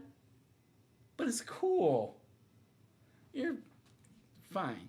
I don't like it. Is that what you elf players are interested in? Is that what does it for you? It's kind of kindred, actually. Cabaret Ascendancy? What is Cabaret Ascendancy? Brokers is the counter on everything. Yeah, I know that. Oh, one. it's like reveal top card at the beginning of turn. What's Kaba. Kaba. It's reveal the top card at the beginning of your turn. If it matches a creature type that's something, then you get another draw. If it's a creature or a planeswalker card, you make... No, boo. This is bad. What's it called? Phyrexian Arena. Yeah. They can just play Phyrexian Arena, which we don't want. But you don't lose life. It's better. Creatures you control have haste. Just play Mass Hysteria. We already have Concordant Crossroads. Just... Like, yeah, we don't have like our legendary creatures getting +1 is not super. Yeah, relevant. so like just I'm not gonna cut it, but yeah, just Mass Hysteria, which is the lesson here, everybody, is play Mass Hysteria in every one of your decks. Yeah, you are literally playing a functional copy of the card. Yeah, right. So, it did get that. It did get the reprint. So. I did not notice this until recently. This pissed me off. What? Why are we reprinting cards not from Innistrad in Innistrad Remastered? What is that nonsense? I did not know they did that until I saw this card the other day. And I was just like, it's Innistrad Remastered. I get it that it kind of flips flavorfully, but it is not an Innistrad card at all. It's just like... I don't know. I see a card with a werewolf on it that was in an Innistrad set. Yeah, I don't think if your first Innistrad set is remastered, that doesn't count. But yes, this is literally functionally the same, except for this one will not go away when someone plays another World Enchant. So I do like World Enchant. It's actually quite a cool design space that they have never gone back to. I would like to maybe see it again. But I understand that the design kind of sucks too, because they kind of like... It's like whoever plays the last one is just the winner here in this case. And it's like, it was like the old legend rule. Yeah, it's just like, whoever does the last one just gets their thing. Yeah. If you didn't know, if you played the same legend on your side of the board that your opponent already had, it would just blow up theirs.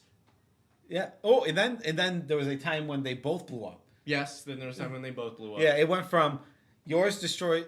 Yeah, it could be. Yeah, because people ran cards, legends that weren't good in their deck, as forms of removal. Right. For the legend on the other side of the battlefield. You could play legendary lands to blow up your opponent's legendary lands. It's absolutely ridiculous. I know how I'll answer Gaia's Cradle. Yep. Gaia's Cradle. Yeah. That'll show them. Wasn't even good in my deck. But yeah, I think we've put in quite a few little elfy suggestions here that were cool. Any other thoughts before we move on? We got I mean I think the veggie card of the day is Molten Echoes. Very very cool fit for what this deck wants to do and is something you do not get to do in Elves. Yes. My overall thought for this is, one, we talked about like the Fist of Suns, Joda, Lane Line of Mutation combo with Morphon to be able to cast everything for free. Either one, cut it. The deck does not need that because you're in Elves. You make 1 billion mana, and Morphon is already reducing them. Or I didn't talk about this at all, but the simple version is lean into it. Cut all of the other spells and make it like 50, 60 creatures, and then just the enablers, so that as soon as you land it, you can go. Yeah,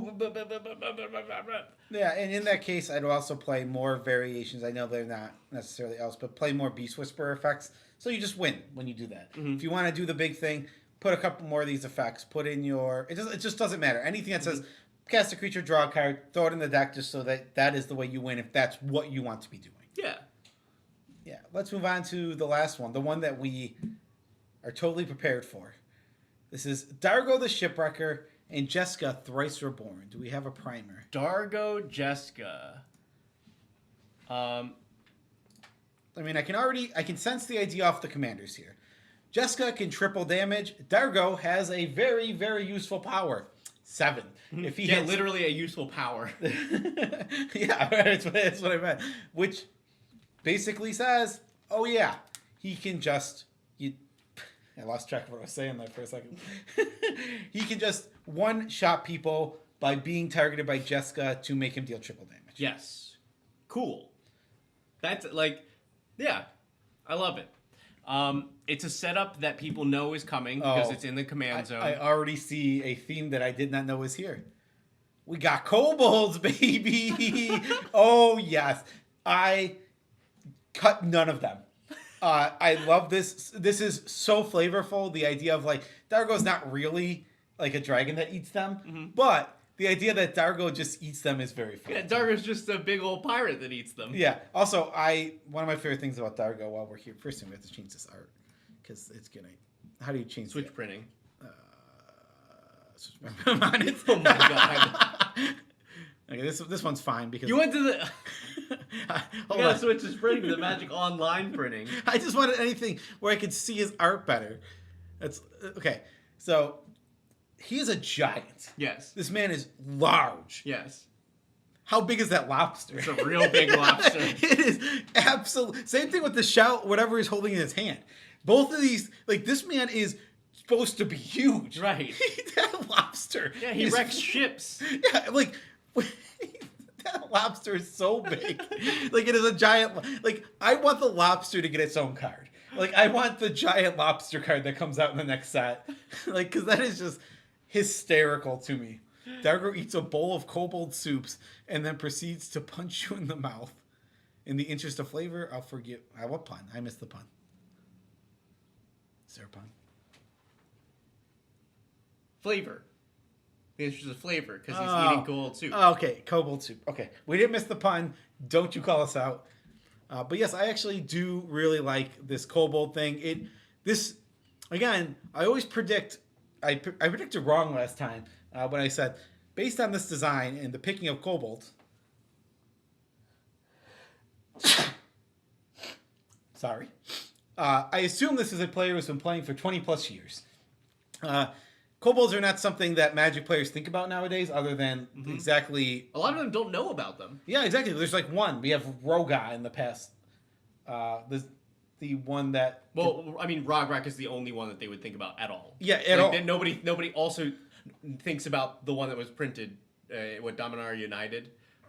Rogan. Nobody thinks about that either. Yeah, exactly. So it's Kobold's original design is these were little dragons, things that they ate. And that flavor wise, and then they just kind of are dorks. Yeah. They literally cost nothing, and you can even pump them up. This is first thing. This card design, chef's kiss. A kobold that pumps your kobolds for +0/+1 and then provides them with trample is so good. I just love how how completely fake this card looks. like if you showed a current Commander player this card, like they're like, did you make this in paint? Like the art is drastically different. Different style than what you do today. The fonts are all over the place. This card seems not. Nature Boy also thinks this card seems not real. and the design is not a design they would ever do anymore. Yeah. It doesn't really make any sense. It's like it's fun and funny, but they tend to like make things, even when they're fun and funny, functional. The 90s were a hell of a time. I love that this guy, like, so the Kobold army uses the same military markings on their arm as the American U.S. Army. What are the odds? They're like, oh, this means army, right? It's just like, come on. Literally, this. Oh my God. I love little flavor things like that. They're absolutely hysterical. All right, well, yeah, hold it down for a moment. I'm just. All right, let me go a little further into the deck. So it looks like we're also have some goblins here. Kranko Mob Boss. But I don't see many other goblins. Kobolds aren't goblins, sadly. Impulsive Pilfer. What the? Primordial Ooze. Hold on, let me get my reading glasses on here. Must attack each turn if able. Gains +1/+1 at the end of turn. I gotta get the errata text. This is not real text. Hold on. We need errata text because this thing is Primordial Ooze. All right, hold on. Primordial Ooze attacks each turn if able. During your upkeep, put a +1/+1 counter on Primordial Ooze. Then you can pay X, where X is equal to the number of counters on Primordial Ooze, or tap Primordial Ooze and it deals damage to you. You must love this card if it's in here, because this is awful.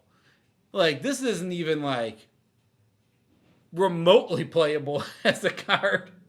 But if you like it, it should stay in, obviously. And I can only assume that this is one of your childhood favorites. So leave it in, because it is awesome.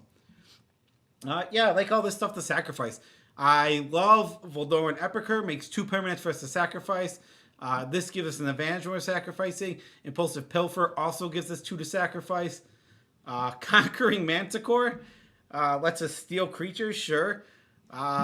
This deck is wild. What is going on? Oh, hold on. We got another reader. Pull out the glasses. Okay. Firestorm Phoenix. If Phoenix is placed in your graveyard, return it to its owner's hand instead. It may not be summoned again until end of turn. I have to assume you love these cards and you want them in the deck. Because these cards are cool. They're cool old cards that don't really have a home in Commander. But if you like them, leave them in. Otherwise, yeah, Primordial Ooze should absolutely go. This should go. Sacrifice a creature deals, or X is the creature. This should also go. If we're just cutting, cards like Chain Lightning, also bad. But I'm gonna assume you love it. All right, looks like we're going with a nice theme here, which is all of the threaten effects. Yes, we have a ton of threaten effects. Yeah. Oh, God. I need Veggie back because I don't know what any of these cards do. Veggie, what does Red Mana Battery do? Wow, Red Mana Battery? In this deck, Veggie is surprised off camera for those who, I know you guys can't hear. So this deck appears to have a great love for old Magic. There's a lot of fun, silly cards. I mean, Chain Lightning's here for no reason. This is a 6-mana 3/3 or 3/2 that goes back to your hand when it dies. That's kind of broken. We've got a lot of just silly, bad things here, and I assume we can't cut it all, any of it, because this seems like just a love of the game. Because look at this, Sword of the Ages. Come on, I don't even what. Sacrifice any number of creatures and deal damage equal to total power to something. Okay. So, yeah, it's super cool, super duper cool old cards. Mirror Universe, yes. I told you there seems to be an absolute love for the classics here. Mm-hmm. I've been I've had to do my pull out my reading glasses stunt quite a bit. I like that this card has as its main text an explanation of what the first part of it means. Wait, what? Because it says. For example. Yes. Come on, that's so good. Having to put for example on a Magic card is absolutely fabulous. Okay. There's a love for Tempest here. Like, look, these all are Tempest cards. No, that's sorry, Legends. Legends. Yeah. There seems to be an absolute love for Legends because these are all old Legends cards. Which, power to you. I love playing the old retro jank. All right. So now the question is, I'm gonna take a look back at the original submission to see if there's any notes or anything, because I don't know exactly what we should what we should say for this. Yeah, I mean, mostly this is just this deck is currently built in a way that is very, very cool and seems to talk to your heart. I don't want to ruin that. Yeah, I think there are no notes for this. So honestly, I'm gonna see if there's like a primer, but there is not a primer. no, because when we copy it, it doesn't necessarily copy primer. Oh, here. Oh, all right. Very important. Play every single card from Legends that you can reasonably fit in. Clearly, they can't be cut. It's supposed to take your stuff, hit you with it, sacrifice and cast Dargo, and then cast Jessica and one-shot somebody. No infinite combos. I mean, you got a bunch of Legends cards. It's going to be real hard. Maskwood Nexus, Coercive Recruiter, and Magda. Yeah, actually, okay, that's cool. And could take out Jessica's Will and call it bracket 2. Rather call it bracket 3. I mean, sure, it's not. Like I think you're very safe to put it into bracket 2.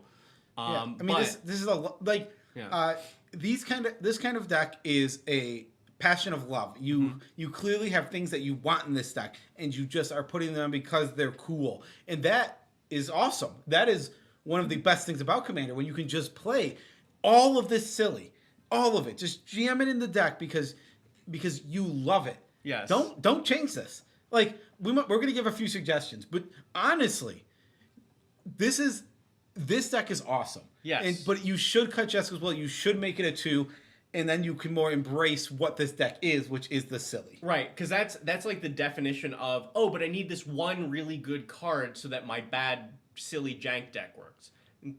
No, you don't. This using a bunch of fun cards, leaning into a theme as opposed to a strategy. Don't worry about Jessica's Will. Agreed. And now we're going to tell you everything you should change about the deck. I mean, my honest opinion is not much. You live in a world of passion. I think I'm going to look at Legends cards and try and find more Legends cards. See if there's anything else that can reasonably put in the deck. That's what I'm going to try and find for you. So I'll start with this. You can replace Fiery Emancipation, I think, with City on Fire. Yes. Both are damage triplers. City on Fire costs 2 more mana, but has Convoke. And you have a bunch of free creatures. You have a bunch of free creatures, a bunch of small creatures. So I think this ends up costing you less consistently than the Fiery Emancipation. And I assume that this is not one of the cards that is important to you in this build. Yeah, it seems like it's just the Legends cards that are important in this build. Yeah. Let's see. Reign of Riches and Bloodshot Cyclops. I mean, it sounds like the Bloodshot Cyclops you have to keep because you said that you have a cool old foil of it. And, then, yes, you keep it. Where is it? Oh, yeah, there we go. Yeah, sack a creature, deal damage to it equals the sacrifice creature's power. Because you can... Let's see. I think we can reasonably play Active Volcano. It's silly. Doesn't that kill islands or something? It destroys a blue permanent. I think it fits right where this power level is.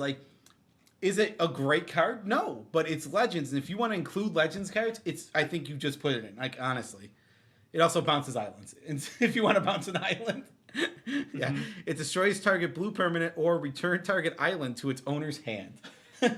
Oh yeah. Oh, enchantments on target land are destroyed. Yes. So, just saying, if somebody's spreading seas, you are gonna absolutely get them.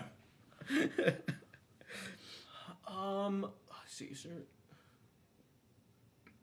We're gonna find some more cool stuff here. Dargo and Jessica.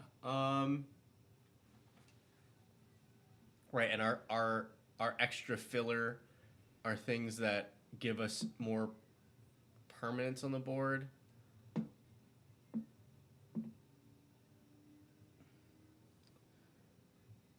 I wish we could play Falling Star.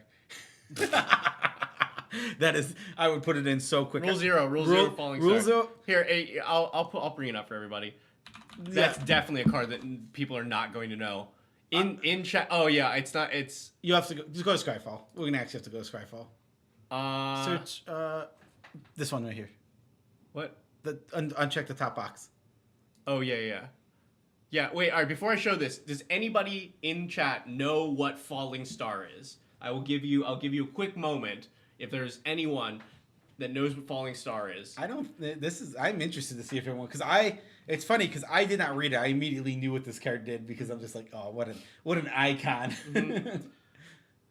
Mm-hmm. And then if you do know what Falling Star is, how is your back feeling? How are your knees doing? Because I think you can destroy a land. Yeah, that sounds right. Let's give it a read, shall we? Veggie, why don't you read this full text box? Let's see. Oh yeah, I can't. I don't think I can change the version in here. All right, so flip. I like that it abbreviates itself. Also, flip star. Flip star onto the playing field from a height of at least 1 foot. And make sure it turns at least 360 degrees. Star must turn at least 360 degrees or it has no effect. While Falling Star lands... Oh, now it's using the full name. When Falling Star lands... Falling Star... Why did it stop? Does 3 damage to each creature that it touches. Any creatures damaged by Falling Star that are not destroyed become tapped. First thing, just absolutely hysterical. Has to be banned because it is dumb. Yeah. But I never noticed it calls itself Star twice. Yes. Only to go back to calling full itself name. Falling Star 2 seconds later. It's just Chaos Orb. It's worse. Chaos Orb's much stronger. Yeah. Which is funny to say because also not playable and anything. I hope one day we should play a decked out game where we just let ourselves play these kind of silly cards. Oh yeah, we'll do all the dexterity cards and all the Annie cards. Yeah, yeah. And while we're doing Annie, we might as well throw Shahrazad in there. Yeah. Oh, you don't get to play Shahrazad anywhere else. Come on. there's no room under that table. No, That's Enter the Dungeon, right? Yeah, you're thinking of Enter the Dungeon. Shahrazad is a real magic card. Oh my god. Okay. Oof. Yeah, man, what a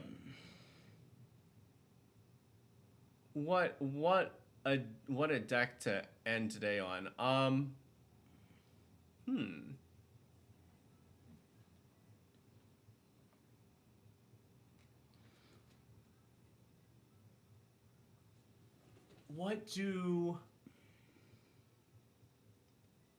Is there anything else that we can be doing with a lot of like expendable creatures or ways to make expendable things? Is this in the deck? I want this in the deck. Oh, it's not. Oh, if we're playing this, I want to play it. Let's get silly. Oh, yeah. No, not this version.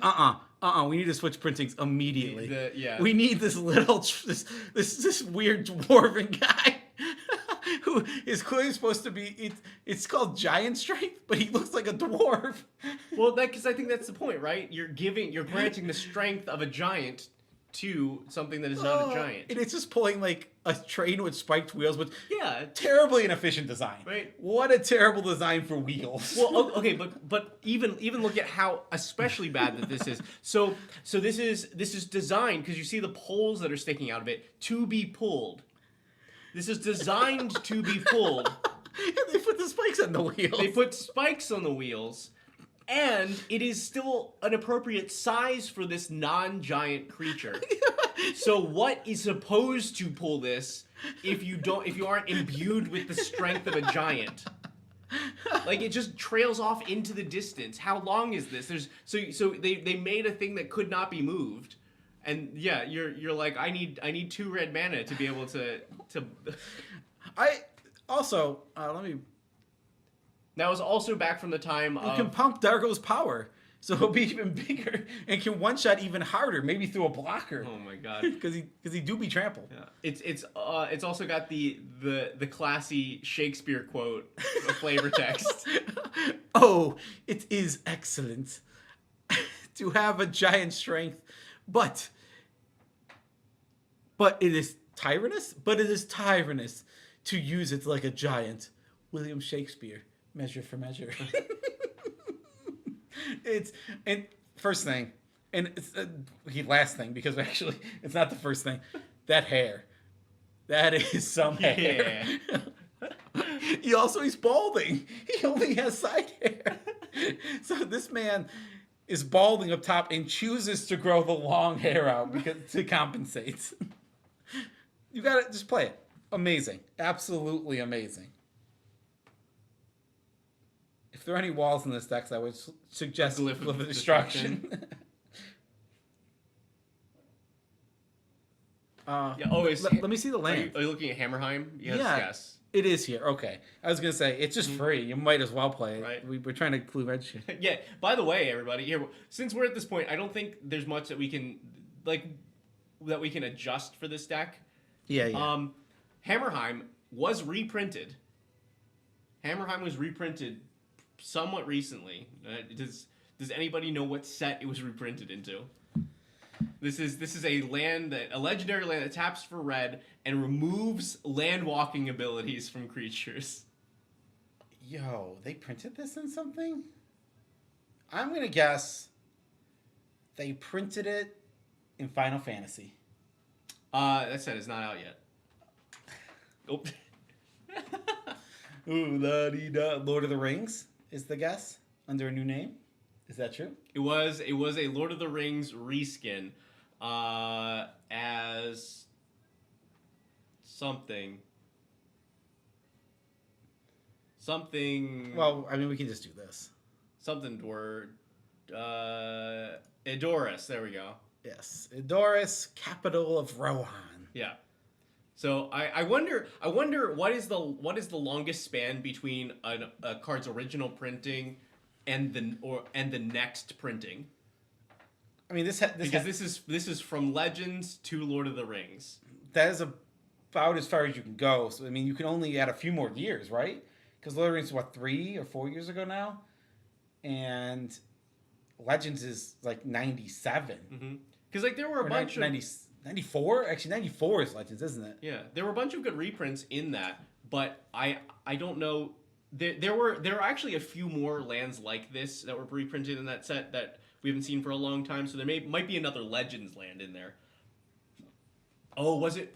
No. This one I don't believe was printed in the Chronicles. It should be in there if you can. It is not Chronicles. No. Yeah, this one did not get a Chronicles. Yes, reprint. this literally goes from here to here. This card just isn't anything. Master. That's an online line, right? Yes. Yeah. Yes. So this gap is 29 years. Do we think we can beat 29 years? Because it's tough. Because you have to like. Yeah. That is such a big gap. Because I don't. All right. I do think we should at least end the deck tech portion of the stream. I can stop this recording and restart, and then we'll do a deck build. Okay. So yeah, we are officially entering the deck tech version. We didn't exactly tech that deck, but we loved this deck. This was my favorite deck that came in. Legitimately, we enjoyed experiencing this deck. Like, this is not a deck I would play because it's not for me, right? This deck is for you, and that is why it is so cool. You made a deck that is specifically for you, and you get to enjoy it. So thank you for submitting it. Thanks to everyone who submitted the deck today. And thank you for just the support, everyone watching and people watching the VOD, everybody. Don't forget to follow us on everything, especially our Moxfield accounts, because that's where all of our stuff happens. If you want to get your deck teched, you can always check us out on Patreon or the link that you see below to support us on Ko-fi to immediately get your deck teched. Yeah, on if the you're next one. if you're in the stream right now, we still have 2 available. So if you head over to Ko-fi, you can buy a deck tech, and we'll stop whatever we're doing and we'll tech it right away because we are techers. I think that's a word, techer. Probably. Yeah. Probably. Cool. Thanks, everybody. We're not actually leaving though. Don't think we're leaving.